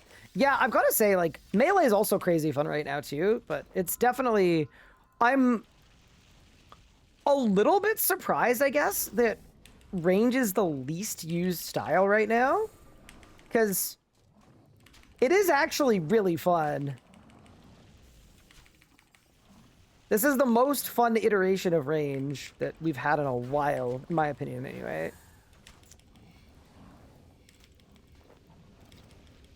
Especially with mobile death swiftness. Also, seeing the data on how many people are using each style puts into context why they added mobile death swiftness as well. Very obviously, it was just to get more people ranging, because, like, range was the least used style. But just, like, the fact that the death swiftness is with me is so sick.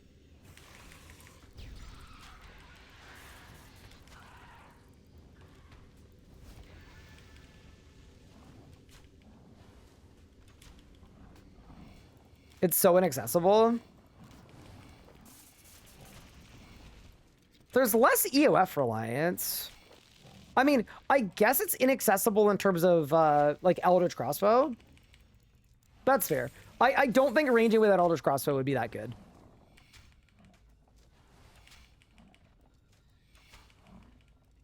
Range wasn't still is the hardest style to get used to. I found in Masterwork that it was like weirdly chill, but that's also like a specific set of gear, and an entire style shouldn't be reliant on having a specific set of gear.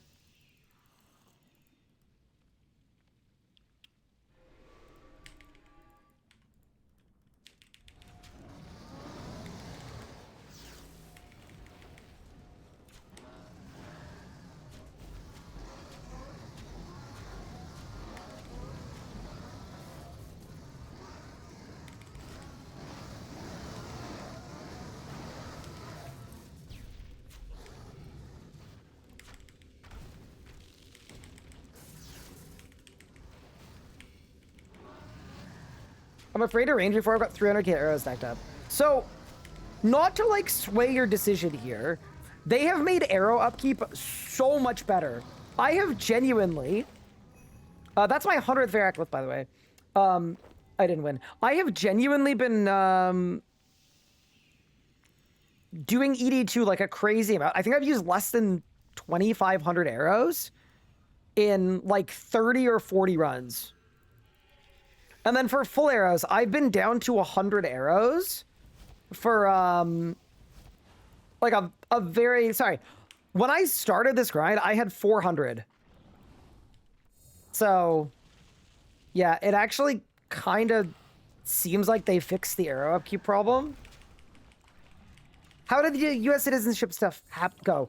It went well. So I got my permanent residency. It's done. So I am officially allowed to live with my wife, which is amazing. And I'm very excited about that, as is she, as you could probably imagine. Yeah, so it's done. And then the other news is we found an apartment. Like 100% confirmed. Done. It's a very tiny apartment. It's like an 800 square footer. But the location is perfect, and it's gonna be small, but it's gonna be perfect for us, I think.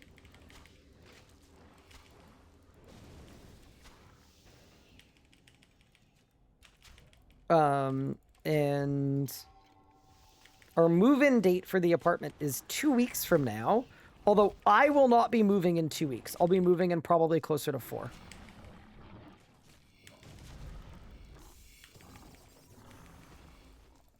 Because I have some things I have to do here that are slightly time-locked. Like doctor's appointments and stuff like that.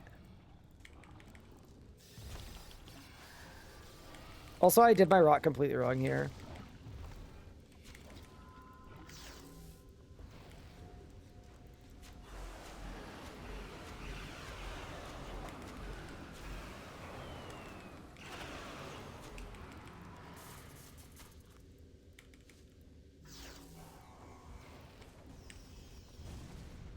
But yeah, that is that's the rough rundown. We got accepted on the apartment. We did, and I found out why it was taking so long. And I have a feeling this is gonna come up a lot. So they do like a background check on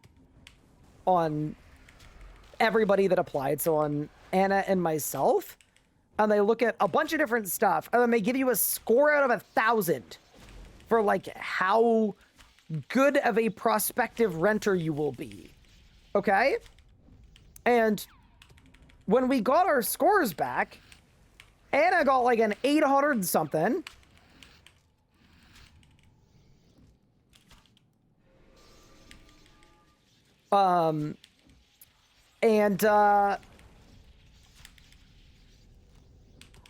I got a 600 because, ready for this one? I don't have a social insurance number, or a social security number, because guess what? You don't get one until you move to the States. So I will end up with one, but you have to live in the States first. But I can't live in the States without an apartment. And then the other thing that lost me a bunch of points is I don't have an American credit score with an American bank. Even though my credit score in Canada is 834. And that counted for nothing. That gave me 0 points. So anyway,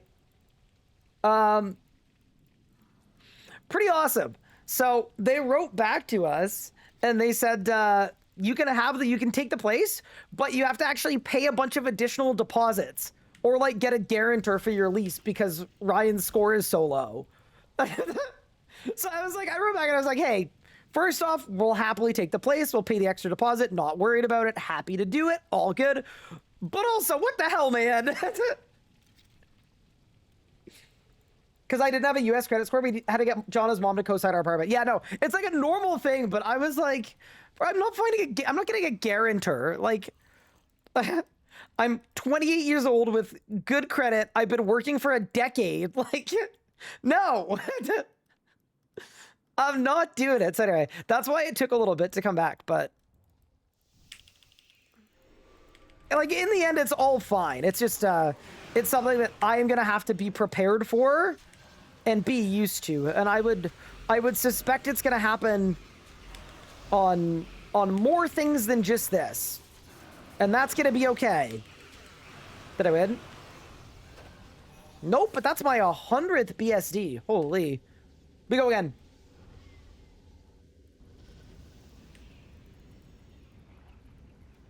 Tell them that you're a grandmaster, right? That should have worked too.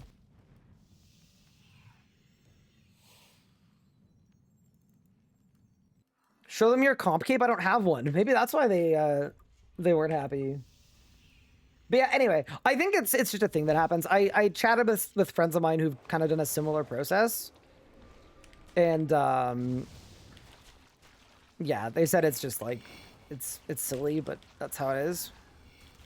Also, sort of related, I know a lot of people are like, I can't believe you're going to the United States presently. And as much as I understand the sentiment, Anna and I have waited 3 years to do this. This was a plan we made 3 years ago. And we are very excited, and it is undoubtedly the right move. And we're both just tired of waiting, man. It's been so many years before we actually get to start our life together that, yes, fully understood. The state of the states right now, not in our control.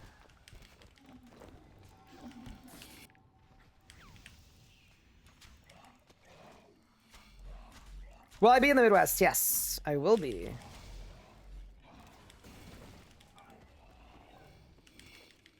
We will be in the Twin Cities area.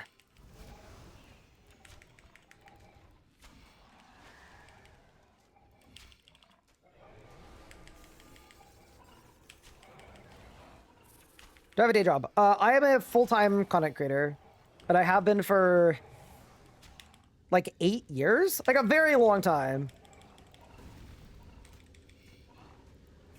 And then I also do some consulting for RuneScape. I used to be a JMod, and I still help them out with some stuff at times, help them with their creator situation.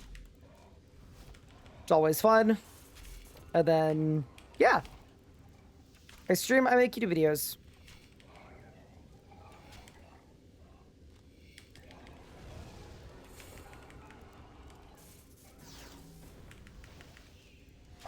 Which is also why I am moving there, as opposed to her moving here.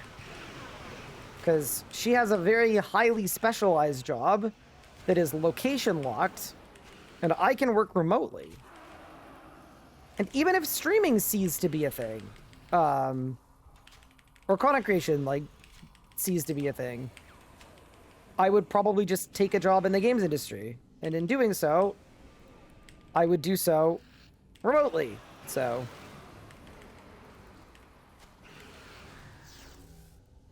it makes a paramount of sense.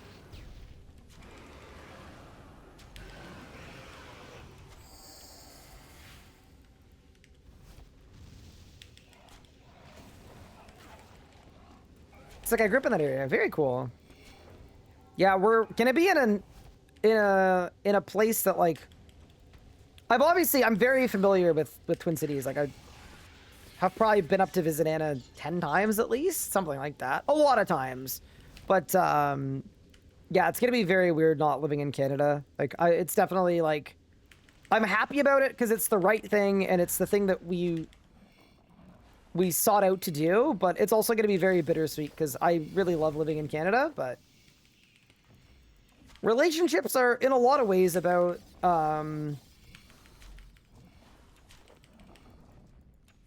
sacrifices and compromising.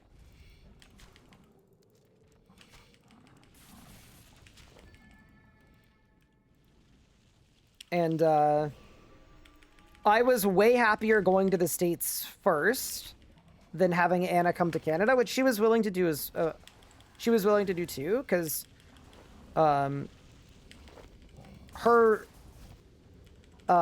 she's slightly younger than me. She's a little closer with her family, and I think that would be a bigger adjustment for her.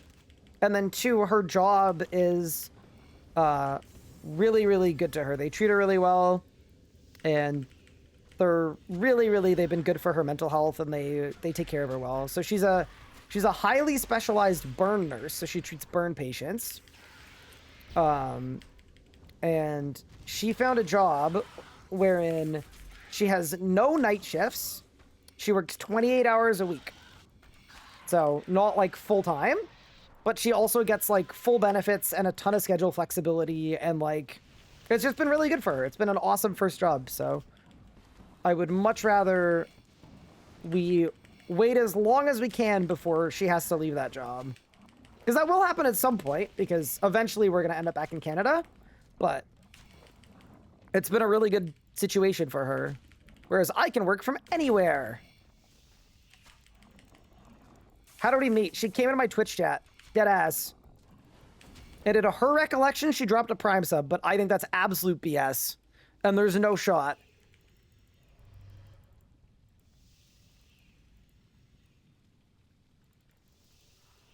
You have a community manager type vibes? You know what's interesting? Oh, how do I say this? I guess I could say this. Screw it. Okay. I have been offered community manager roles.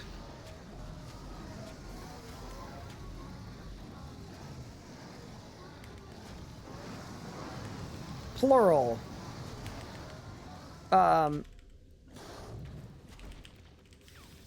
At kind of a number of different points. Which is very cool. Love the vote of confidence.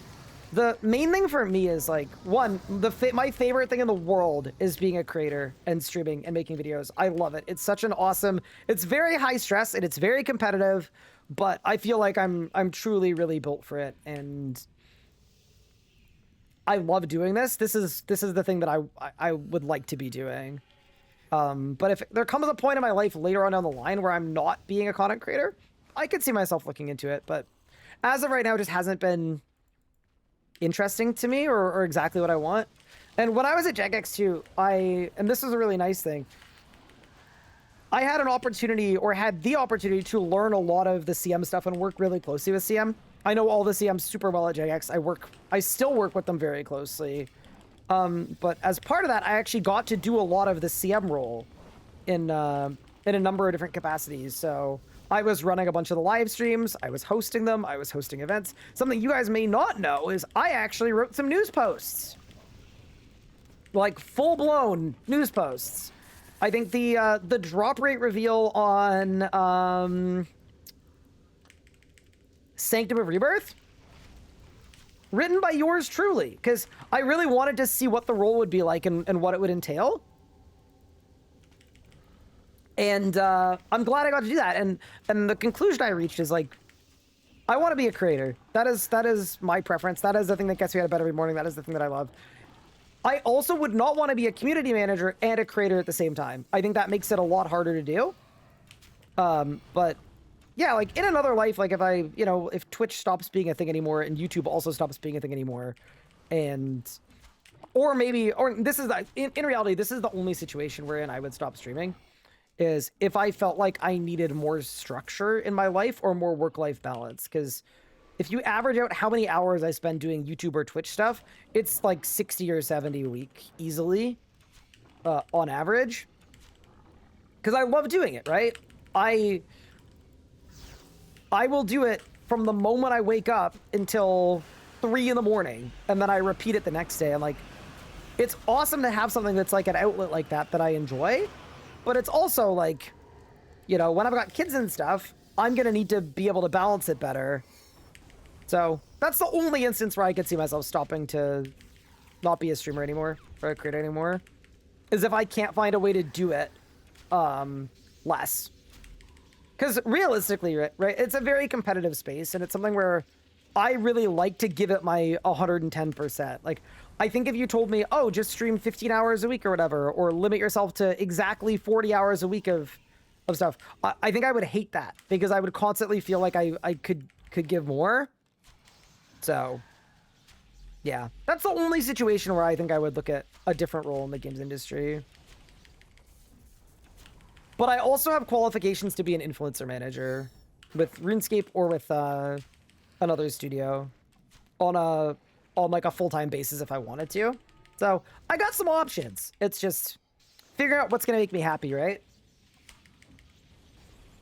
Crazy. I was just thinking about how that was my least favorite news post. Hey, it was my first one, all right? There's more to it than meets the eye.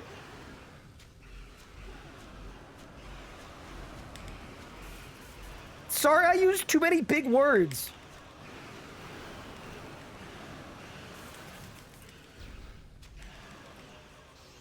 I'm not killing the boss. Oh no. What happened? Please.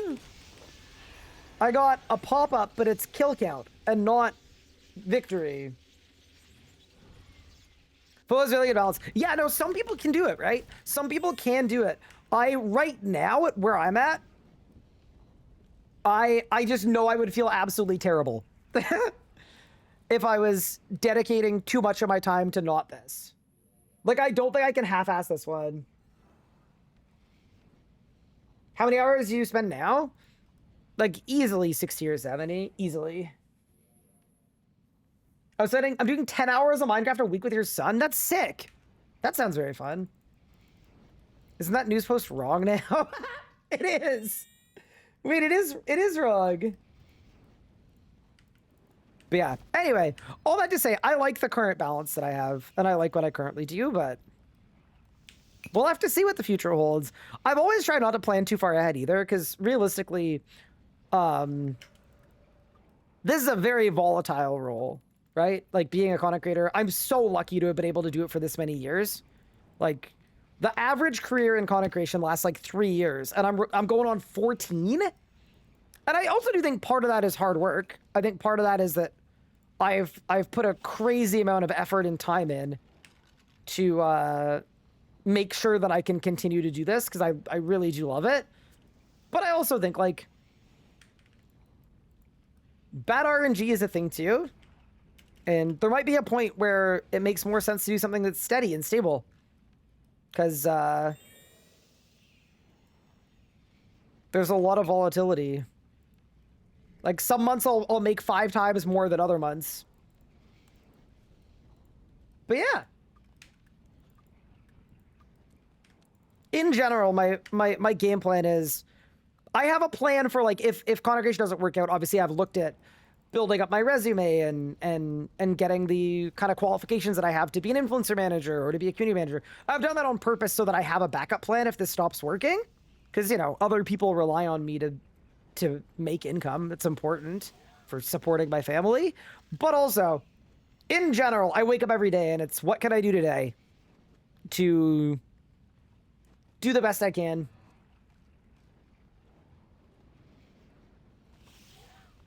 You need a good mental to not collapse under all the comments. I'm still getting better at it. I've got a lot of years experience, but yeah, there's a lot. I never used Twitch until I started watching your streams. Pog, well, thank you. No, the community's been so supportive of me, like genuinely. I wouldn't be here without you guys. I wouldn't be able to be a streamer. It's been the joy of my life so far to get to do this every day. Worst goes to worst, there's always OnlyFans. I think I'm good. I don't think I'm about that life. Oh, you know what I should do though? This is not related to OnlyFans at all, by the way. Where's my full anima? Okay, wait.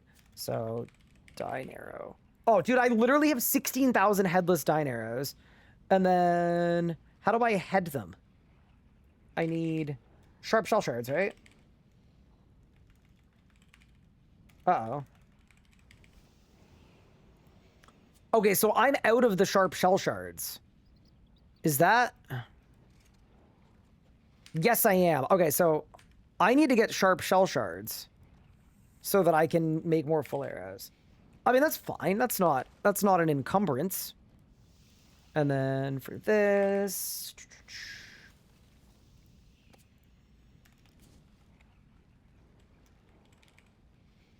Dude, brawling gloves and flame gloves don't stack. That's so funny. Okay. Love that. Love that for me. Okay.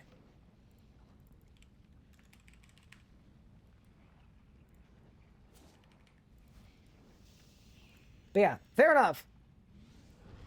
Think if you need a crash out or a dumb comment, I think anybody would understand. Yeah, I definitely do once in a while, but it's all good. Monetize Seat Finder. Dude, realistically, if revenue is like becoming a problem for me, I think the first thing I would look to do is like see if I can monetize the RS guide. Because right now, like, it's completely free and I pay out of pocket for it, and that's what I like to do. Like I just wanted to give a resource, but realistically, I don't think anybody would be upset if I said, hey, we put 800 hours into this project. Perhaps we'd like to make something off of it. Lots of avenues there. How do I like not having auras? I love not having auras.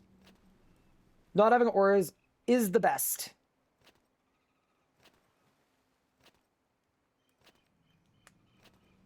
One subathon?